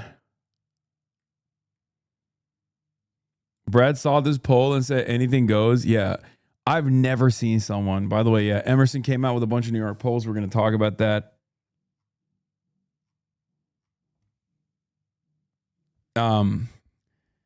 I've never seen someone who's an incumbent get this fucking cumstered and dumpstered.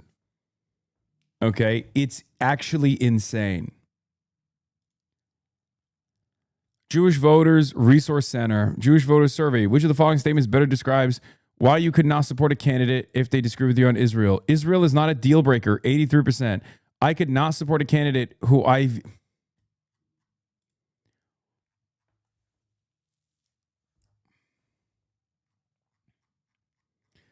cannot support a candidate who I view as insufficiently supportive of Israel, 13%. I cannot support a candidate who I view as supporting bad conduct by the Netanyahu government, 4%. Israel is not a deal breaker issue.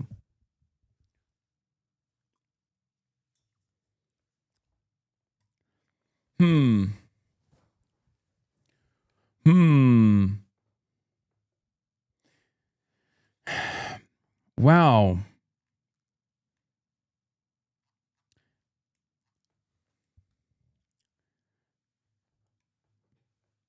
All I'm going to say is HasanAbi thought vindicated. Okay? HasanAbi thought vindicated. That is the worst poll question I've ever read. It doesn't matter. Israel is not a deal breaker issue at 83% shows American Jews, and this might come as a surprise to some, maybe Jake Tapper and many others in the media, but American Jews are American, okay? They got American problems, okay?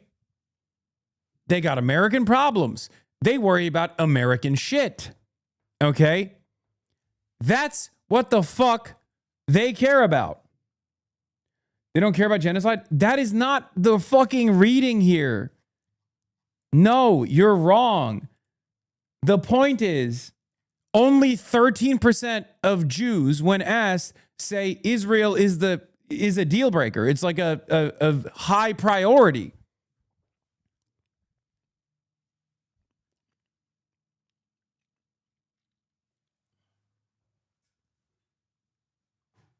This was literally my fucking argument about Zohran Mamdani. Okay? My argument for why many American Jews voted for Zohran Mamdani was, even if some of them actually cared about Israel quite a bit, they still are American Jews who care about American shit.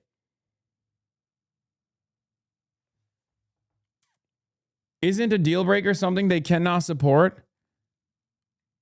There's an oft-repeated truism that most American Jews are pro-Israel, anti-Netanyahu. Today's poll shows that nearly 1 out of 4 American Jews do not support Israel as a Jewish state. In other words, are not recognizably Zionist. It's well past time to rethink our assumptions.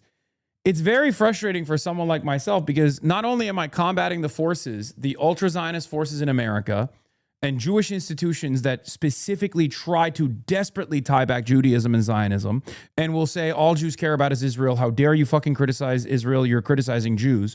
But I'm also combating the forces on the anti-Zionist side at times that have also taken that framing hook, line, and sinker that go, you know what? They've said this too many times, so I'm choosing to believe it. So fuck it. Okay? No charity from either side, mind you. The anti-Zionist side goes, why the fuck do you care about this shit so much? They keep saying over and over again, and this is true, virtually every single Jewish institution, with the exceptions that are either like Yiddish institutions of learning or anti-Zionist Jewish institutions like JVP and whatnot, are openly saying they're pro-Israel all the fucking time in broad daylight, non-fucking stop. And it goes beyond that, where they not only do that, but then they also say if you actually fucking criticize Israel, if you protest a settler fair that's taking place, that's an illegal act, it's an illegal land sale that is illegally stolen land in occupied Palestinian territory, and people protest that, you're being anti-Semitic.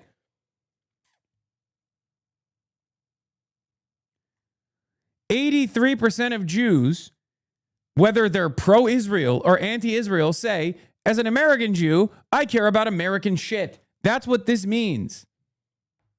Okay? That's what this means. It's literally something I've said over and over again. This is, once again, proof of the same thing that I keep repeating. And I don't say this to be like, oh, I'm only saying this because like I have to be a loyal lapdog of Zionism or whatever. I'm saying this because it's true. Even people who are fucking pro-Israel, why are you defending Israel again? See, this is what I mean. I have to deal with this shit all the time, dude. Some of you have unironically become Nick Fuentes enjoyers, man. This is crazy.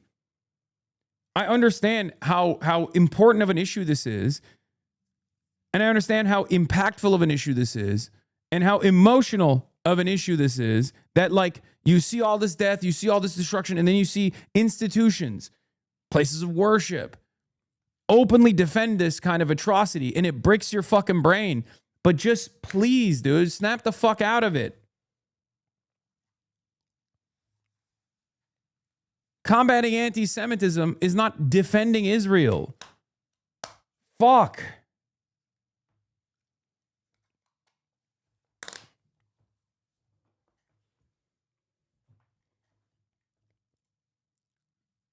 amongst Jews that were asked in this 83%, there are pro-Israel Jews. Bro, admit you're deep state Mossad, CIA, Islamist, commie, sheepdog with a billionaire dad. Yes, it's true. All of it. Amongst this 83%, okay, amongst this 83%, there are, of course, Jews that are pro-Israel. But even Jews that are pro-Israel are like, I'm an American Jew. I care about American shit. It's not a fucking deal breaker. I will still, I will still support.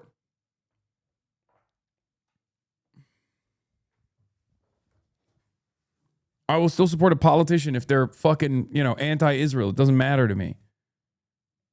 If they got a bunch of other shit that I care about, if they're defending a bunch of other shit that I care about, then I'll support them.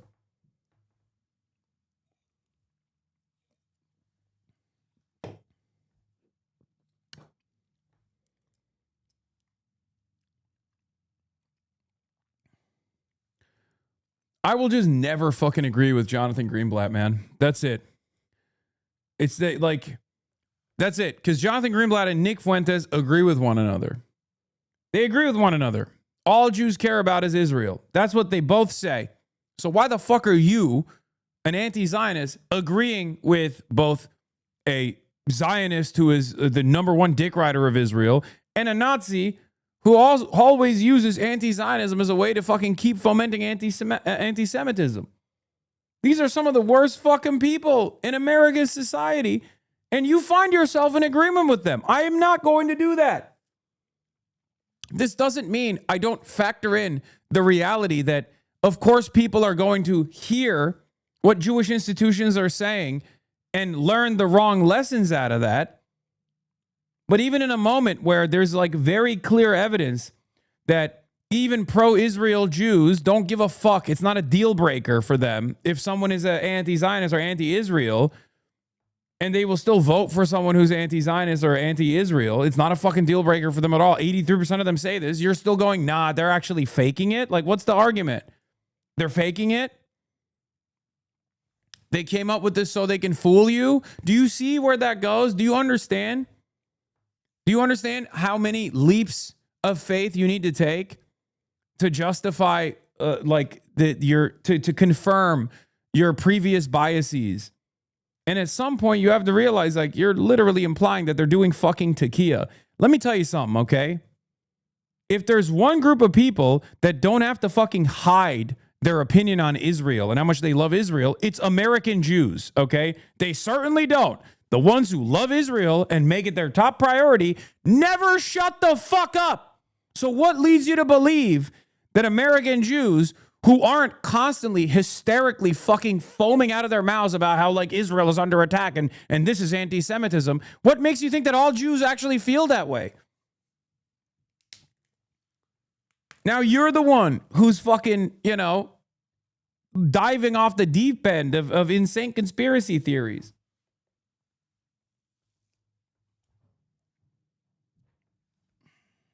Seems like way more of a LA thing. No, I mean, there's people everywhere.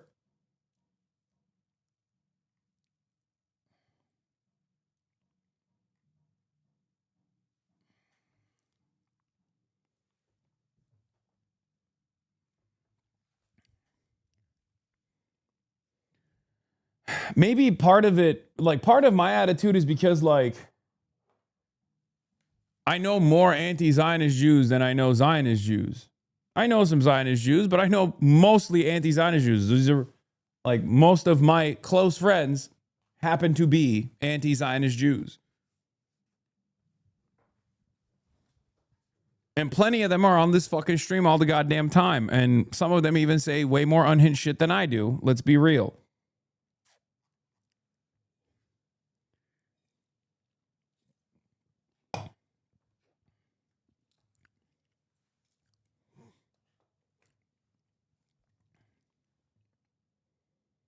Is that the majority, though? It's not, but it doesn't fucking matter. What are you talking about? Dude, what are we talking about? Majority or not, what difference does it fucking make? It's the majority, probably at this point, for those under the age of 35, but what fucking difference does it make?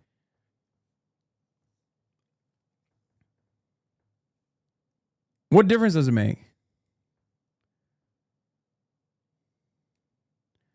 Even if it was every single Jewish person that's like saying my top priority is Israel. Like, what difference would that make? Would that change your calculation? Would you still not say fuck Israel? I would. I would still continue saying it, right? Because it's the truth. Like, it doesn't matter. I don't place any emphasis on what percentage of people believe whatever the fuck they believe. It is meaningless.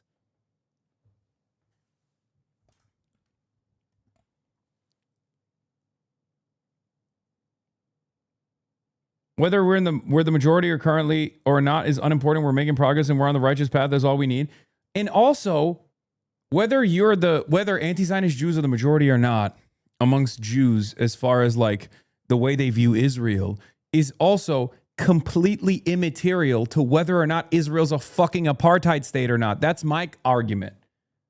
And that's precisely the reason why people call me a fucking anti-Semite all the time. Okay? Insincerely, but it doesn't matter.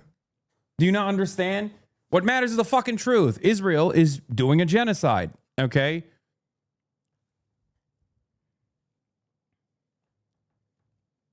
Israel's doing a genocide. Israel's an apartheid state. Israel is a fascist state. Zionism is a fascist ideology.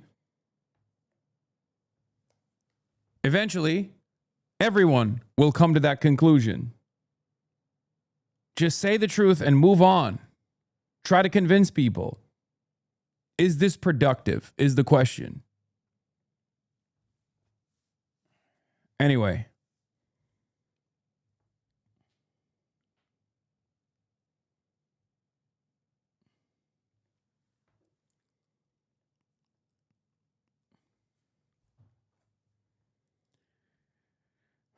All right. New Emerson poll shows who's leading in the Democratic primaries. Let's take a look.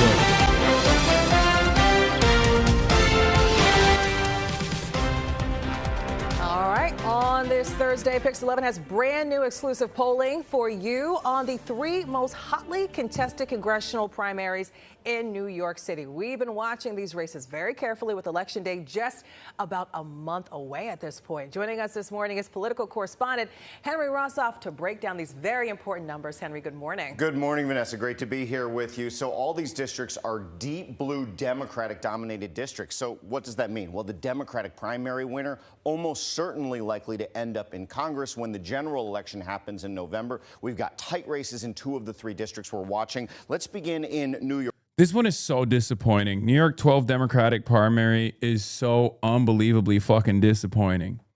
Okay? I don't know what the hell happened to Jack Schlossberg. By the way, he was at the top of this. There was a real opportunity. Cam Caskey was running here, but he was like, fuck this. I can't do this. I'm not, capable of fundraising here. And he was just like, he wanted to work in activism instead. Right? And now, and he was a straight up real one. He was a full tilt anti-Zionist, Cam Caskey, and he still is. But now you got Michael Asher and Alex Boras and Jack Schlossberg and fucking George Conway. George Conway is Kellyanne Conway's husband, Rhino, never Trump, Republican. But you know what's really fucking annoying about this race? If Alex Boras came out and was like, yo, this Israel stuff, I'm out. Fuck this. He would literally put LeBron numbers up on the board. This is a very Jewish district, for the record. This is the outbound Democrat here is what's his face? The old guy. I'm forgetting his name now. His name escapes me. But he's retiring. Nadler, Jerry Nadler. Thank you, chatters. So here's the thing. Michael Asher is Jerry Nadler's own hand-selected pick for this race. But what's interesting is Michael Asher is literally more pro-Israel than Jerry Nadler is. Okay? Nadler was less pro-Israel than fucking Michael Asher is. How is that possible? And because it's his district and Micah is his guy, he's currently in the lead. Alex Boras is actually fine. He's not as bad. I would Like out of all of these guys, I would say he is probably a cut above. The issue is he also is Alex that guy that screamed at his barefoot pregnant wife? What? Who are you talking about? Here's the problem. If Alex had maybe a fraction, no, that's Steven Crowder. If Alex had maybe a fraction of the takes from his dad, and yes, Morris Katz is working for Lasher, and I told you, they're a fucking ad agency, brother. What do you mean? Of course they're gonna fucking work for whoever gives them money. They work for Steyer too, even though, Steyer is, I think, not the worst, unfortunately, in the California gubernatorial run.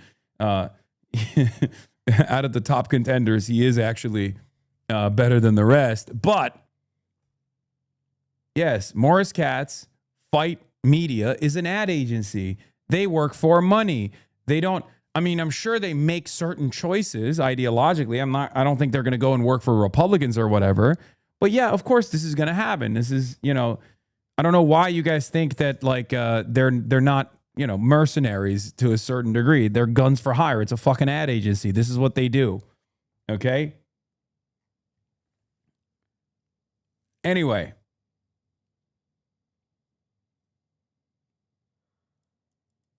I went to college with Alex Borges. We were in the same frat. He's a good dude, but he definitely seems like he's pro-Israel to an extent, like more than acceptable in most cases, but he may be the best choice in this race. Yeah. So, oh my God, another guy, pundit on Fox News wearing a face mask. Oh my God. I can't tell if you guys are doing this to trigger me. I don't know. I can't tell if you guys are doing. Ain't no way. Oh my God. Oh my God. 64-month subscriber. Oh my God. People's brains are fucking straight up fried, I think. Oh no.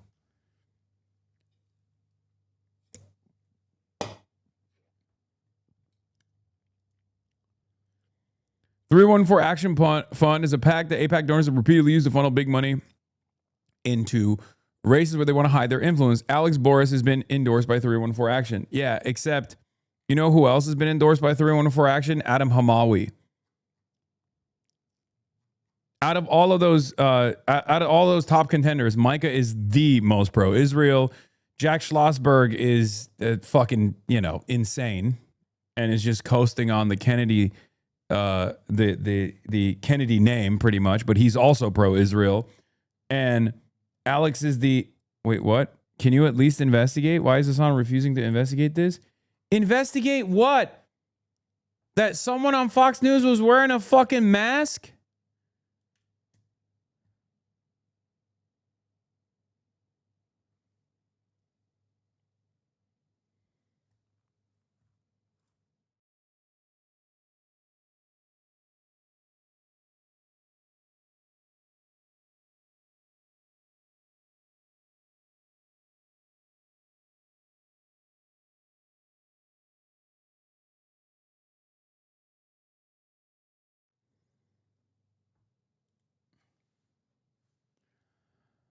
Oh.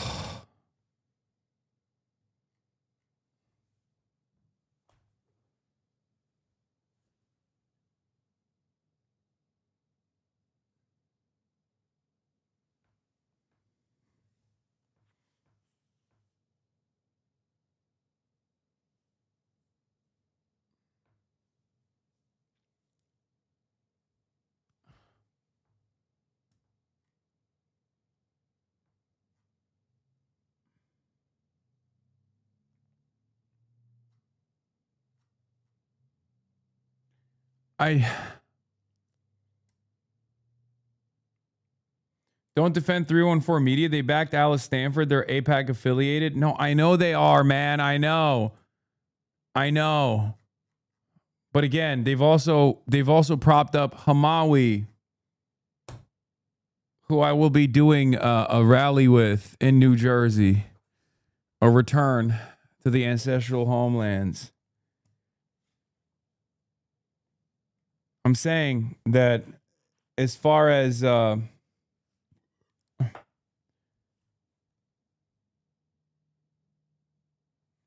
my God, no, I pressed. Oh my God, even my team is like, did you just F?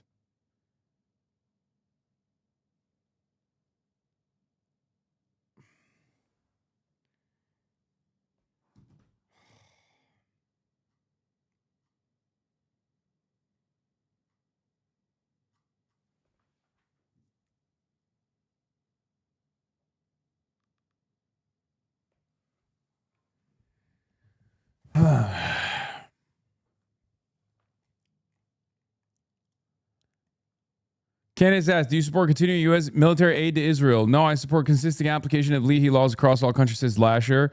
Boris says, correct. It should be a universal standard applied by the Leahy laws. Or not continuing, conditioning aid. Except Israel doesn't fucking... Israel violates that.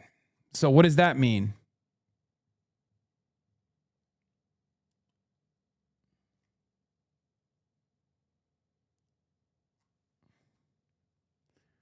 Yeah, they're both ass. Everyone is ass in New York 12, okay?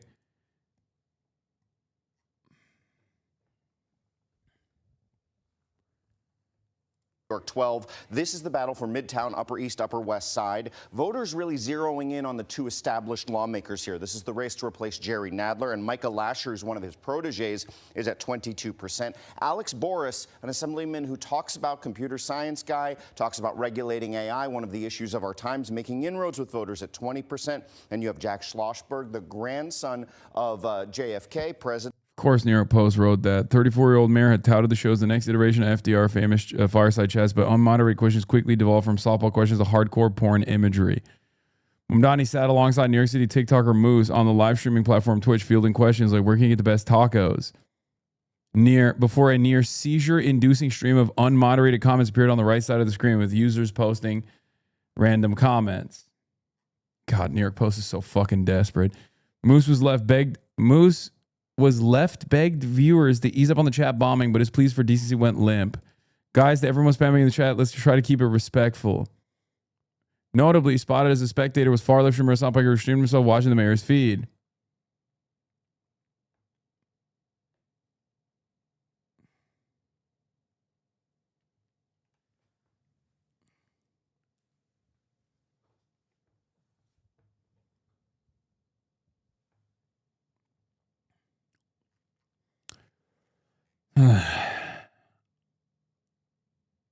Are you ever going to address the fact that the mosque shooters were groypers? Buddy, I addressed it the first day. Literally before anybody else did. Okay? But I will. I'll get to it. At 11%, George Conway, the noted Trump critic, Republican turned Democrat, over at 10%. But note the undecided at the bottom, 32%. So still a lot of room for movement in this race. Let's page over to New York 7, and this is generally considered a big test of Mayor Zohran Mamdani's political power. He's incredibly popular in. I don't think you guys should be comfortable here, okay? Antonio Reynoso is endorsed by Working Families Party and also the candidate is leaving.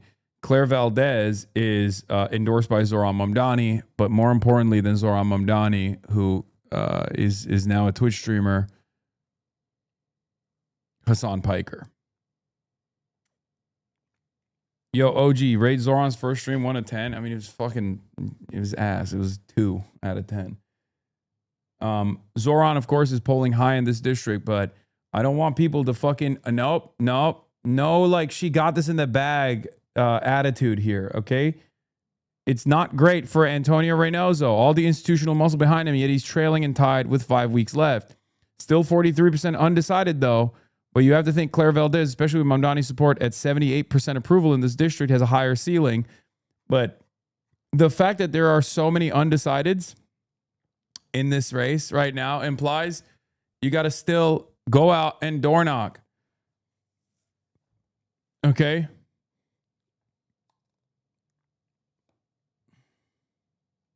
This is a statistical tie. Okay? 23 to 21 is basically a motherfucking tie. Okay? What is this? Zoran rally? Yeah.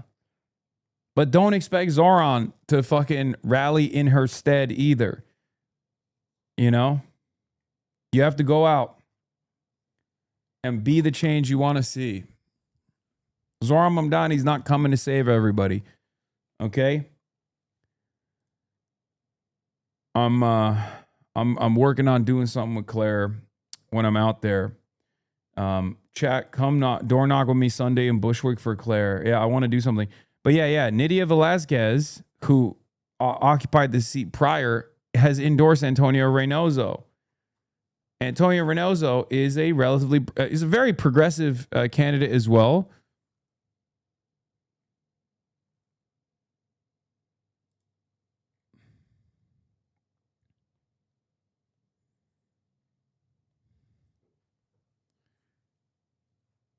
Also, you guys want to know something fucking super fake? This motherfucker, Tadic, let me mob for you, Mumdani. I love New York City. I love you. Want to play Valo or CS? Okay.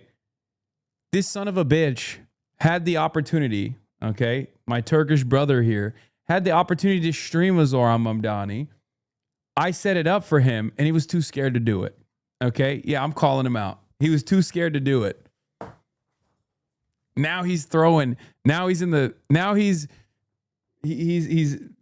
debased himself to being a chatter, begging for a collab. I mean, he's memeing.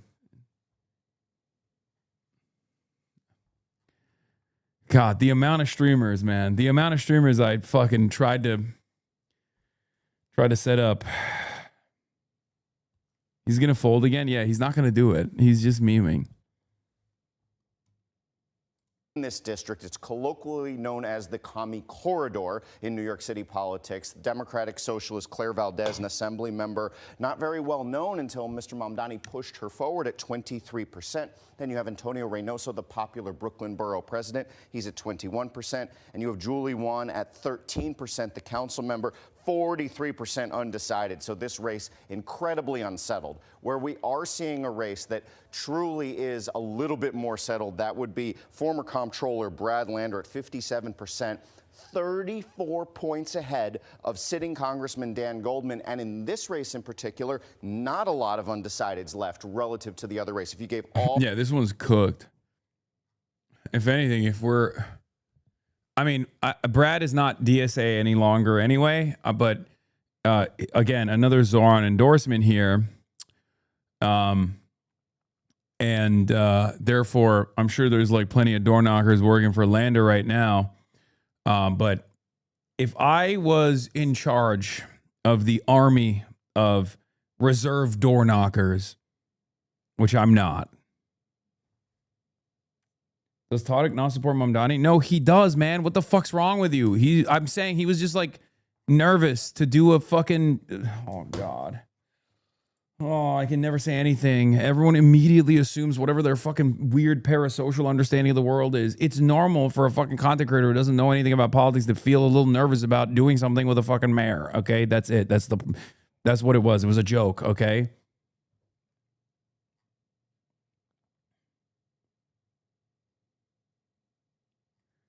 My district, not fond of Goldman. Republic formerly known. Yeah, it's not surprising. He sucks. So. Dan Goldman is ass. He is incredibly ass, and he is a fairly conservative. He is a fairly conservative candidate. Brad Lander, of course, is a lot better than he is in virtually every aspect.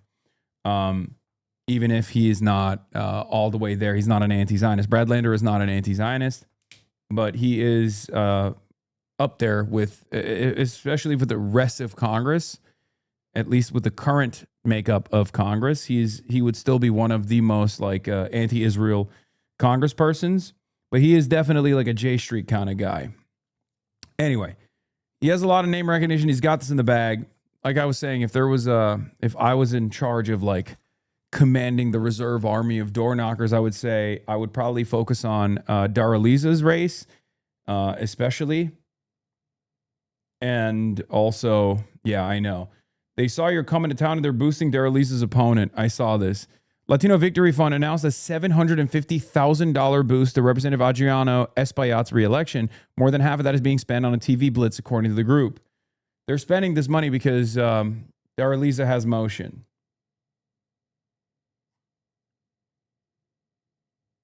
Okay, Claire Valdez and Daraliza are, I think, the areas of need right now. 20% undecided points to Mr. Goldman. He still would not catch up to Mr. Lander, according to our... I know you're planning to meet Daraliza again this weekend, but any plans for a New York DSA rally or something? She needs the HasanAbi bump. I mean, I would do it, yes. I would, if the New York DSA wanted to do like a rally or something for the New York slate, okay? Yeah, I would be fucking all over it. I'd fly out for that, for sure. Polling in the 10th congressional district, that's Lower Manhattan and Brooklyn. Now, the economy, overwhelmingly the biggest issue in all three of these districts, and almost nobody among Democratic primary voters feels that things are going well. In New York, Jesus. 80 90% poor fare. 99. I mean, it's true. It's really percent ass. say the economy is doing poor or fair, just 12% saying good or excellent, and this trend continues all the way down. So that affordability issue that we saw play out in 24, 25, it looks like it's also playing out in 26, Vanessa. So the economy, that's the deal here. Top of everyone's mind right now, Henry. Thank you so much for breaking down those numbers for us as we are once again less than a month away.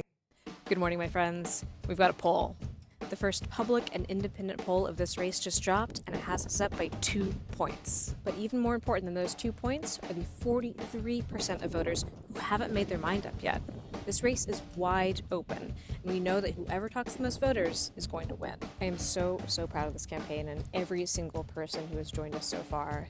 We have 33 days left. How this race goes is up to all of us. If you haven't donated to the campaign or haven't signed up for a shift, or hey, maybe if you already have, now is the time to double down. We know exactly how to win Aber this race. Kawas as well, We want as obviously. many voters in New York 7 as we can. We know how to win, so let's do it. Go to playvaldezforcongress.com and join us. And this next segment, we should change the name of it to Yes, They're Nuts. But what the Democrats are morphing into is not a joke. It's highly disturbing. Texas Democratic House candidate and sex therapist Maureen Galindo is using rhetoric far more extreme than anything they accuse Republicans of. She posted on Instagram that she will turn an ICE facility into a prison for American Zionists and former ICE officers, even proposing what she called a castration processing center for pedophiles, which will probably be most of the Zionists, she wrote. Now, some Democrats claim to be outraged by her comments, but I bet a lot of them secretly agree with her. And fucking Batum. What did I say? What did I say? Wow. Do I know my fucking hog media or do I not know my fucking hog media? What did I say?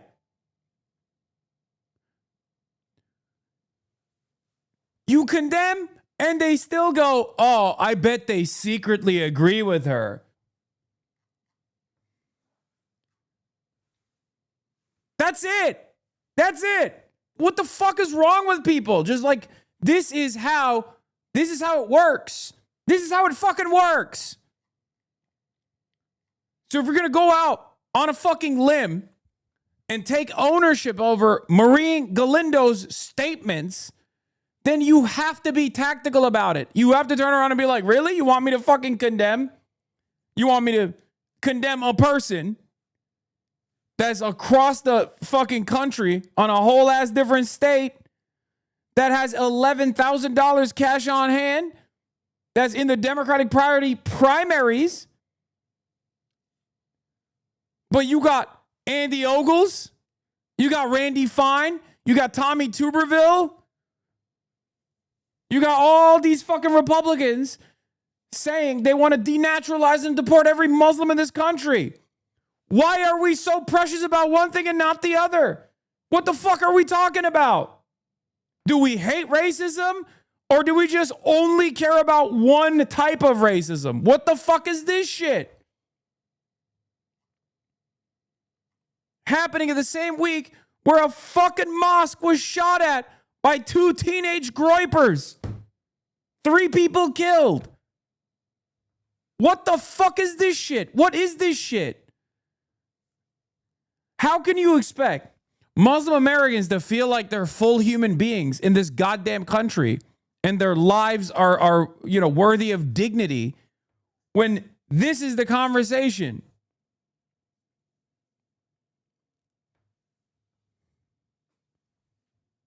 It's crazy. And there are still chatters in my fucking chat trying to be like, oh, dude, we should just be against anti-Semitism in all forms. Yeah, dumbass, I agree. But don't you think it's a fucking little ridiculous? They show a clip from your show in this segment. This was Galindo's attempt at a clarification. When I say that I want billionaire Zionists in prison, that does not mean I want Jews in internment camps. So why am I getting a whole bunch of death threats and MAGA insults? Here to discuss, Ari Fleischer, former White House press secretary, Fox News contributor. Ari, this situation is nuts. Texas Congressman Jared Moskowitz called Galindo the first current political candidate suggesting concentration camps for American Jews. So is this just a fringe thing, or is this a bigger problem for them? No, it's not a fringe thing. You have a candidate in Maine who is wearing a Nazi tattoo. See? Condemnations of this sort don't fucking work. As a matter of fact, it plays the opposite role. You've now highlighted it. You've now taken ownership over Maureen Galindo. Have fun with that.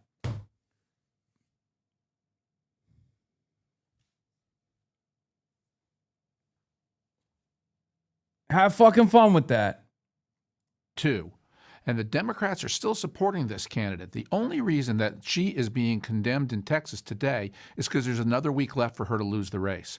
If she had said this, if the news about her saying these things came out after she secured the nomination, she's in a runoff, the race is just in a week. If she wins that nomination, I predict you, Laura, they're going to put up with her, just like they put up with a candidate in Maine with a Nazi tattoo. This is how desperate they are for winning. And there is a streak inside the Democratic Party that is virulently anti-Semitic, and we have never heard it as bad as we did in Texas with what she has said. And she's claiming, Ari, that she cannot be anti-Semitic. It's impossible because her last serious relationship was with a Jewish man. So is that... Again, I'm sorry, but you sound like a fucking libtard, okay? I'm using the terms that you understand because this is precisely what you guys do about black people, for example. This is exactly the same fucking playbook.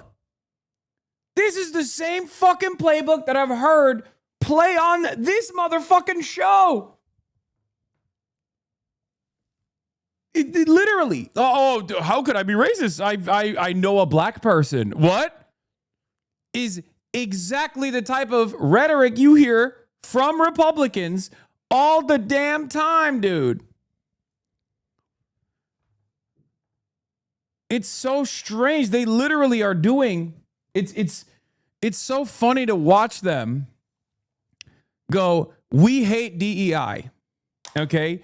We hate all affirmative action. We hate DEI except for one group. If we can cynically weaponize anti-Semitism against the entire opposition party, okay? Not even in this circumstance against like Maureen Galindo, who has said anti-Semitic shit, but just against, paint the entire brush.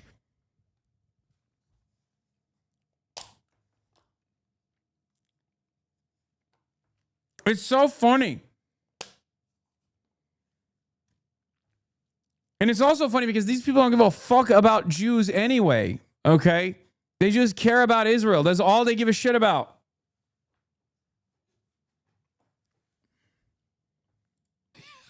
What? Yeah. I think she's a loony, Laura. I mean, I think that's the bottom line. You know, even her attempt to clean up today. Why should billionaire Zionists be in prison?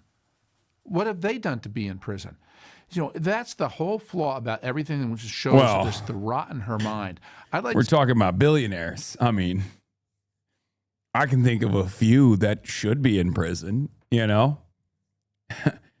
Billionaire and Israel supporter? I don't know. I mean, listen.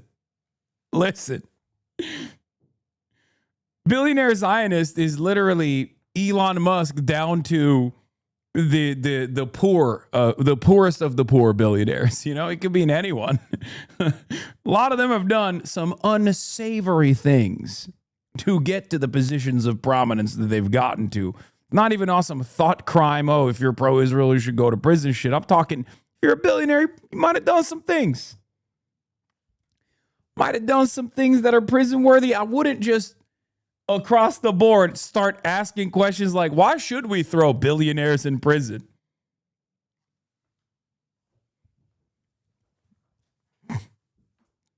I'm just saying. See two things happen. One is all Democrats call for her to drop out, and if she does win, call on her to drop out and say they won't support her. They'll support the Republican. Two, somebody needs to do it. Democrats should support the Republican if she wins the race. You know what's funny? There are Democrats who would do that, by the way. Like because they're cucked. They're cucked. They're unbelievably cucked. And I don't even mean just like cucked to Israel. They're just cucked to the Republican Party. Okay?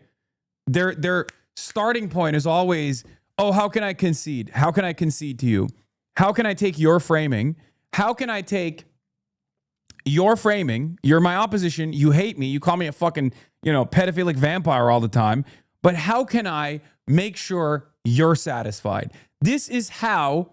No, I'm not talking about Moskowitz and shit. I'm not talking about Moskowitz.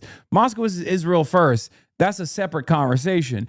I'm talking about the Democratic Party tendency to constantly abide by oppositional framing. It's not even on this issue in particular. It's just everything all the time. Interview with her. I'd love to see her mind in action.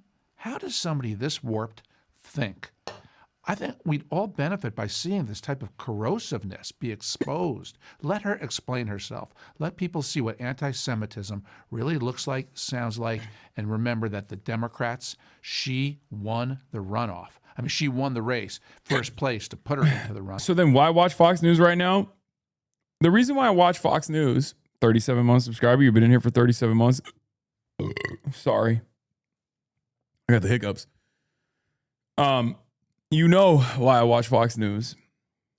It's the same reason why I gave good advice that nobody obviously heeds and listens to about how hogs operate and what you should and shouldn't do.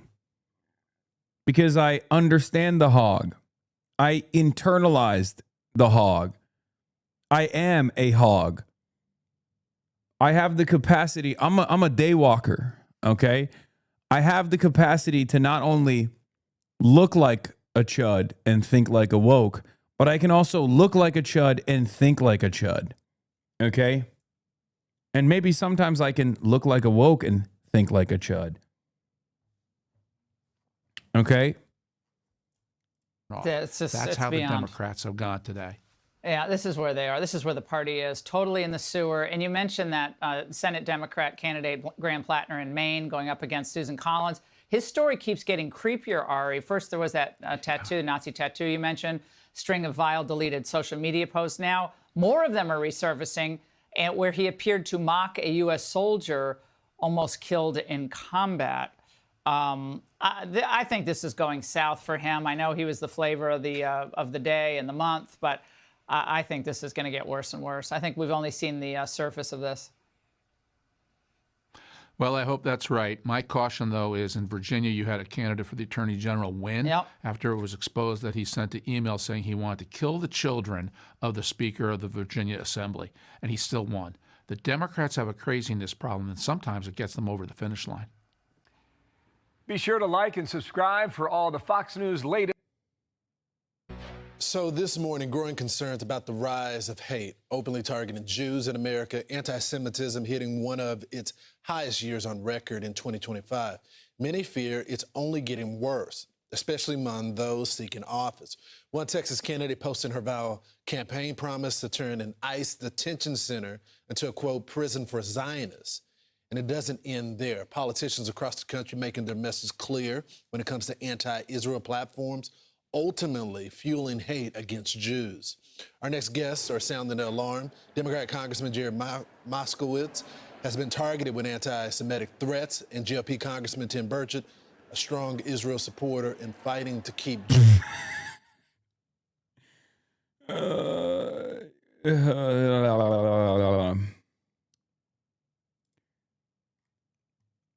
I'm skipping this shit, dude. I'm sorry. I don't fucking like. What are we doing? Okay. Yes. Anti-Semitism is a far bigger problem, and it's coming from the Democrats. They're the ones doing it, and it's strong Israel supporters being yelled at. I mean, I don't even know what happened to Jared Moskowitz. I just at least they stopped doing hit pieces on you. True. That is true.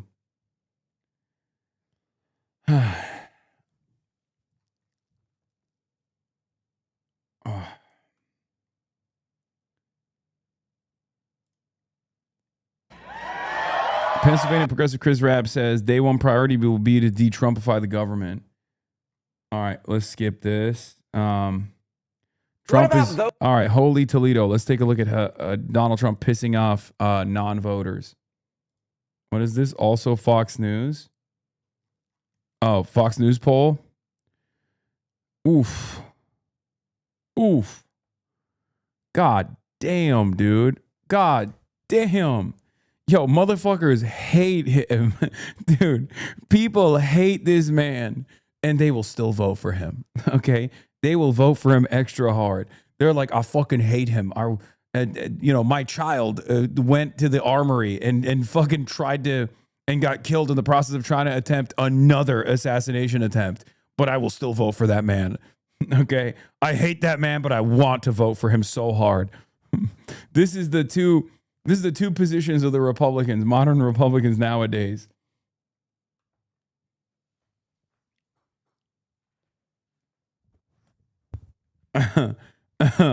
Yeah, no, keep slapping the Israel tax on the gas pumps, dude. Things are going great.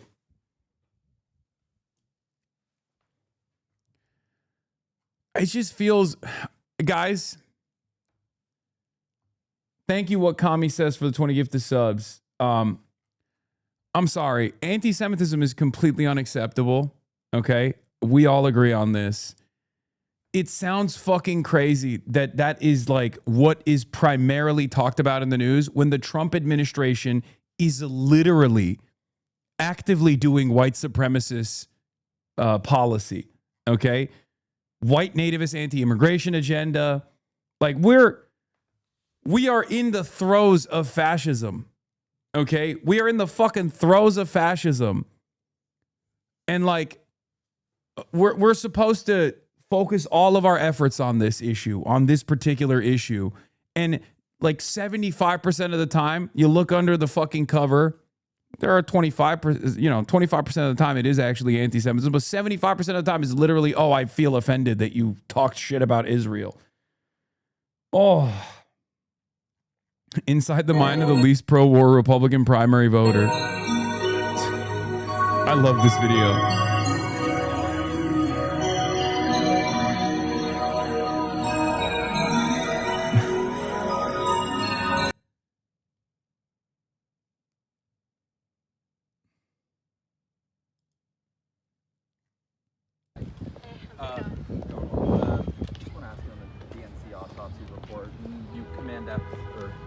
The whole document. No mention of Israel, no mention of Gaza, no mention of Palestine.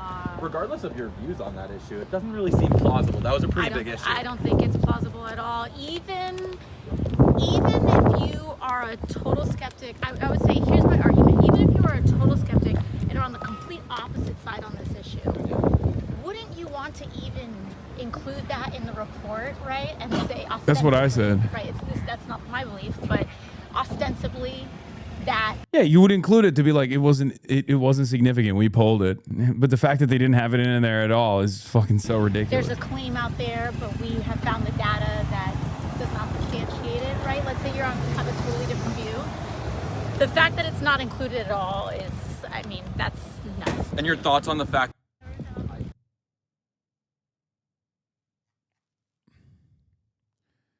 Listening to an NPR interview with a Georgia voter this AM who rated Trump A+ and was asked how he was managing higher food prices. His answers, my wife and I fast. Bruh. Bruh. Bruh. Bruh. Bruh.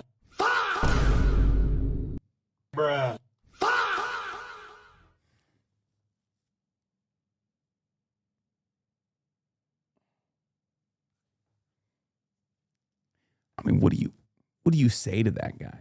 What the fuck do you say to that guy?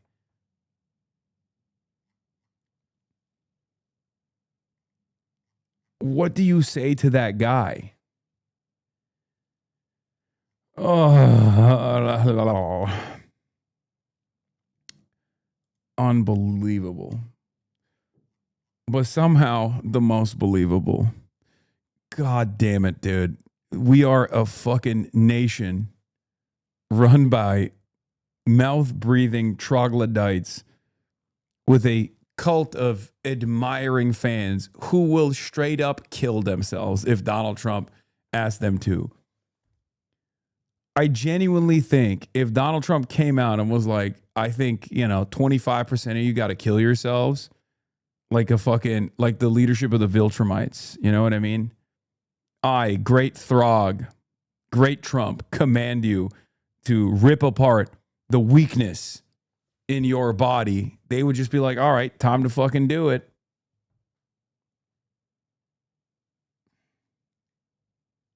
Those who didn't cast a ballot at all in 2024, those who didn't show up to vote, well, they have become absolutely perturbed. I dare say they are pissed off at the President of the United States. Voters who didn't cast a ballot in 2024. Trump's net approval rating. Back in November of 2024, just after the election, look at his net approval rating. It was plus 4 points for his plans in office. But look at that. It is fallen. Yeah. Whoo! There you go, Sarah Seidner. That's the only sound you can make. It has fallen through the floor. Look at this. Minus 50 points on Trump's net approval rating among voters who did not, in fact, cast a ballot in 2024. That is, you don't have to be a mathematical genius, an over 50-point move against the President of the United States among those who are kind of like, meh, in terms of voting in 2024. But now they are pissed off. Well, and that's the thing. The turnout can have a huge impact on who wins a race.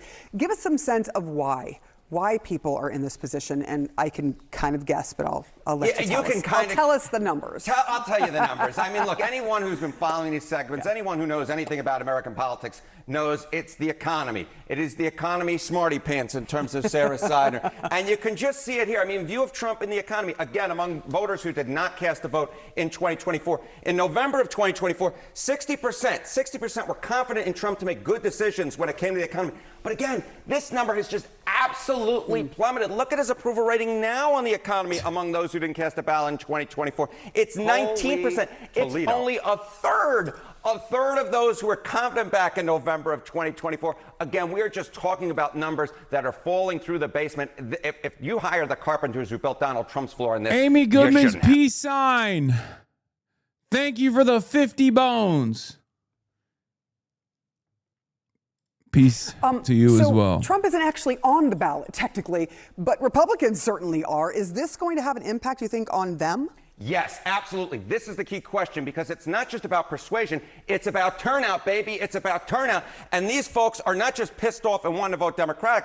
A lot of them are actually very likely to vote. Okay, voters who didn't cast a ballot in 2024, their 2026 choice for the House. Look at this. Democrats are winning amongst them by 31 points, and 48% of them are either very likely or almost certain to vote in the midterm elections. So this is a group I'd really be paying a lot of attention on, because the reason why Democrats are doing so well on the generic ballot is in large part among those who stayed home in 2024. Many of them will vote in 2026, and they won't be voting Republican. They'll be voting Democratic, because truth is, they're just pissed off at the President of the United States. We expect to see some potentially big numbers. I mean, judging from this at the polls or voters' numbers when it comes to the midterms. When you're perturbed, you turn out to vote. Do you know how hard it is to be working class and afford rent or mortgage, utilities, transportation, childcare, food, and forget about if your child needs tutoring in school or wants to participate in extracurricular activities. This is what the majority of the American people are dealing with. Trump ran on the economy. He's failed in that regard. We're in a war we shouldn't be in. He's backtracked on the Epstein files. This is all why his numbers are in the tank. And Democrats have been pouncing, but hopefully we could finish the job for November. I will note, to your point, by the way, average mortgage rates are now up to 6.56%. It's absolutely stunning. And that is preventing people from being able to buy homes. It's a separate point, but to something you mentioned. Mortgage rates just hitting the highest level we've seen in 9 months. And as we gear up for the busy summer travel season, gas prices are higher than we've already seen in almost 4 years. Experts say they could get worse, too, with the war in Iran and the ongoing closure of the Strait of Hormuz destabilizing global oil markets. CNN business senior reporter David Goldman is here to break it down for us. David, let's start with mortgage rates. How high are we talking? Yeah, 6.51%. That is, as you mentioned, the highest in 9 months. And the amount that it jumped over the past week was the... Bro, I'm left bashing a little bit. I have to. We don't have to compromise on trans people at all. Explaining that it makes no sense for Democrats to ostracize trans people in order to be electable. Democrats should run on decent policies that improve the lives of everyone. Transphobia isn't productive. Only compromise on genocide is allowed. When have I said that? Like, what is this? What is going on? What are you, fucking Neera Tanden? Like, this is Neera Tanden levels of lying about shit that I say and do at this point. Stop responding to bad empanada fans on Twitter. What the fuck is happening, dude? Who the fuck are these people? What kind of anti-Zionism have they done? This is the person you're supposed to be nice to, by the way, Salin? Wait, this is who they were talking about?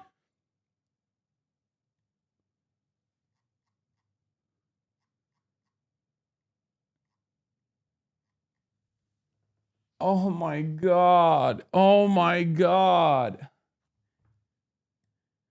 Oh, they live in Argentina and just retweet bad empanada.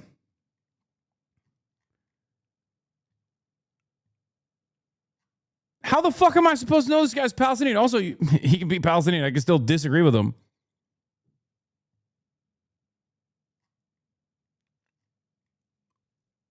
Literally farming y'all, by the way. Yeah, no, I am being farmed to a certain degree, I think. This is what that other chat was referencing. Oh, this one, which pales in comparison to your methods. Also posting. Posting is better than being pro-Zionist Dems. I genuinely, dude, if you're not getting paid, if you're unironically not getting paid by the CIA, you should be, okay? If you're not getting paid by Israel, you should be getting paid by Israel for doing tireless advocacy, okay? Straight up. Straight up. You know, you should be. Join the side of Nas Daily, King. Ahmed Fouad al-Khatib. You got this. The son of Hamas.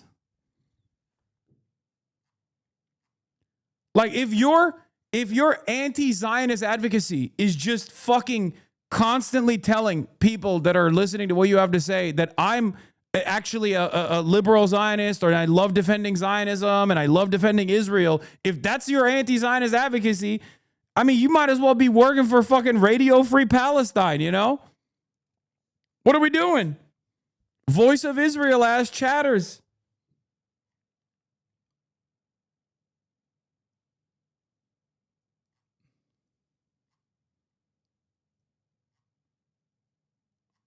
It's so frustrating, too.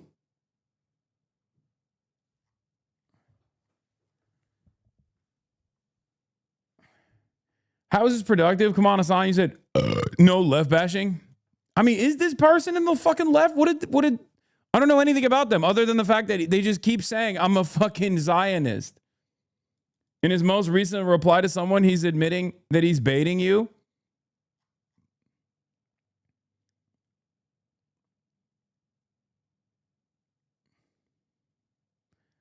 Gonna guess it's because you support AOC. It's always AOC. They hate her more than the rest of the Democrats. Yeah.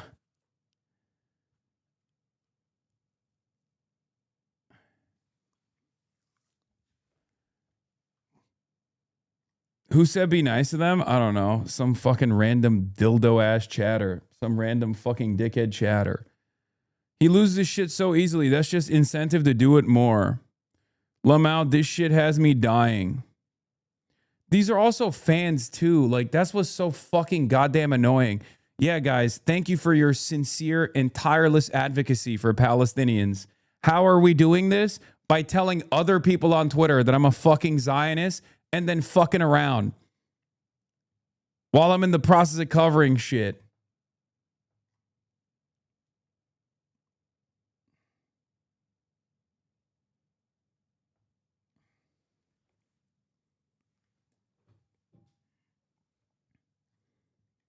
This is my advocacy. This is me doing praxis. You don't understand.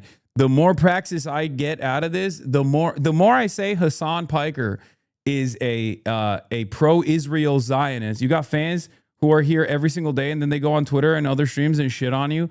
Yeah, I don't give a fuck. Okay, whatever. Y'all are cornballs. Okay, I hope you lock in the moments that matter. At the end of the day, I can take it. Who gives a shit? But I don't even need fucking Sex Pestini's community up my ass all the fucking time. I got these guys who have like probably come out of my community. Not just AOC, they're claiming Chris Rabb is pro-Israel. Yeah, I know. Hasan referencing Lockheed liberal tweets to justify supporting genocidal Democrats. This man is a glorified liberal at this point. Oh my God, he just helped the most socialist members of Congress get elected, who's now the most anti-Zionist voice in our government alongside Rashida Tlaib. You're still calling him a lib? Yeah, no, it's just, again, the reason why people like this get so mad. Okay, here, you want to know why people like this get so mad? And you want to know why? Because they don't do shit, okay? All they have is this. And I have this too, but at least I try to use this for good, to try to make some changes, right? But they don't want to do that. So all they have, and it's no different than all the fucking anti-communist liberals that yelled at me for going to fucking Cuba with Progressive International and delivering humanitarian aid. Every single person that freaked out on that shit, they were like, oh, he was wearing expensive clothing and whatnot. They're mad, not at what I'm doing. They're mad at their own lack of interest in doing anything meaningful, right? That's it. You sit at home all day. You know how fucking powerless you are. You know how the systems are designed to maximize cruelty. Okay? So when you see someone actually doing anything, you try to figure out a way to disparage it because after all, it's not worth it. It's not worth it to do anything because you yourself are fucking powerless, right? You're powerless. So everyone else that's trying to do anything to try to change the situation must also be doing it for some cynical purpose, for some ulterior motive, right? Because if that's not the case, if someone is sincerely trying to make changes, right? If someone is sincerely trying to make changes, all of a sudden, you have to literally reconsider sitting on the couch and tweeting. If that's all you're doing, and there are other people who are out there trying to make changes, albeit marginal, then there is an opportunity to do something beyond just like performatively posting on Twitter about how everyone else is actually secretly an op, secretly pro-Israel, all this shit. Instead of addressing your own personal lack of investment, your own personal lack of action, it's much easier to just disparage anyone else who's trying to do something different than you.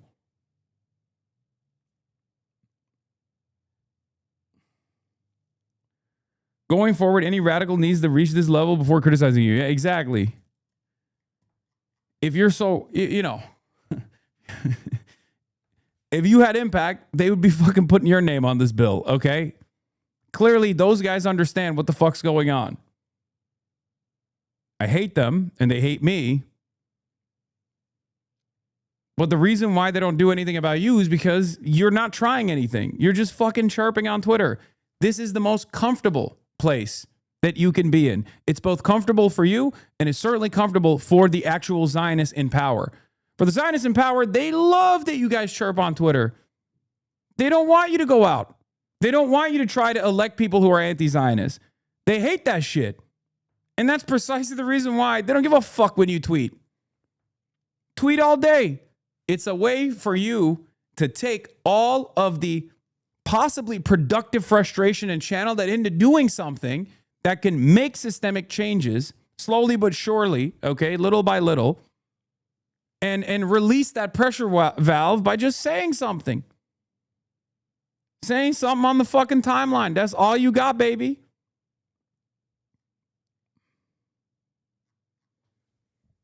Who do you think the centers of power fear more? Someone like myself who is trying to normalize certain ideals, whether it be developing a better understanding for the liberal base as to why Palestinians actually engage in the act of resistance, or someone like you on Twitter talking about how no one is actually sincerely anti-Israel like you are.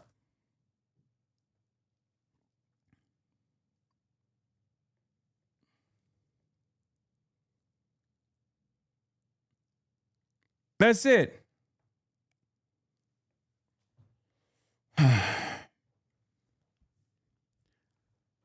And then half of these guys will be like, Tucker Carlson is so good with his tireless advocacy for Palestinians. Like, it's always the same people that are like, Marjorie Taylor Greene and Tucker Carlson are so good with their sincere anti-Zionist advocacy. Unlike Hasan, who is a glorified liberal and loves Israel and loves Zionism. You don't know the fraction of the shit I go through on a daily fucking basis to be able to do this, work that I'm doing. And have been doing for the past fucking 13 years, and certainly for the past 3, where it's gotten an increasingly insane amount of attention in the negative, obviously, in a way where I'm, being fucking doxxed endlessly and harassed endlessly.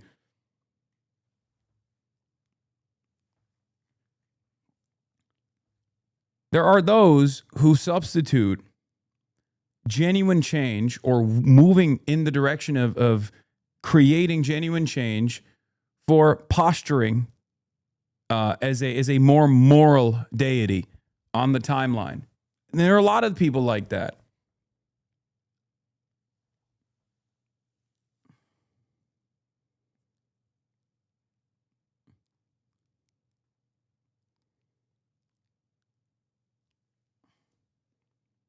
I want all of us to get along. Ultimately, it's not about substantive political change. It's about constantly feeling morally superior and chirping about that said moral superiority to others. Moral superiority can be fake. Political action cannot.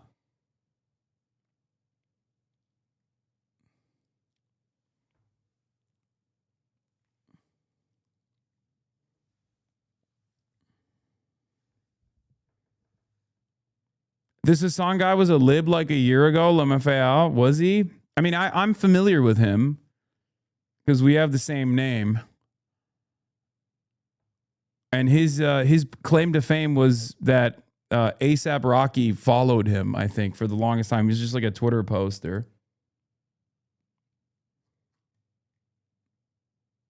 What is this? I knew Hasan before he launched his channel. I've been on a show and had watched his rise for years, and I'm certain he'd agree with me that the number one reason he's so much bigger than other leftists is he was an extreme early adopter of Twitch.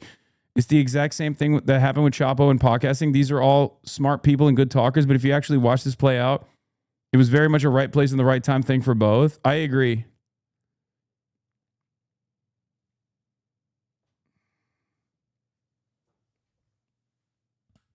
Certainly.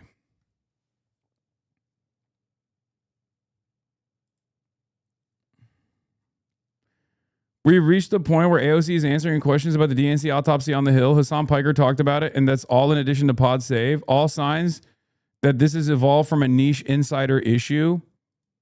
And yet we are not talking about the fact that black voters and voting power in the South and in the CBC are on the verge of being extinguished or diminished greatly. As I mentioned weeks ago, there are 2 windows to release this damn thing so as to be meaningful and not a big distraction. This moment is not one of those windows. Today, there'll be folks tweeting 10 to 15 times about this report. Wait, I have talked about redistricting over and over again. So I don't know. I mean, he's chirping at maybe other people saying that they're being unproductive or whatever, but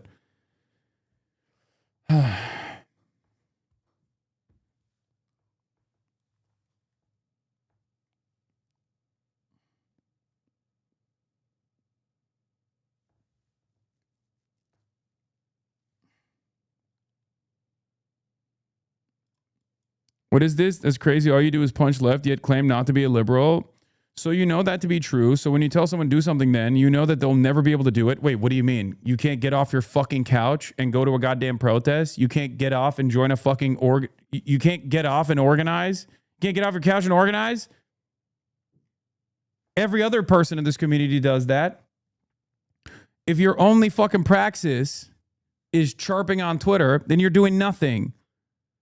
I stood next to you in Minneapolis, my boy, so calm yourself. As if they didn't have the luck you had, meaning that it is nothing more than a bad faith baby brain argument meant to diminish your detractors.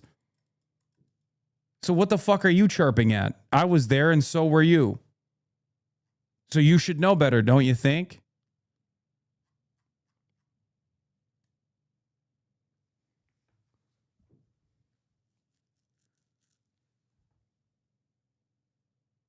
What's the conversation here?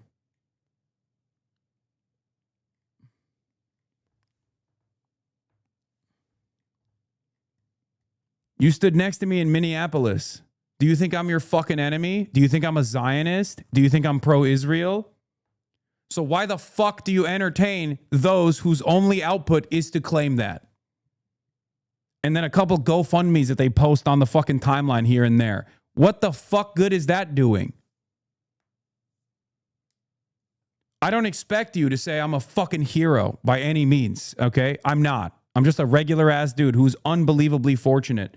But I don't expect you to fucking turn around and turn your entire advocacy against drawing as much enmity as possible towards me at a time when I'm already eating dick from every fucking major institution in this goddamn country for the very same advocacy that you want others to adopt. How is this hard to fucking comprehend? At no point do any of these radicals, okay, who all they do is fucking post on Twitter, turn around and go, wait a minute, why is it that major Democrats and virtually the entirety of the Republican Party, Fox News, CNN, every single fucking right-wing think tank, every single fucking center-right think tank is constantly up this guy's asshole? It's because I believe the same things you do, you fucking idiot. That's the whole point. And they don't want that kind of message to reach a broader audience. So if you don't understand what I'm trying to fucking do, and all you do is also lean in to the pre-existing algorithm-backed animosity to try to farm a couple fucking likes on Twitter, then what are you doing? All you're doing is the same as them. You have now found yourself in allegiance with these forces.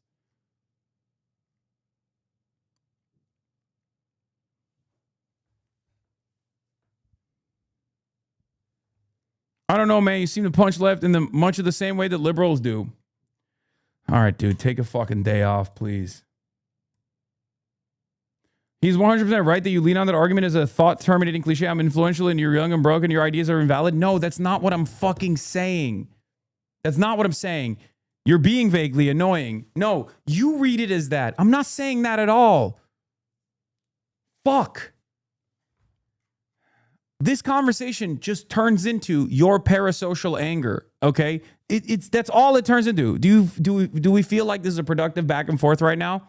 Are we doing a productive struggle session? We've moved 11 steps beyond what is good advocacy. So be more clear. I am being clear. I can't crawl in through your ear and enter your brain and rewire it in a way where you can actually fucking understand what I'm saying. My point is not that, oh, I'm the god of the left. I'm the most influential guy. Everyone needs to listen to me. That's not what I'm saying at all. I don't give a fuck. I'm just a regular ass dude. Okay? My point is, if you don't understand what I'm trying to do, which I make very clear all the goddamn time, okay, to reach as broad of an audience as possible with this message, but you find that to be counterproductive, either you can maintain some level of charitability to what I'm trying to do, to try to understand what I'm trying to do. I feel like I've done enough for you to have some level of charitability, instead of immediately being dismissive.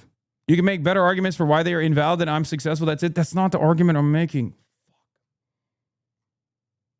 Brother, the reason why people are yelling at me is not because I'm saying I'm successful. They're yelling at me because they think I'm propping up Zionists.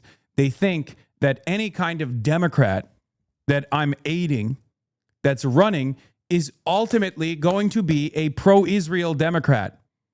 Okay? Why are you being so disingenuous? Why is this so hard to comprehend? It's never about, oh, look at how influential I am. That's not it. That's not my argument at all. That's not what I'm saying at all. And those people aren't saying that either. They're getting mad at me. Just forget it. You're not getting me. I'm being extremely genuine. No. You're not getting me. The argument I'm presenting is not, oh, I'm influential.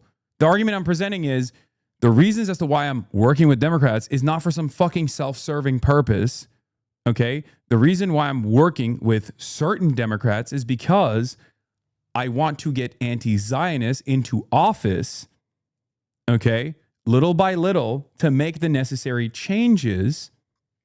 And even if it doesn't ultimately change the dynamic of the party, the Democratic Party, it still reaches a much broader audience of people. This message, this theory, it makes anti-Zionism a more permissible conversation, a more permissible ideology. Okay?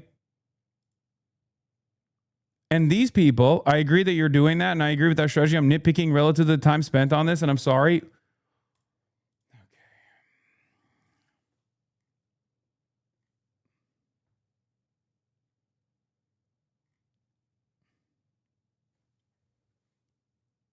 I think what this comes down to is that a lot of people want to gatekeep their worldview for some weird fucking reason. They treat it like being a hipster. Okay? They think it's about being a fucking goddamn hipster. And they get a lot of thrill out of being recognized in this community as like someone who finally did it. Someone who finally pissed off this fucking big, dumb, secret liberal who's pro-Israel. Okay? That, I think, is just unproductive.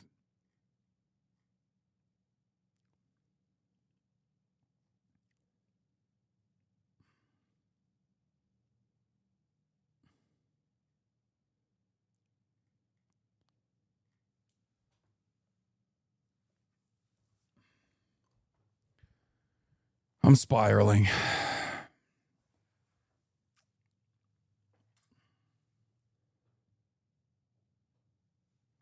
Political organizing is not a fad, okay? You have to work with people. Sometimes people you disagree with. You have to get them to understand your worldview. You have to help them arrive at these conclusions. I've done so for the last 10 years.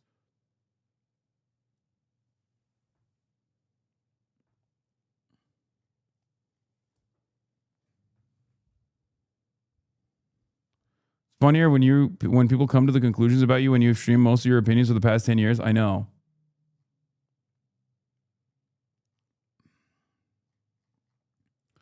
Nothing pisses me off more, and I shouldn't even be openly admitting this, but nothing fucking pisses me off more than when people are just like, oh, dude, this guy's a fucking libtard. Oh my God, he's just like...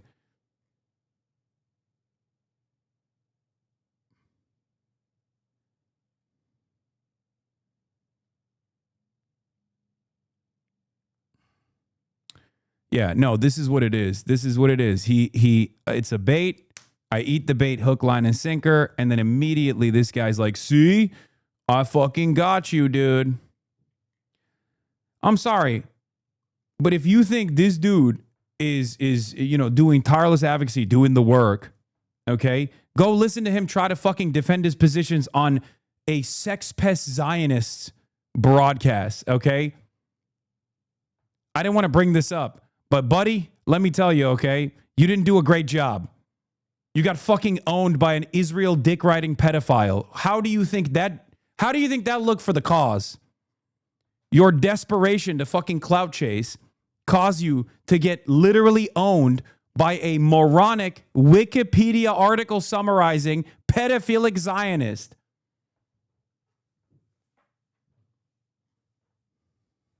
Dumb fuck. The largest jump that we've seen in over a year. And so what's going on here? Why is this happening? Well, the war in Iran is causing two things. It's causing inflation because of those gas prices that we'll talk about in a second. And it is a huge expense that the government needs to pay for.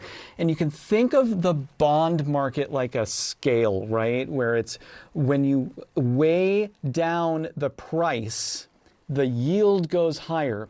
What is based on that yield? Mortgage rates, consumer loans, credit cards, auto loans, things like that.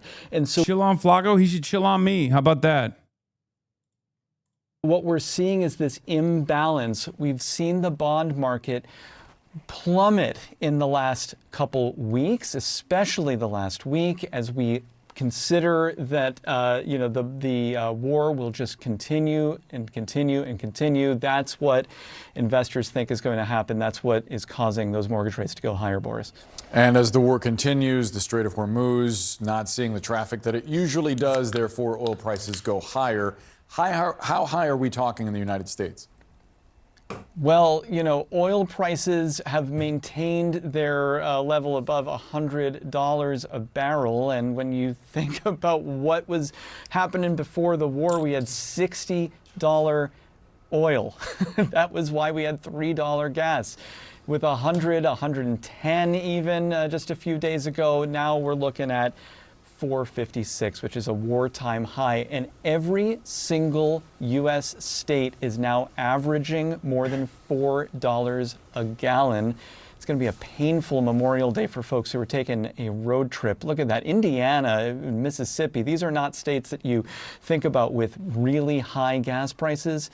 Now even folks in the middle of the country are contending with very, very difficult road trips. This is the biggest shock in terms of energy supplies in world history. Now, some people have wondered, why haven't prices gone even higher? And that's because, in part, the world entered this crisis with a pretty sizable rainy day fund, right? Oil inventories, which act like shock absorbers, they were really high. However, now they're shrinking rapidly. Total U.S. oil inventories last week alone plunging by 18 million barrels. That's the most on federal data that goes back to the early 1980s. And emergency reserves, they're also shrinking. The Strategic Petroleum Reserve is down by 10% since the war started, falling to the lowest level in almost 2 years. Now, this is what those reserves are there for, right? They're designed to try to absorb a shock. It's kind of like savings in a bank account, right? It can help you ride out a storm, get through a financial emergency. Of course, it's not going to last forever, right? Eventually, you're going to run out. And so that's where the concern comes as far as the supply shock. And look, I know the president this week, he dismissed high gas prices as peanuts. But I've been talking to people who've been telling me that it's really, really painful. I talked to a computer technician in Pittsburgh, and he said he drives by the gas station every day. And he says the prices are just insane. But it's not just energy, right? It's also the cost of groceries, the cost of everything. He said everything is going up right now except your paycheck. And Sarah, I do think that this is just another reminder of how painful high gas prices are, especially for people who are living paycheck to paycheck, right? This is just something that they can't avoid right now. It has a big impact. You got to get to work. You got to get in a car to do that. And so you're paying more just to go to work, and you can't pay for the other extra things, especially, as you said, this is travel season. This is summertime. A lot of people are going to be upset with this. Matt Egan, thank you so much for breaking that down for us. What is the biggest issue for you in your life? Cost of living. At the grocery store, at the gas pump. I can't afford my insurance. It's outrageous. We're not going to have middle class. I'm in Pennsylvania's 7th Congressional District.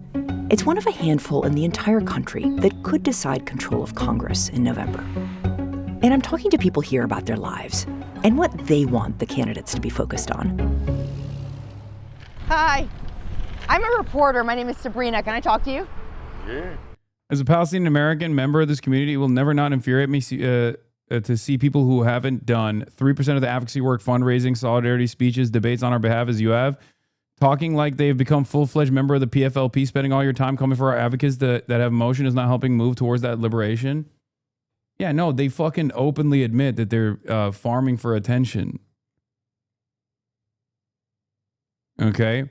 You voted for Kamala. That's literally a compromise on the Gaza genocide. Oh my God. Oh my God.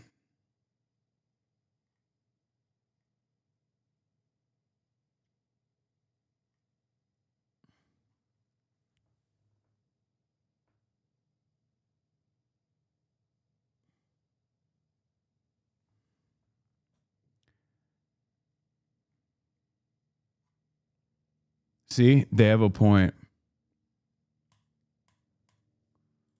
Every time, every time, every time, every time. Consider what community is molding today and realize bait is coming from them. I don't know what community is molding today. Every time there is a who'd they vote for? I don't think they're American. They didn't vote for anybody.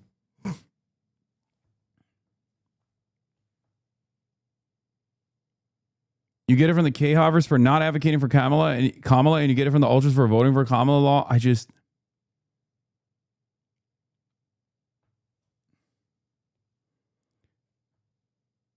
Real question, have you thought about not engaging with Twitter outside of your post? I have, and I probably should.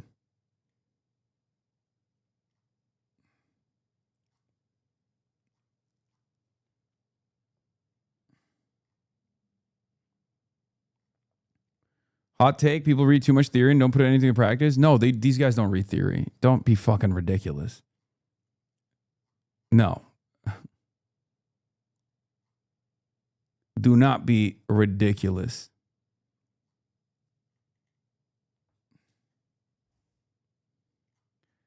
Look, the exact same thing that took place where I was also in the crosshairs all the way back in 2016 peak woke was... Listen, here's what it is, okay?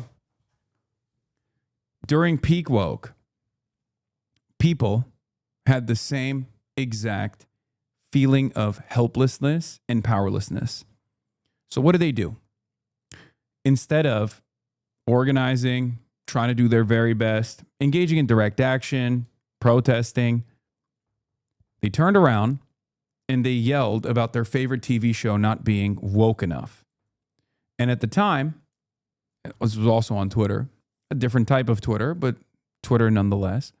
At the time, I used to always say, you guys are only doing this because you know how difficult it is to make the necessary changes to make society better. Okay?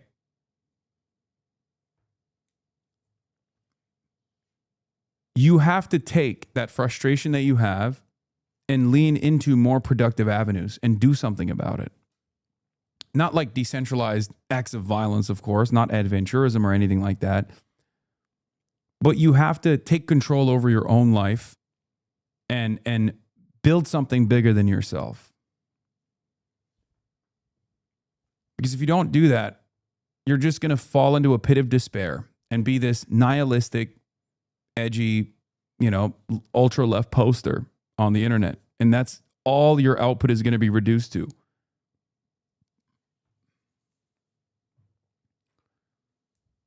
It is antithetical to my worldview. And I used to yell at a lot of the wokes back then. I used to say the exact same things, and people would constantly call me a racist for it, or they'd call me a sexist for it, because in that moment, they thought this was the peak of their activism.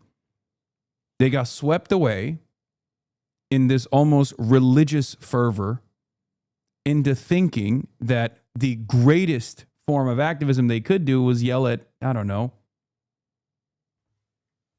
whatever TV show was popping off. Okay? Whatever TV show or whatever book that was coming out, or whatever poster had said something, whatever influencer had said something that had like frustrated them endlessly. And they tunneled in on that, and they would just constantly chip away at content.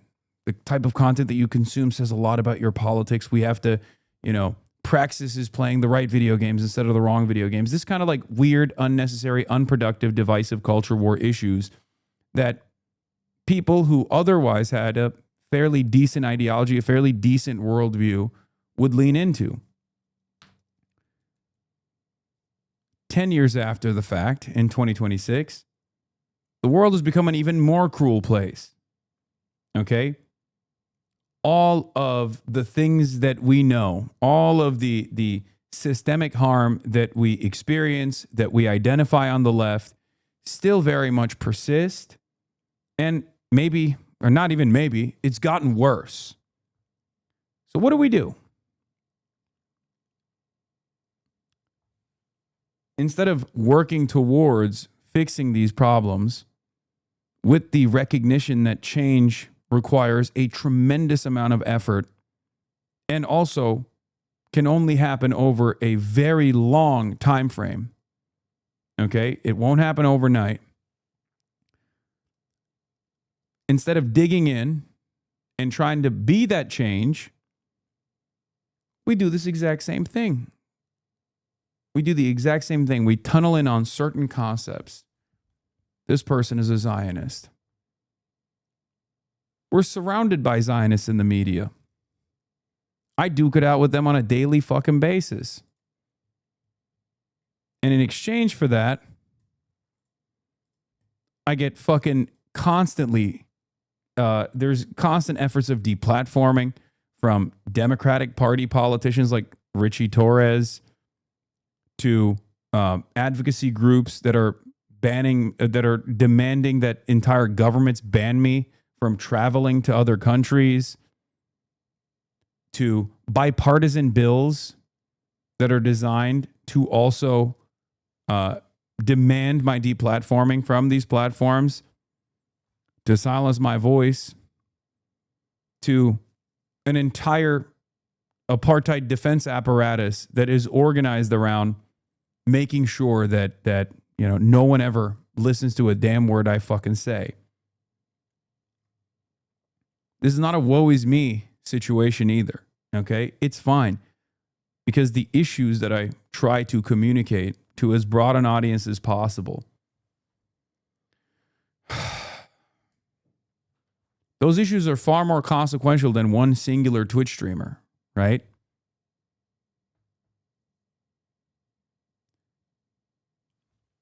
But the reason why they do this is because it's working. And the reason why it's working is not because of me. It's because of all of you. And it's even because of those fucking chirpers too. Let's be real. Because those chirpers are also going out to protest, right? And they've also been doxxed and harassed endlessly. So why is it that when we are nearing the precipice of victory, or at least moving in the direction of victory, when Israel is unbelievably unpopular in the United States of America, and the next step is to build on top of that unpopularity to actually take out the politicians that refuse to reckon with its unpopularity and substitute them with those who are responsive, those who are anti-Zionist. Instead of doing that, if in this pivotal moment, your focus is to say anyone that is trying to take out pro-Israel politicians and substitute them with anti-Israel politicians is my fucking op, because at the end of the day, the entire party system is bunk. It's a bourgeois liberal democracy, and it's totally meaningless. And And all you're doing when you fucking fly around the country, fly around the world, is actually, promoting the nation state of Israel. If that's what you're doing, if that's what you're focusing your efforts on, then yeah, I'm going to yell at you every now and then. Because you come across like you're fucking either an unbelievable baby or like you're gatekeeping. Like you're gatekeeping anti-Zionism somehow. It's understandable to feel a little skeptical about those who never said anything about Israel for years and years until it was fashionable to criticize it. Right? I get it. There are always going to be phonies. There's always going to be fucking people who are riding the wave. Okay? I'm not one of those people.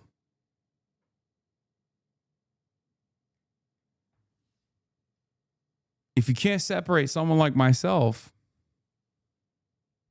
from people like that,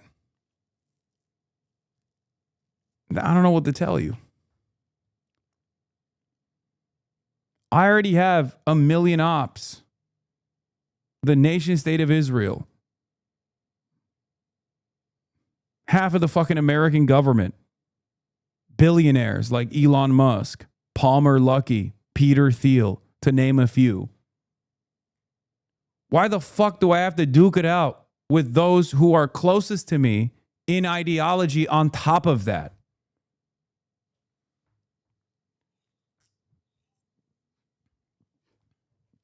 Every day there's another article calling me a fucking terrorist. And then I have to literally hear from motherfuckers.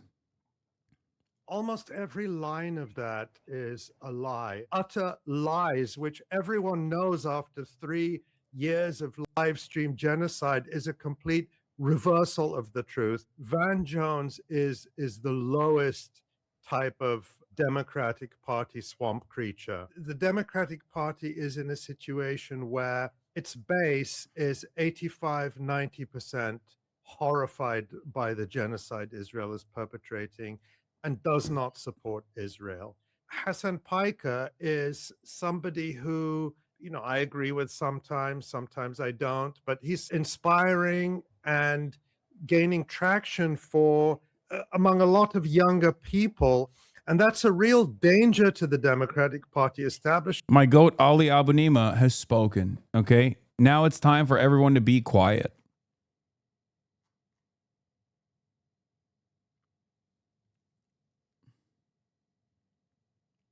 Perhaps one of the most important people in the anti-Zionist space.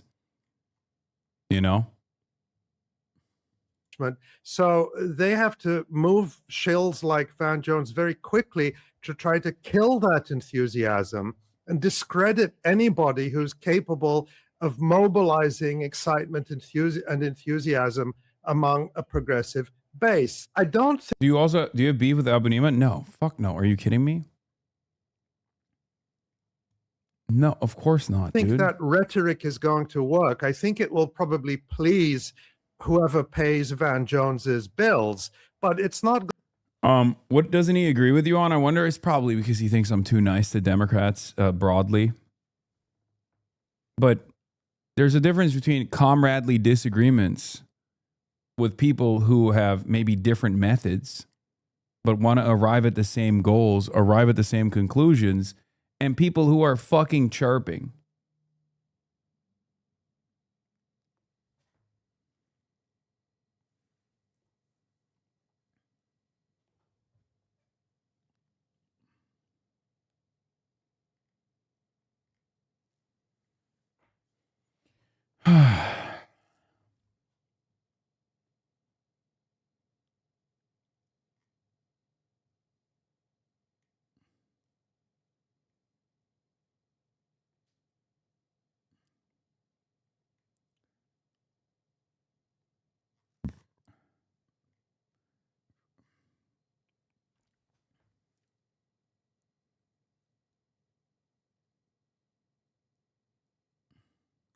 think the criticism for advocating for the anti-Zionist Dem politicians is that they are getting the benefit of the popularity of pro-Palestinian activists like you have created, and they have not earned it. I personally feel you have been swept up by ridiculous people because you seem to be too charitable at times.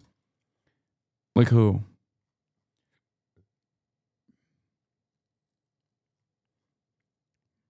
Like the candidates that I've pushed for, the candidates that are propped up are all either coming from an activist background or have literally, like Adam Hamawi is a doctor, right? He literally went to Gaza. You know what I mean? He went to Gaza. What more could he do? He sewed back Palestinian children together that were shot by the Israeli government. He put his life on the line. You know?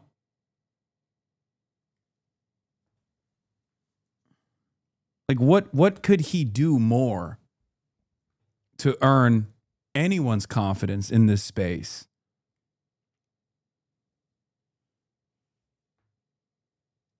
You know?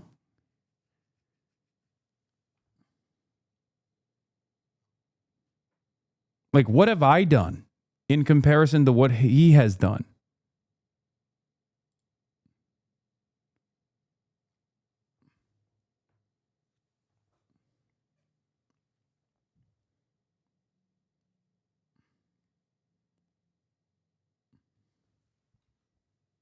Like, even Zohran Mamdani, I have my disagreements with him at times. I'm not shy about I'm not shy about openly stating those disagreements. But I also understand the space he occupies. Right? I've criticized Zohran when he says stuff like, oh, it's, when there's a settler affair taking place. And his, main criticism is people saying, that they're pro-Hamas, when the main criticism should be directed at the land fair that's taking place inside of yet another place of worship. That's illegal. I get it, but Hasan, they're not going to stop chirping at you. Getting into Twitter fights with our left ain't helping any of us. I know, which is why I usually don't make a practice out of it, but it's gotten so fucking out of hand. Partially because it's like we're in a very interesting moment where, all of these different forces are fucking actively not just coming after me, but also all these other anti-Zionist candidates. So seeing people who are anti-Zionist themselves actively fucking shit on those candidates is unbelievably frustrating. And I don't even know where this is coming from. Like, I think some people genuinely find being unpleasant to be the highest form of praxis. This has always been an issue with the left. Always.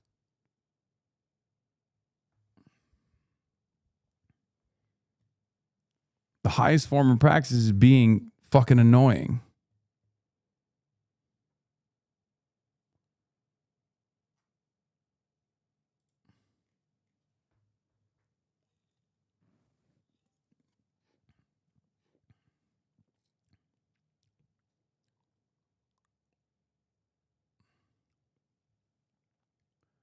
You got the ACP reactionary tailors on the one side, and you got these other random accounts just chirping, venting. Vent at the right people.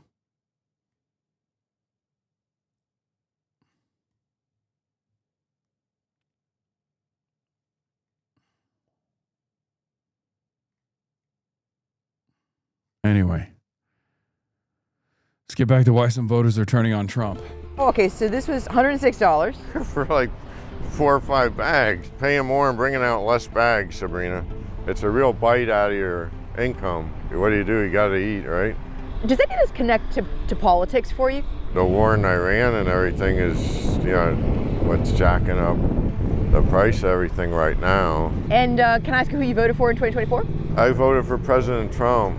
How are you feeling about that? Are you feeling pretty good now? Or are you feeling? Well, I have mixed emotions, Sabrina. Yeah, I don't like the war. I don't, like bombings or killing civilians or anything like that. I wish we could stop that somehow. The other thing is I'd like to see the prices go down because it's really killing you. This is one of only 2 congressional districts in the state that Republicans flipped in 2024. So this is a big test for the Democratic Party. Can it appeal to voters on cost of living and win them back? In Allentown, Carla Rodriguez worries about the survival of her family's chicken restaurant. We've never been this bad. Every week the prices are changing, the meat is going up. Ground beef used to be like $18 a tube, and now we're paying $60. You have to find it how you can, and then some people are understanding, those that are not will go somewhere else. It sounds like a hard calculation for you guys. It is, yeah, it is. We try to price things where it's like reasonable, where people can afford it, but where we're also not losing, but that's a very thin little gap. The electricity goes up, water goes up, everything goes up. So, I mean, we're just lucky and blessed to still be here and functioning and staying afloat. You guys, Democrat, Republican? I don't even know. See the color, right? What did you like about Trump? I was hoping so much for him to change and, change America, bring it back. He was saying, things are going to get better and prices are going to go lower. Yeah, and look what you go and do. He's really screwing the poor people, man. If there's more people like Trump, we're not going to have middle class. I want to see president work in a warehouse, driving a forklift for 16 hours, 15, 14 hours like I used to do. And first 6 months, he was backing up what he said. After that, I don't know what happened. He really took us for a ride there. Especially me, I hate getting taken. Hopefully something does change, because if it stays like this for a long time, I don't know. A lot of people are not gonna survive, honestly. Does it make you want to vote? Does it make me want to vote? How can people get duped by Trump is a great question. There's a million different answers for it. Lack of a coherent and decent opposition party. But also, a lot of people are just fucking dumb, dude. Like, people are busy. They don't pay attention. Yes, for the opposite of what we have now. Because it's not working. People are busy. They're desperate. They're silly. They're dumb. Some are lead poisoned. Gen X, the lead poison generation.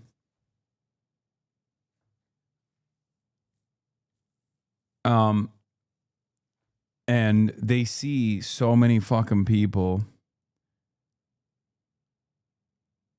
They see the Democratic Party also refusing to identify their problems and work to solve them.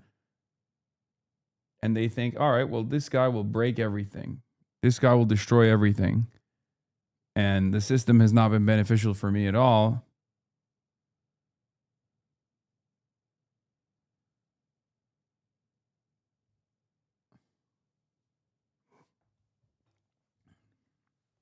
So why not break it?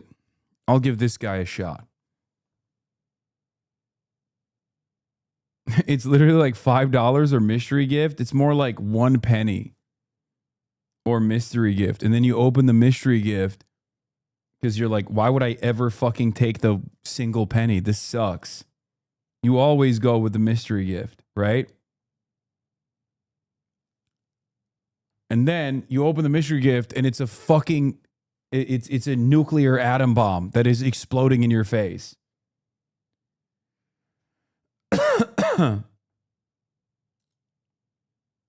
Yeah. New FEC report reveals Abdul El-Sayed raised over $1.1 million since the rally. This is more than his 2 other opponents combined.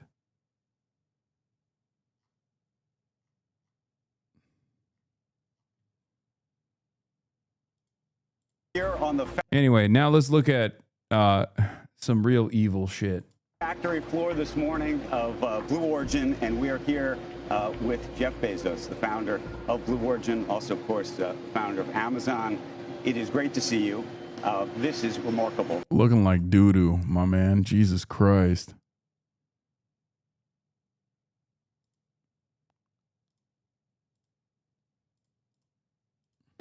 By the way, just the scale of it. We've been talking about it all morning, but of all the people that we could talk to about everything that's going on in the country right now, in the economy, AI, jobs, space, we want to talk to you.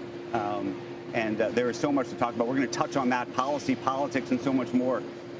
But one of the topics that I thought we should talk about, and maybe even start with, is these days it feels almost impossible to pick up a newspaper without reading a headline about wealth in America, about the billionaire class, about wealth inequality and policy and everything else. And it's taken a uniquely critical turn, I think.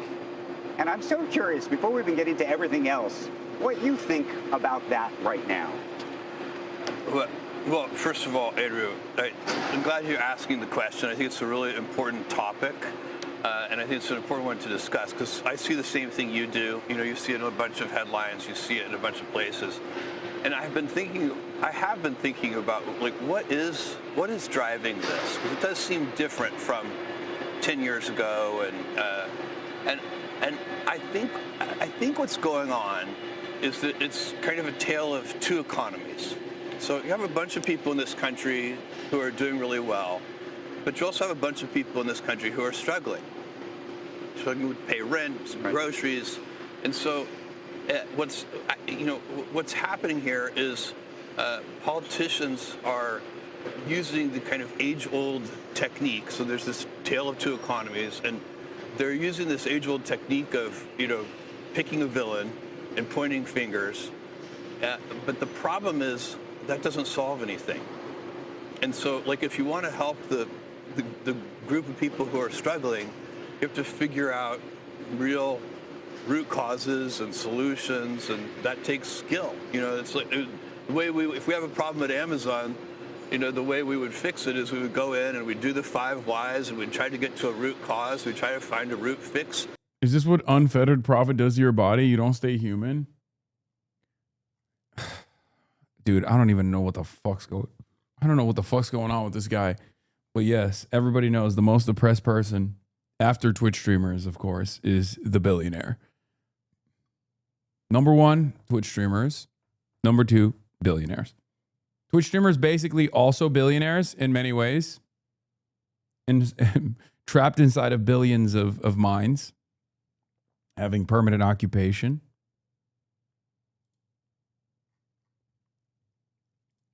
Oh, by the way, Jeff Bezos is a big advocate of this whole, like, let's cut taxes for people making less than $100,000 a year method, which is insane. Okay. And of course, the reason why it's insane is because that's how everything gets funded. The point shouldn't be to further erode the government coffers. It should be to make Jeff Bezos pay a comparable amount of his, yearly growth of not income necessarily, because these guys also pay themselves like $1, but his yearly net worth growth in wealth.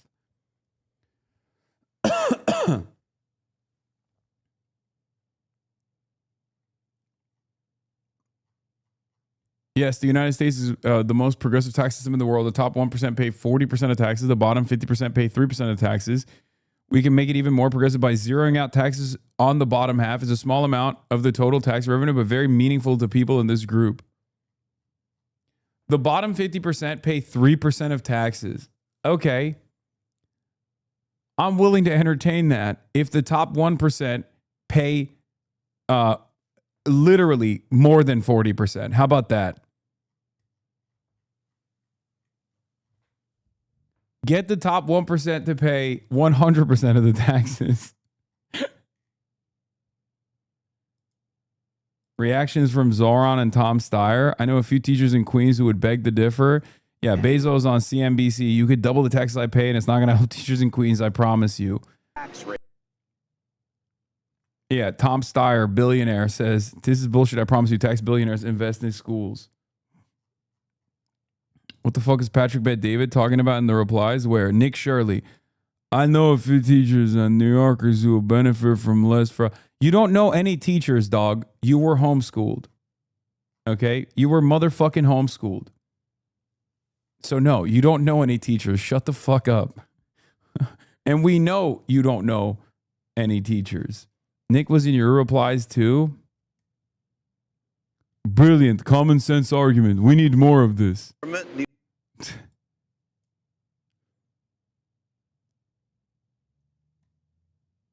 People talk about making the tax system more progressive. How about we start by having the nurse in Queens not pay taxes? Why is somebody at all? Why is a nurse in Queens who makes $75,000 a year paying more than $1,000 a month in taxes? That's $1,000 a month that could help with rent or. What is this? Somewhere out there, there's a dude making $45,000 a year and he absolutely believes this nonsense down to the bone. Somewhere out there, there's a dude making $1 million a year who preaches to his audience about the benefits of communism and socialism while he profits from capitalism. And they believe his nonsense down to the bone. The benefits. You like the benefits of capital.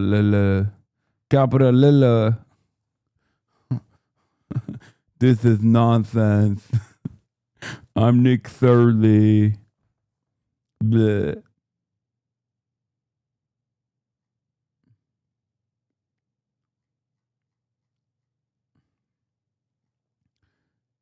Does everything Nick Shirley do get botted? Because, like, look at this.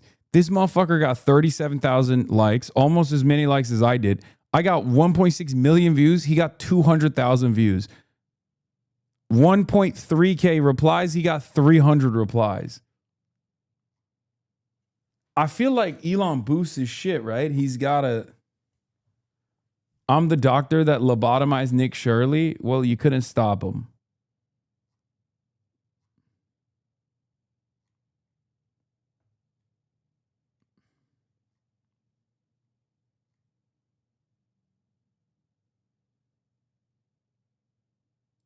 Josh Johnson breaks down. It was still some good investigative journalism, though. Oh, shit. I forgot to hit up Charlemagne.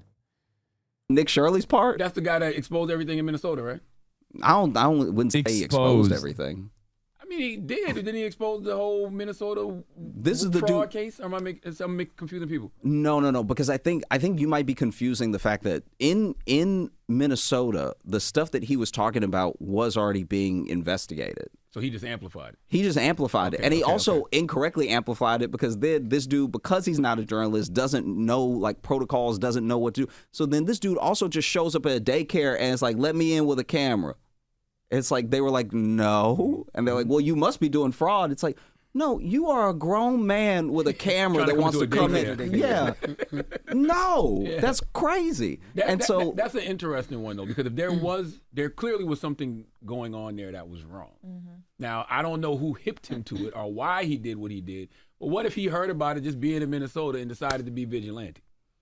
I think you, once again, this is like where journalism comes into play, and like, do you cite your sources? Do you get background on people? Do you ask the right questions so that you're not, when you are an independent creator and you're just over here trying to get clicks, you're trying to get clicks. So you ask questions that are going to lead to clicks. You're not necessarily asking questions that get down to the truth of the matter. He didn't do any investigation. I don't think he did any investigation, and I also think that like, he knows what he's doing. Even as someone who seems very dumb, he also knows what he's doing. Like a dumb bully can also be smart about bullying. Some people just have a talent for.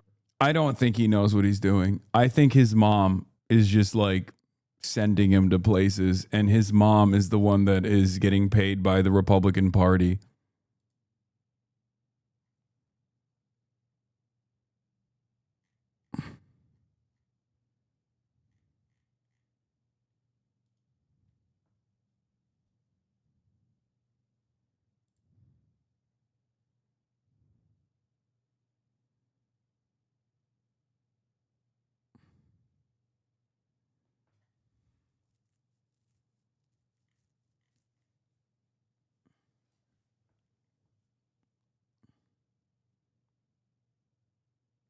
pageant mom, but for neo-fascism. Little taste situation, but a grown man. I mean, he's not. I wouldn't call him a grown man.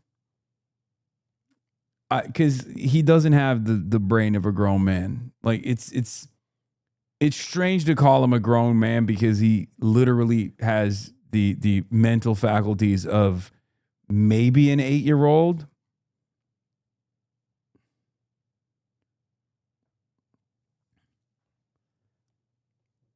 I'm telling you, I don't think he knows what the fuck he's up to. The government is flying this kid around on the taxpayer dime. Wait, what? The government's flying him around? Oh my God. On our way to Minnesota, where Froster's about to leer a hard lesson. They leered, confirmed, Dr. Oz is a savage. We live in hell, bro. We actually live in hell. We live in fucking hell. Oh my God.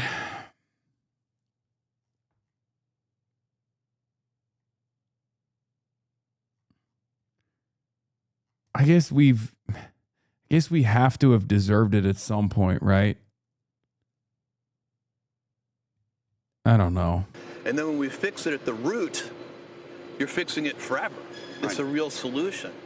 And what we don't do, because it doesn't work, is just point fingers and blame people. It might feel good for 10 seconds, but doesn't accomplish anything. And so what could you really do? So, like, Do you have a plan? I have some ideas. I have some places to start. So, I started thinking about this and doing some research. A nurse in Queens who makes $75,000 a year pays more than $12,000 a year in taxes. Does that really make sense? So people talk about making the tax system more progressive. How about we start by having the nurse? This is genuinely a fucking distraction. It is a way to just say there's no increase of taxes, right? You will never have an increase in taxes, which means he's never getting his taxes increased. He knows, look, billionaires, they're not the smartest, but they obviously exercise their self-interest quite a bit. And they're smart enough to recognize that right now there is tremendous appetite to not only tax these guys, but maybe even punish them, right? And to be fair, chipping away at their net worth even a little bit is the biggest punishment of all time. You might as well throw them in prison at that point from their perspective. So they recognize that there is a real appetite for this, and people are saying it, right? People are demanding it. And some politicians, like Bernie Sanders, are leaning into those demands. So what do? You pull off the ripcord and you lean into, how about no taxes for people making less than $100,000? How about that? Don't you think that's a better way to help the working class? No, the best way to help the working class would be to tax you, motherfucker. We arrived at this problem because we have been slowly but surely chipping away at taxes. Of course, Elon Musk, and Elon Musk is in agreement with Jeff Bezos. That's your boss, bro? I know. Queens not pay taxes. Why is somebody at all? Why is a nurse in Queens who makes $75,000 a year paying more than $1,000 a month in taxes? That's $1,000 a month that could help with rent or groceries or anything. And so, and by the way, do you know what that all adds up to? The bottom half of income earners in this country pay only 3% of the taxes. It's only 3%. We can find 3%. So we don't have, it's a small amount of money for the government, that. And really, and the more I thought about it, to me, it's kind of absurd that we're doing this. We shouldn't be asking this nurse in Queens to send money to Washington. They should be sending her an apology. It really makes no sense. Okay, but then on the other end, the question is, should you be paying higher taxes to pay for the 3% component part of this that you think is going to need to be paid for, if not more than that, given the debts we have? It's certainly a perfectly valid policy debate to say, do we want an even more progressive tax system? So, you know, the line that gets quoted all the time is, the wealthy should pay their fair share. Right. And we can argue about what the fair share is. That's a policy debate. That's okay. But the vilification is the thing that's just the distraction. And by the way, if you really are being honest about it, we don't have a revenue problem in this country. We already have the most progressive tax system in the world. The top 1% of taxpayers pay 40% of all the tax revenue. The bottom half pay only 3%. We have already, and I think it should be 0. I don't think it should be 3%. I think it should be 0. So we'd be making it more progressive that way. We actually have. Yeah. It's not even sneaky. He's just straight up saying there's no world where taxes get increased for people like myself. But he also knows that there's unlimited appetite by Americans to cut taxes even further, which, of course, once again, is the never-ending cycle of destroying the existing social safety nets. And lo and behold, the destruction of social safety nets and the state comes along with wonderful new profit opportunities. It comes along with privatization. So you advocate for more tax cuts. Not only does this benefit you personally, right?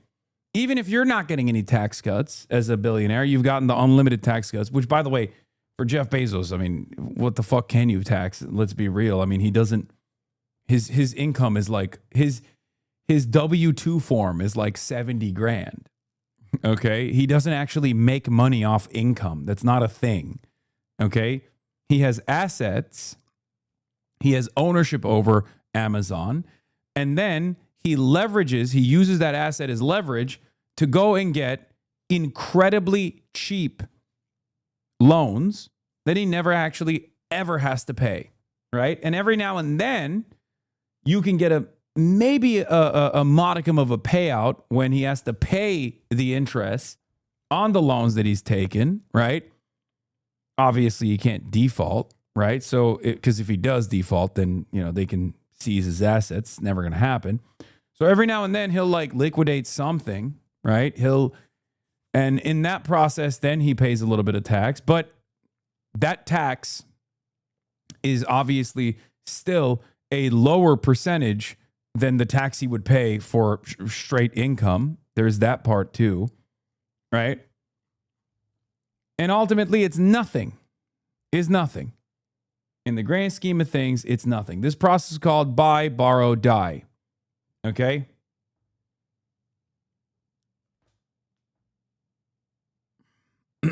Wait, what did that guy say?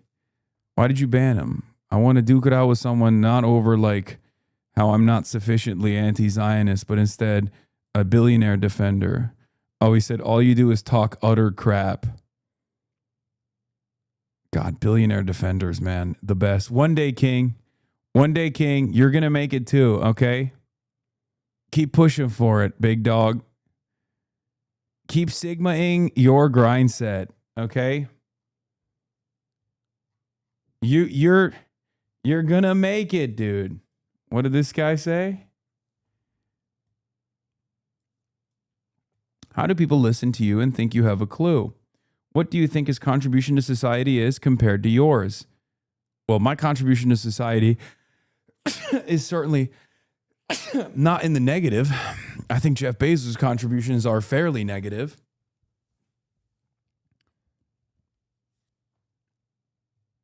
We got to unban guys like this. These guys are brilliant. You're licking billionaire Bean, dude. You're licking his bald head right now, and his balls, and his ass. It's fucking awesome. You're engaging in worship of another man. You have debased yourself. You have reduced yourself to something worse than cattle. Jeff Bezos is nothing without all the labor that allowed him to become a billionaire, okay? There is no value without labor. Jeff Bezos was unbelievably and immensely lucky, at numerous points in his life. I'm sure he worked hard, but you know who else works hard? A fucking teacher, a nurse, okay? Probably a lot harder than Jeff Bezos ever did. Jeff Bezos does not work 1 billion times or 20 billion times harder than the average teacher or the average nurse does. He was, however, 20 billion times luckier than the average teacher or the average nurse, right? Making the right decisions, being at the right place in the right time, being born into the right family. These are all unbelievably important factors in the success that people arrive at. I guess if you consider being a billionaire to be a good thing, also fortunate enough to be a little bit of a sociopath. Not even a little bit, a lot bit of a sociopath to be able to be vicious. Okay?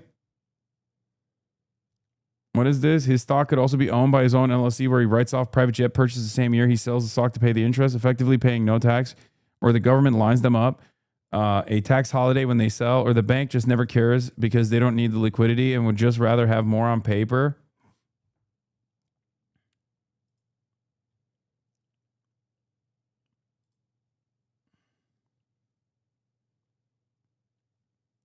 Like, he got a loan from his parents that's worth $100,000 to start his business, right? That's fortune. That's incredibly lucky. But what he made with that, I think, is far luckier, right? Because there are probably a lot of people who are who have that level of affluence in their family and don't become one of the richest people on the fucking planet. I'm not discounting that, but I'm just saying that's not where the luck ends, right? Fortunate enough to be able to be born into a family that could loan him $500,000 in today's money, right? That's immensely fortunate. That's unbelievably fortunate. But then even outside of that, like, there are so many instances where he was at the right place at the right time, made the right decision, gambled and succeeded, right? The point of it, the point of the thesis here is not to say, you know, it's just luck, who cares?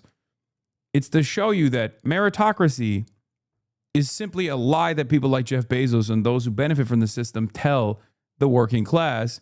So they also feel like he deserves to have this level of wealth and power consolidated in the hands of the few. Okay? I think this isn't a very productive way to organize society. It certainly is not a productive way to organize society unless you have that chip in your brain that says, you know, we have to have powerful puppeteers controlling every aspect of our lives. I'm not one of those people. I think, unfortunately, a lot of Americans are exactly like that, though. They're very servile. They find it's oftentimes the people who think they're free thinkers that are the biggest sheep, the biggest cattle.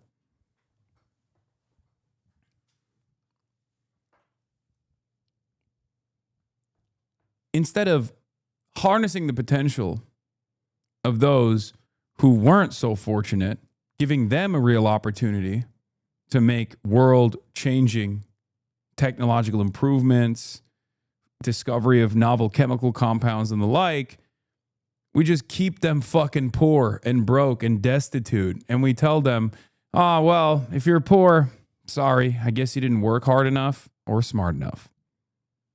Okay?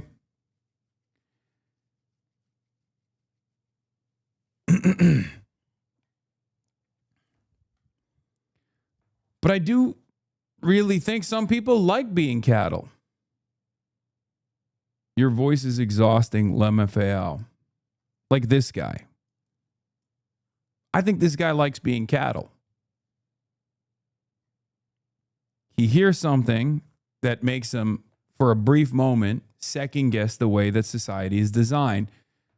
And instead of being uncomfortable in that moment and maybe digging a little bit deeper to try to figure out why he's uncomfortable, he tries to hold on to anything he can to get back to being a stupid, right? Oh, your voice is exhausting. You're fucking annoying.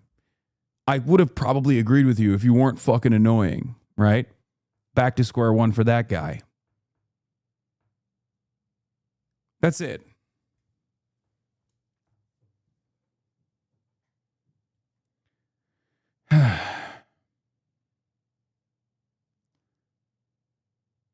Sad state of affairs, but there's many amongst us like this who do engage in thought-terminating cliches, who hear things that you and I have heard and have internalized and understood, and then, you know, that caused us to go on this journey that started with second guessing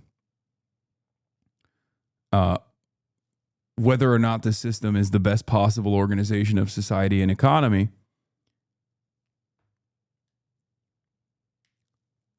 A lot of people don't take that first step. They don't want to take that first step. Here, I'll use an analogy that stupids love. They don't want to take the red pill. They want to take the blue pill and go back to their drunken stupor. And let's be real. It can be rewarding. Their ignorance is bliss at the end of the day. Because once you see it, once you see this system's design, it's very hard to unsee it. It's very hard to go back to it. And one of the craziest parts about it is I think these guys like Jeff Bezos, they see it. They've taken the red pill. They know. They know how vicious this system is. But they're at the tippy top and they benefit from it.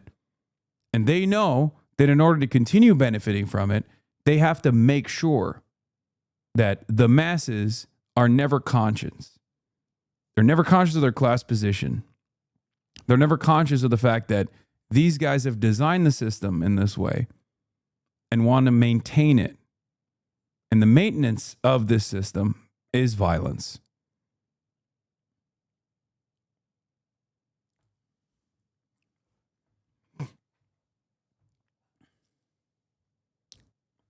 There's no difference between if you're a working class, regular, stiff, everyday man, okay, working tirelessly to make ends meet, and you look at the system's design and you say, well, you know, these guys did work hard. They did work smart. They deserve it. And maybe one day if I work hard and smart, I will get there, or at least have a comfortable nest egg. The guys that think that way, the guys that engage in fealty for billionaires, millionaires, capitalism in general, they're in a way no different than the peasant that actually thinks that God did ordain the king, that God actually is responsible for why the king remains the king. No difference whatsoever. And I'm sure at the time, when the peasantry was toiling the lands, there were probably plenty of people who would tell on their fellow peasants, their fellow serfs. Tell on the Lord. Tell them, my lordship, they're stealing the grain, my lordship. They're taking it away from you. You must punish them, my lord.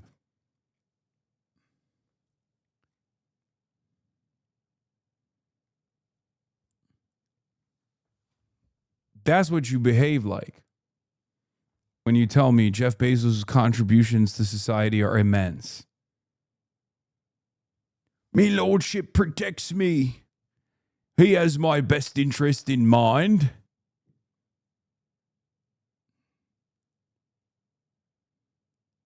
He protects. And if he takes away more of my grain, it's for the overall good.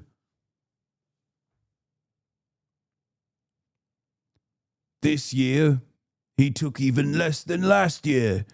It's an objective improvement. How dare you speak out against our Lord?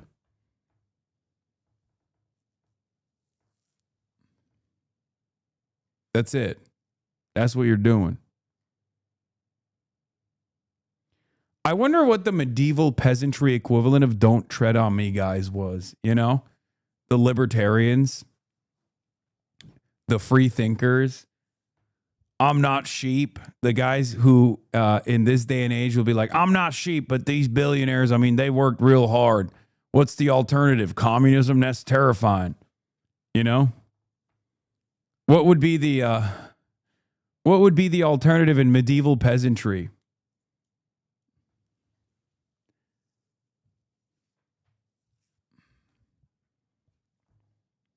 Tavern owners, the mercantile class? Roadside bandits, aka Jesus and his friends? No, roadside bandits would be the lumpen pros, I guess, so a certain degree.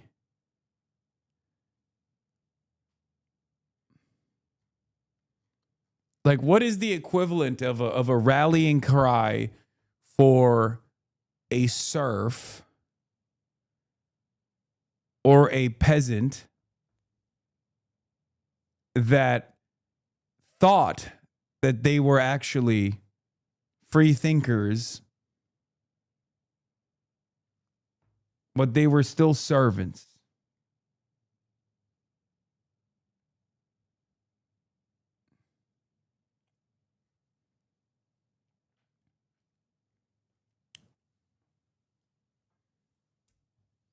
If we pray to our Lord, one day our Lord will yield tremendous bounty.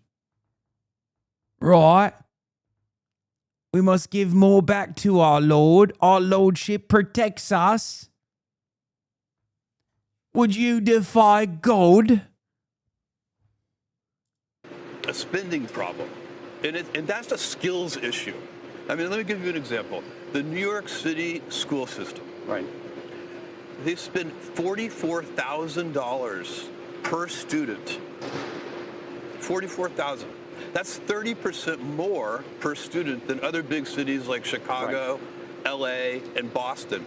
And it's 3 times more than Miami and Houston. And by the way, New York City doesn't get better outcomes.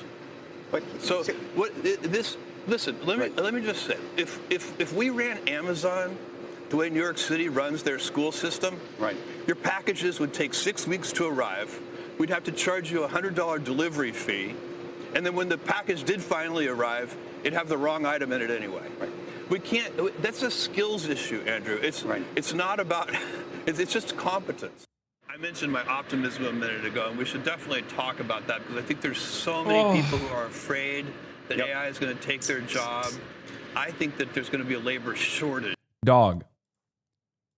First of all, capitalism necessitates that cities do run like fucking businesses, and that's unironically the problem. Okay?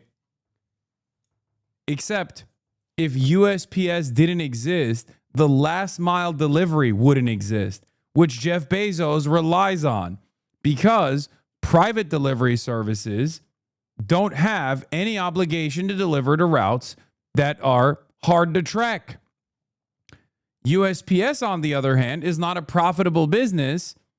It's not supposed to be profitable at all, as a matter of fact, because it's supposed to work. Okay? That's why all these fucking assholes rely on the U.S. Postal Service for their last mile delivery. UPS ain't fucking going up the mountain. USPS is. Yeah, through rain or snow. The U.S. Postal Service is one of the best examples of a government-provided service that simply has to work. Okay? It can't exist as a profitable entity because many of the routes that they go down, where they deliver medicine, for example, right? No private company would ever do it because it's not profitable.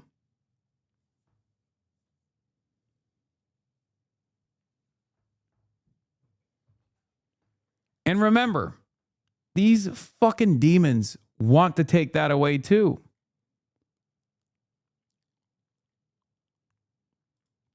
They want to take that away too so they can privatize that too so they can make more money off that.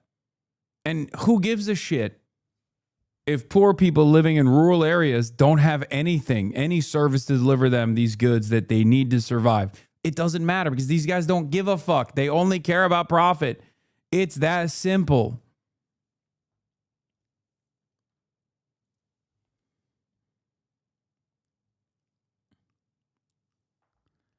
The government has an obligation to take care of its citizens, at least in theory. Okay? And even in a capitalist government like the one that we live under, like the one that we exist under, there are still certain institutions that just have to work. Okay? The U.S. Postal Service is one of those institutions.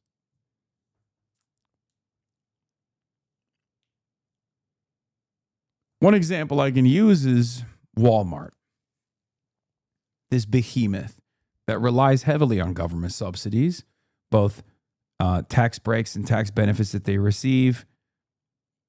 And then also on top of that,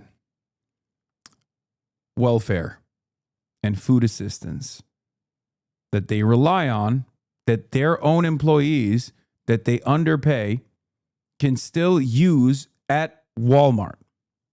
Okay? Now, when Walmart comes into town in places that are forgotten, people celebrate. They're like, oh, the price of food is going to be cheaper. This is going to be more cost effective. But what ends up happening is Walmart ends up sucking up the entire consumer base, and it kills all the local businesses in the neighborhood, all the mom and pop shops that have been around for 20, 30, 40 years. But eventually, Walmart, when it's no longer as profitable, will just fuck off. So then what do? You lived in a town your whole life, and your parents lived there before you. There was a local grocery store that made things work. Okay? It wasn't the cheapest, but you knew the grocer, right? It was a small business. But then Walmart came around and knocked that business out because the business could not compete with the prices of Walmart. But when Walmart becomes unprofitable, they fuck off. Now your town is a food desert. Now your town doesn't have any options whatsoever. Now you have to go to the town over to a dollar store or another Walmart. Now you're spending more money on gas. Now there is an invisible cost, an additional cost. It's hurting your wallet all the same. Even if the food prices were more costly in the local grocer that you could go to, now you're paying even more money to go to the Walmart that's a town over. Now you're spending more time on travel.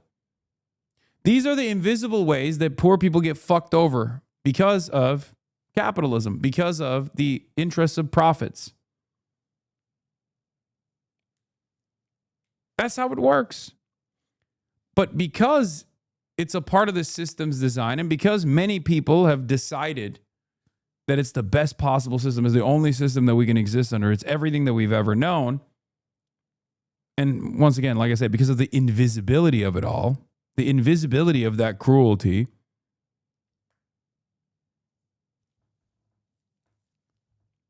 you seek out other reasons as to why you're experiencing this economic struggle.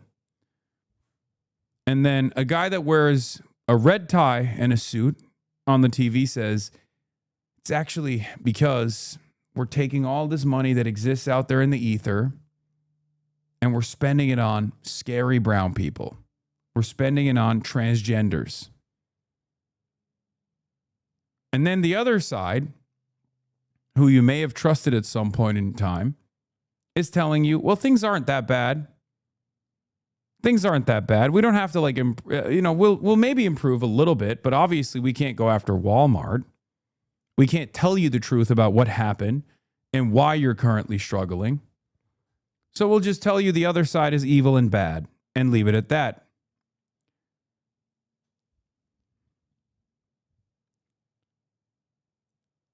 A lot of people look at that and go, okay, fuck both of these guys. My life sucks. It's dog shit. Barely making ends meet. Fuck it. I'm not voting.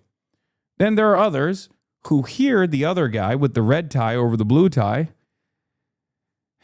and they go, that's a convincing argument. I am a little scared of brown people. They got salsa hips. They dance. I feel like my wife is quite fond of that Mario Lopez guy. And it's causing a lot of sexual frustration within me. sexual anxiety within me. And that's now translating to my lifelong loyalty to the reactionary cause. Okay? I'm obviously, joking. It's not that simple, but I was just thinking, like, what's a Latino guy that someone in West Virginia would see on television and be frustrated by? And I feel like Mario Lopez is that guy. You know what I mean?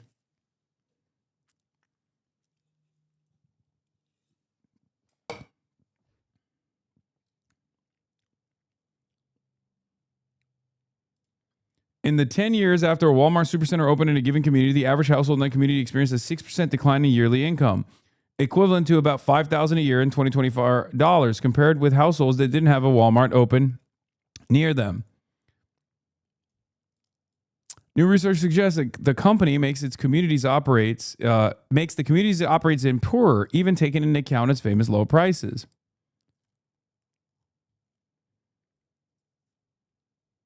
Walmart imposes in the form of not only lower earnings, but also higher employment in the wider community outweigh the savings it provides for shoppers. On the net, they conclude Walmart makes the places it operates in poorer than they would be had it never shown up at all. Sometimes consumer prices are an incomplete, even misleading signal of economic well-being. Yeah. Amazon works in an identical manner to Walmart. Both of these behemoths are obviously massive jobs providers. Some of the biggest hiring bodies in the United States of America. I think Walmart might be the biggest, or maybe it's the U.S. military, one of the two. I think Walmart literally might be the biggest. And they operate in the exact same way. They operate with predatory pricing, where they price out all the competition and destroy it with one interest in mind. And that is to become a monopoly, a monopoly in a locality or a monopoly altogether. And once you're a monopoly, there are no more market factors that you have to abide by. You can raise the prices, you can lower the service, you can cut jobs, and you can cut tail at the end of the day if it's no longer profitable anyway. You can just close up shop and leave these communities behind, destitute. No more jobs in the community. And worse, no more markets in the community. No more grocery stores. Having 5 grocery stores in a city is far better than having one Walmart that can supply the same as all 5, if not more. The 5 will employ more people, make more money flow, and benefit more homes. Yeah, this is true as well. When Amazon pays poverty wages, it forces their workers to rely on social safety nets, putting more of a financial burden on taxpayers, all while Amazon profits. We don't talk enough about how much taxpayers are forced to subsidize corporate profits in this country. It's true. Can you put up a whiteboard? It's hard to understand.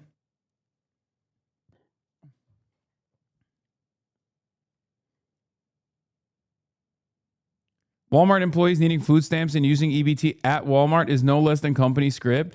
Yeah, so there is a difference there, though.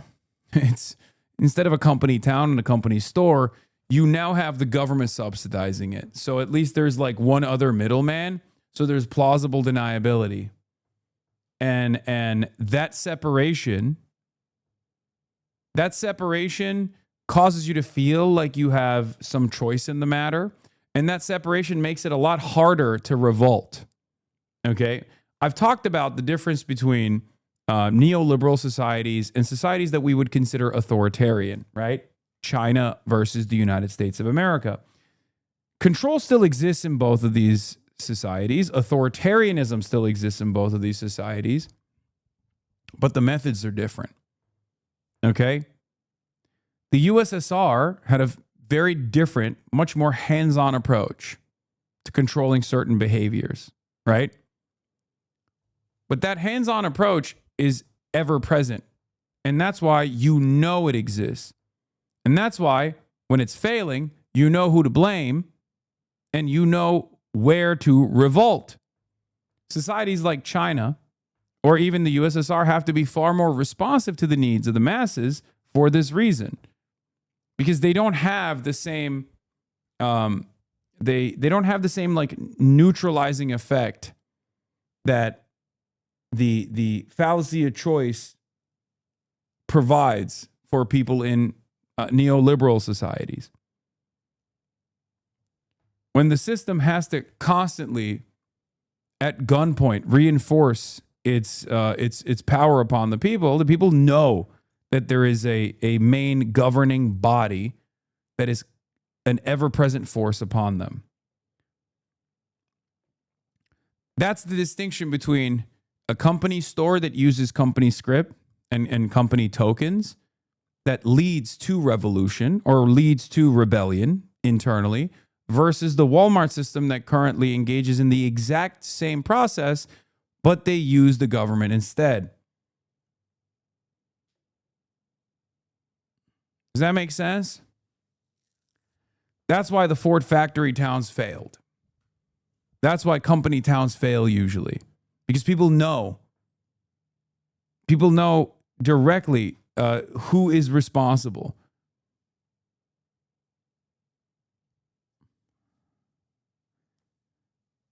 And then they fight back. Whereas the welfare state under capitalism hides the collaborative nature between capital and the state. And as long as the state is responsible, you can throw a sequence of distractions in front of the public to say, oh, well, it's a Democrat that's at fault because they're gay and transgender. Or Democrats can turn around and say, look, these companies are still good, but, you know, maybe the Republicans are the real villains here, so you should vote for us. Neither party is effectively changing the reality for you. Neither party is actually punishing the corporations for engaging in this kind of cruelty, for robbing you blind, for forcing you to work in shittier conditions overall. Every now and then, of course, you get some technological improvements that make you feel like your life is improved. Okay? When in fact, if there are certain markers for happiness, like financial security, there's a certain marker for financial security, if it's like home ownership, for example, you are further away from that marker of financial security than the generations prior to you. But you got porn on your phone, you got gambling apps, okay? They've even commodified hope at this point. You can just literally turn a opportunity at upward social mobility into a process where they can extract more value from you. Okay? So you got the bread sometimes and the circuses all the time. And it keeps you in a drunken stupor. All the while, these people that have designed society this way, or at least benefit from it, get to laugh themselves to the bank. They get to go on television. It's part of the success of capitalism has created a reality where these guys don't even have to be philanthropists any longer. Like, at least back in the day, robber barons had a sense of shame, if you will, where they knew that they had to be philanthropists to a certain degree. You know?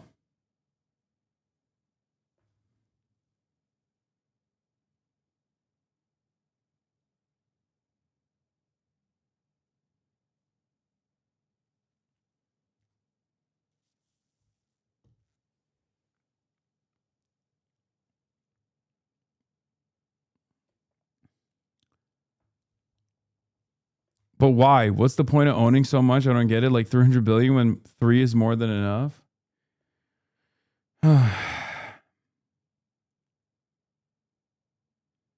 Hasan, I replied to your tweet with a clip from Professor Rashid Khalidi about purity politics in the Palestinian movement and how it brings unspeakable joy to the enemies of the cause to see us divided. I hope you can look at it in your own free time. Bro, you need to post that under every one of my naysayers. as a result. So let's go there then. Yeah. I wanted to stay in space, but let's go to that because we can come back. We can be in space too, whatever you want. Well, Andrew. but that's fascinating because I don't know if you saw Eric Schmidt gave a commencement address over the weekend. Yeah. And the students were booing because every time he mentioned AI, they were booing because I think they're deeply fearful and worried about whether they're going to have a job. Yeah, well, and the reason they're afraid of that is because all these smart people keep saying that. So there are so many smart people, and they are smart, and they are saying, oh my God, you know, there's going to be no more radiologists because, you know, AI can read x-rays better than a radiologist can, and there are going to be no more software engineers because AI can program better than a software engineer can. These people are wrong. So what's really going to happen is that it's going to elevate all of these people, and there's going to. It's like you've been digging. Let's say you're a software engineer, right? What it's the analogy I can give you is you've been digging out a basement for your house with a shovel, and somebody's about to hand you a bulldozer. You should be so happy. If you're digging the basement to your house and somebody says, hey, how about this? I have a tool here that's going to, and what's really going to happen is we're going to have so much productivity in our economy that, for example, this is just one effect. A lot of people who have two-earner income households, one of the people is going to drop out of the workforce. That's why we're going to have a labor shortage. People, because of the productivity gains, you're going to be able to afford things. We're going to have, I predict we'll actually have deflation of certain core, assuming we let this technology play out and don't, you know, hamstring it with regulation too early. Oh, thank God. I mean, hopefully not. That would be terrifying.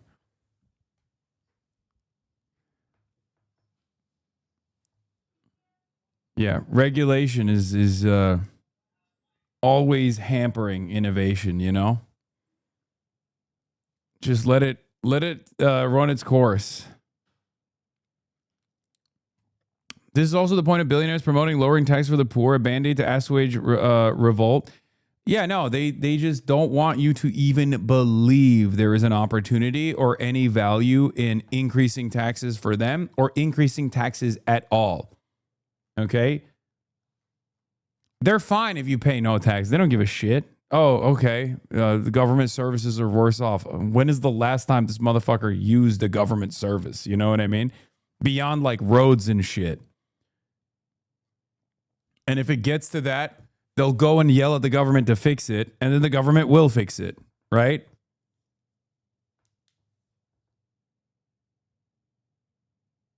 He's already doing AI podcasts? Wait, what? Amazon Premium Alexa service can now generate custom AI podcasts on demand. Turn any topic you're curious into a podcast episode ready in minutes. Wait, what? The Rise and Fall of Rome, the podcast? What the fuck? Dude, that's crazy. Dude, you know what's really funny? I just never stop thinking about the fact that all of the things that AI is doing are things that we were supposed to do. It's not doing any of the things that were supposed to lighten the burden of the labor force. All the route tasks, all the menial labor you have to do. And then when you go home on your journey home, okay, if you're lucky enough to, you know, ride a bus, if there's any public transit whatsoever, in your car when you're driving back, you listen to an AI podcast. We are literally serving the machines at that point. What the fuck? Google Notebook LLM has been doing fake podcasts for a year now? I don't understand it. It doesn't make any sense.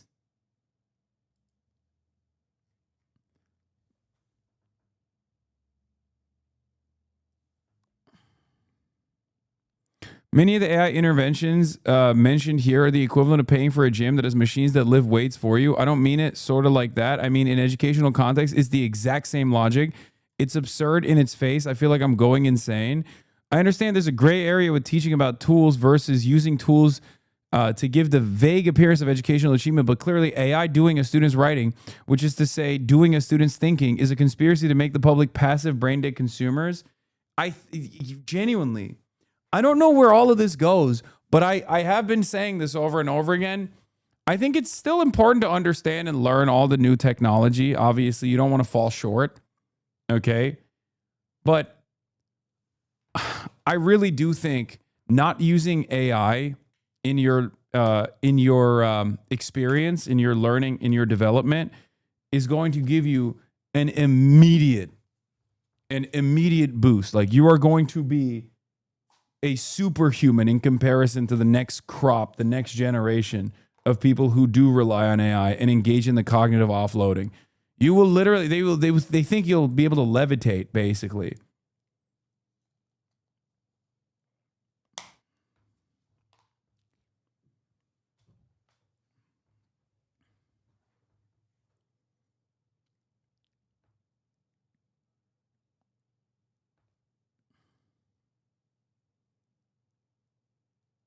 Amazon AI podcast example here.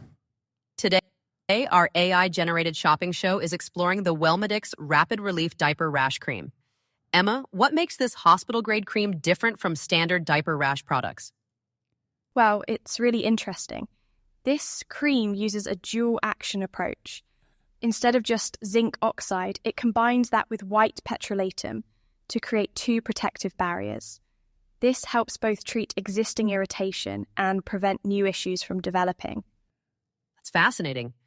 So it's not just about treating the problem, but stopping it from coming back? Exactly. And they've added Bro, this is literally turning a podcast into a Twitch stream. Oh my God. And the questions are the same. The questions are the same. This is literally the type of question that a dumb fuck would ask me in the chat.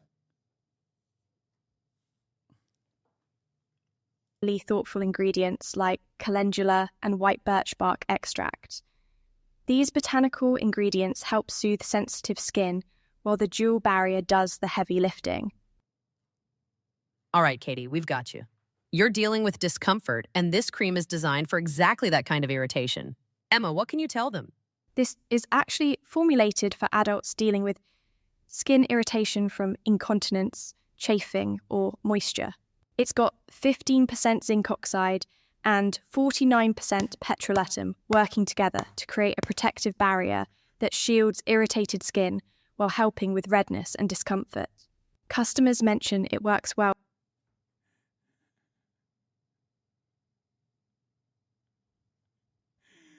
Oh my God. Oh God. We're so fucking cooked, dude. Oh, we're so cooked. I wrote about my new favorite podcast. I note that to my disappointment, product listings, former paper, and dildos did not yet offer the AI audio feature.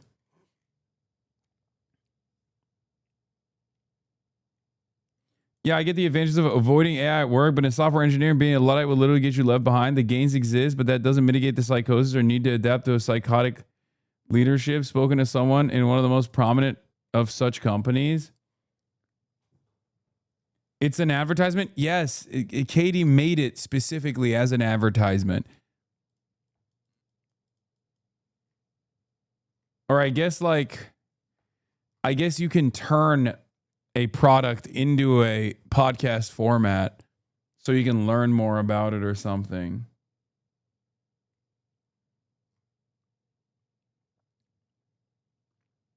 Yes, I saw the Stanford study that Stanford researchers found that overworked AI agents began embracing Marxist views.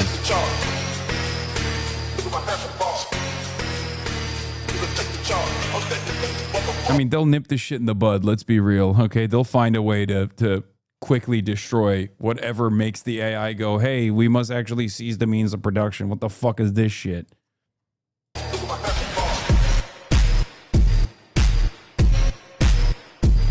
I'll never get over this edit where Stalin has a little afro.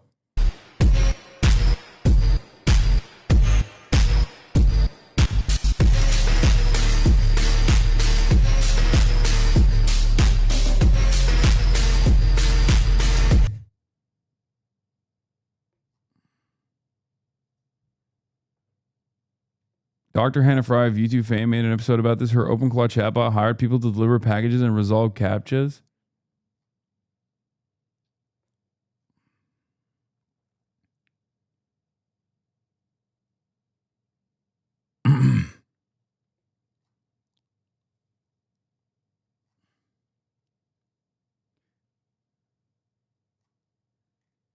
Did you see Galindo responded to you? Yes, I did. I saw on the stream. We watched it on the stream.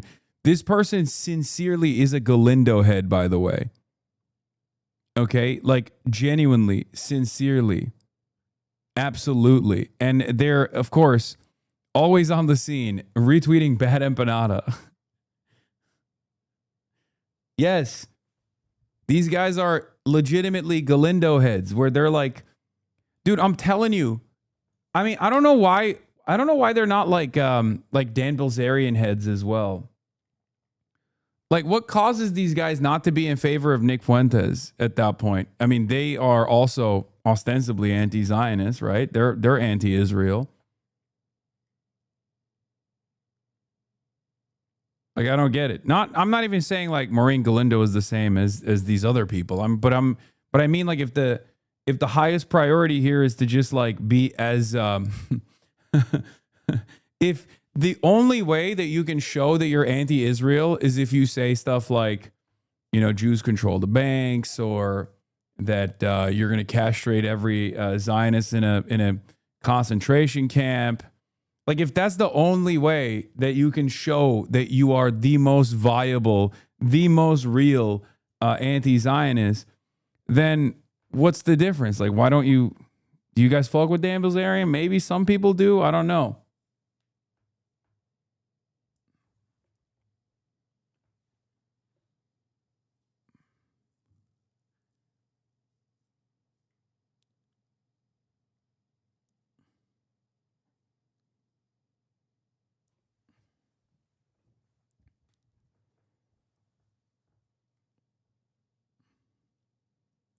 Not anyone in here. I don't know. Maybe there are some Galindo heads, but if that's the case, like, if there is, you rarely see a horseshoe this clean. It's the Epstein class. This design is just say Jews, you fucking cowards. Amen. Wait.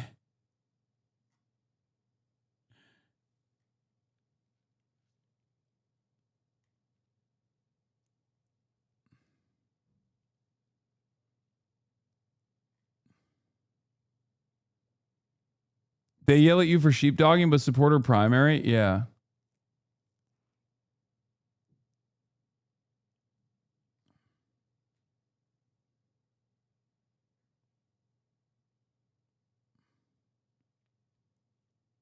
Maybe they're just diehard Overton window heads doing their part and pushing the boundaries of what's acceptable. Okay.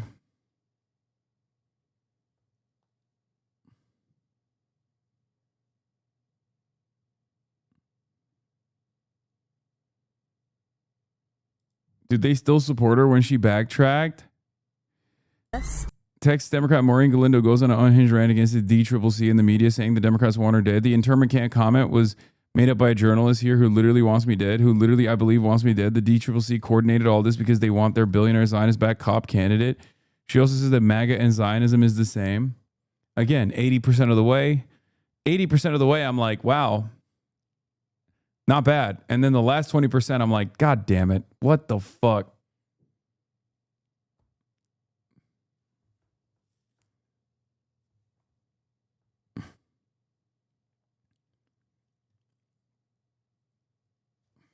Marxist youngest, dude. Professor Chung principle holds for... There are Professor Chungs everywhere for those with eyes to see. She might be the first gang stalking victim representative. I think we have some. Most in the Republican Party, but we've definitely had some gang stalking victim representatives. I mean, Nancy Mace. I mean, fucking Marjorie Taylor Greene.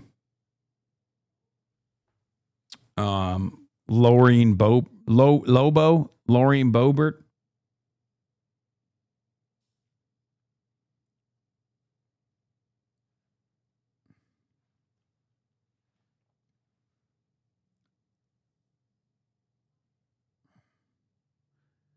The new YouGov polling shows a plurality of Democrats identify as democratic socialists, by the way.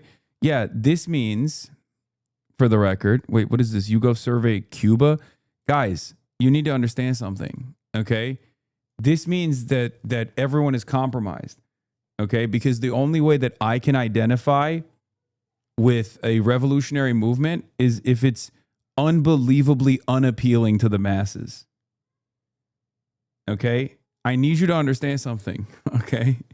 The only way to have a true, pure revolutionary movement is if the average person wants to beat me to death with hammers when they have a 3-minute conversation with me, okay? This is how it works. So if there are people who are self-identifying as democratic socialists, that must mean that we have failed, because that means now democratic socialism is a sheepdog for the Democratic Party, which, I mean, they do say that. And there's some validity to that argument as well. Let's be real. But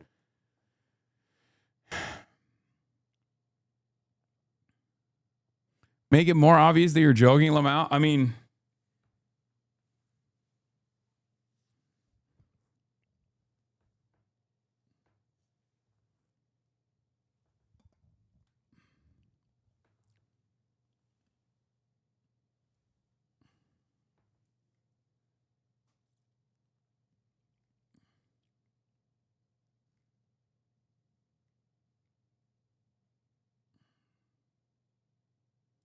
bro, did they really not ask you about this at all?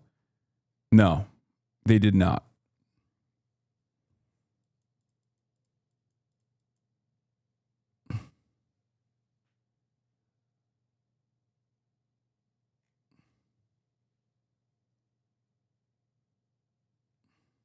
Pour one out for the abundists.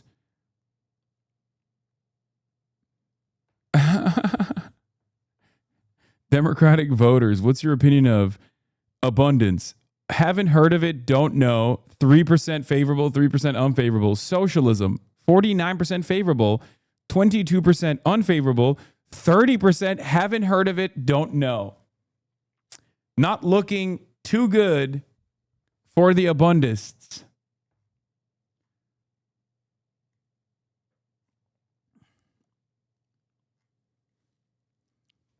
Pretty good. Pretty fucking good. Perhaps the electoral route isn't all that bad, at least for the time being, right? Because these numbers are not going to work for the Democrats. And eventually they're going to do something really fucking stupid and try to purge their ranks or something, you know? But until that moment becomes a reality, you might as well keep getting in front of the masses and showing them that good governance is possible. And those who are engaging in good governance, who are fighting for their constituents and the things they want, are self-identifying socialists.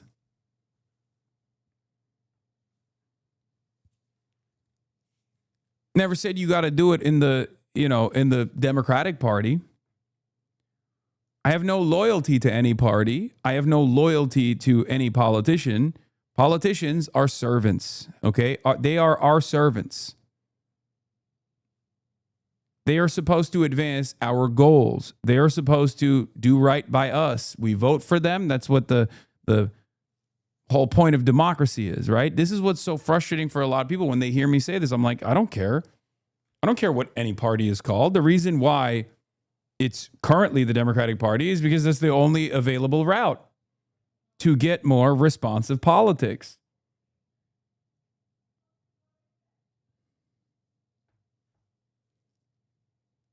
So yeah, when I see stuff like this, it does give me a little bit more confidence, and I think, I probably should keep doing what I'm doing instead of listening to fucking chirpers on Twitter, you know?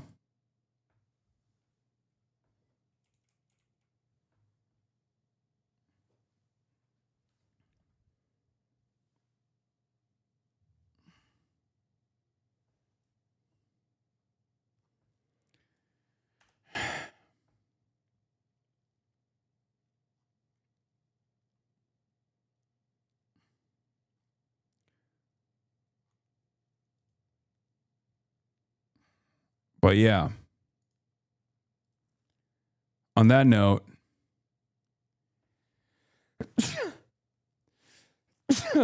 oh, Jesus Christ.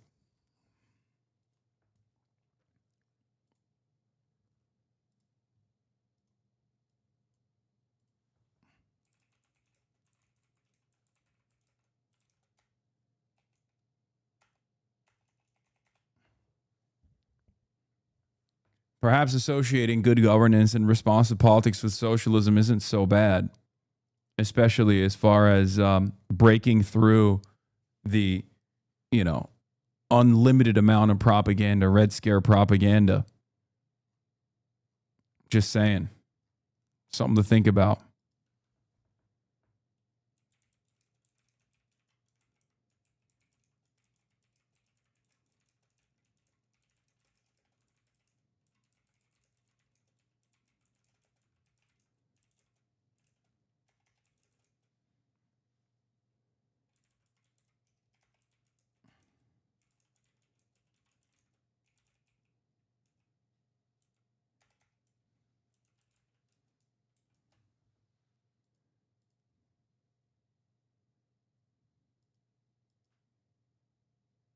Anyway, that's all I got for today, folks. I will be back tomorrow. And then on Saturday, I will be in New York City. Ashley St. Clair is going to be on the broadcast. A bunch of other guests are going to be on the broadcast. I'm going to be hanging out with Dara Lisa, doing something with Claire Valdez as well, and numerous others. But for the time being, and Dara Lisa just got her opponent, Espaillat, just got a $750,000 boost from the Latino Victory Fund. They're worried. They're scared. We're coming. Okay. And yes, Felix, Adam, maybe Noah, the usual guests will be on the broadcast as well. But for the time being, I must bid you adieu. Love you guys. Stunning Rofi introduction, starting off the day. All the chatter's trickling in, hostile people hate. Sunny in Los Angeles, California, says Hasan. Stun luck to the stun luck to the topics just begun. 'Cause there he is again, Hasan is streaming. Hasan is streaming. There it is again, Hasan is streaming. Hasan is streaming. Reviewing a Chinese train, telling Kaya place. Sun and Asmin chatter loves, giving Greening's grace. Zoran winning NYC, woke two back with the force. The Rogan of the left, to me a dumb himbo still of course. The Charlie Kirk assassination, the Fear and Online show. 8 full fucking years of this, and plenty more to go. Doing fun stuff tomorrow, throw PBS up on the screen. A man-made horror reaction brought to you by this life's dream. 'Cause there he is again, Hasan is streaming. Hasan is streaming. There he is again, Hasan is streaming. Hasan is streaming. kicked out of the DNC, IRL with March the Goat, combating the propaganda that shoved down people's throats.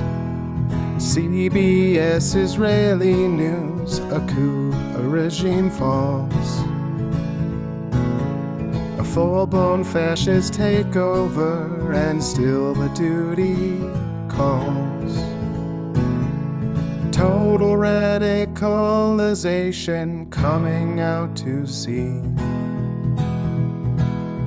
The system will always fail, it's up to you and me. On these daily streets, whether short or whether long, have helped millions of people keep it moving right along. 'Cause there he is again, Hasan is streaming, Hasan is streaming. There he is again, Hasan is streaming, Hasan is streaming. But hey, what can you say? That's PBS for you. But he'll play games real soon, just you wait. Say, hey, what can you say? That's PBS for you. But he'll move on real soon, just you wait. Ba-da-da, ba-da-da, ba-da-da-da-da-da. Hey, what can you say? That's PBS for you. But he'll pull your lawns real soon, just you wait. Sha-da-da, sha-da-da, sha-da-da-da-da-da. Hey, what can you say? That's PBS for you. But he'll do your advice real soon, just you wait. But hey, what can you say? That's PBS for you. Brought on by viewers like you. Just you wait. Just you wait.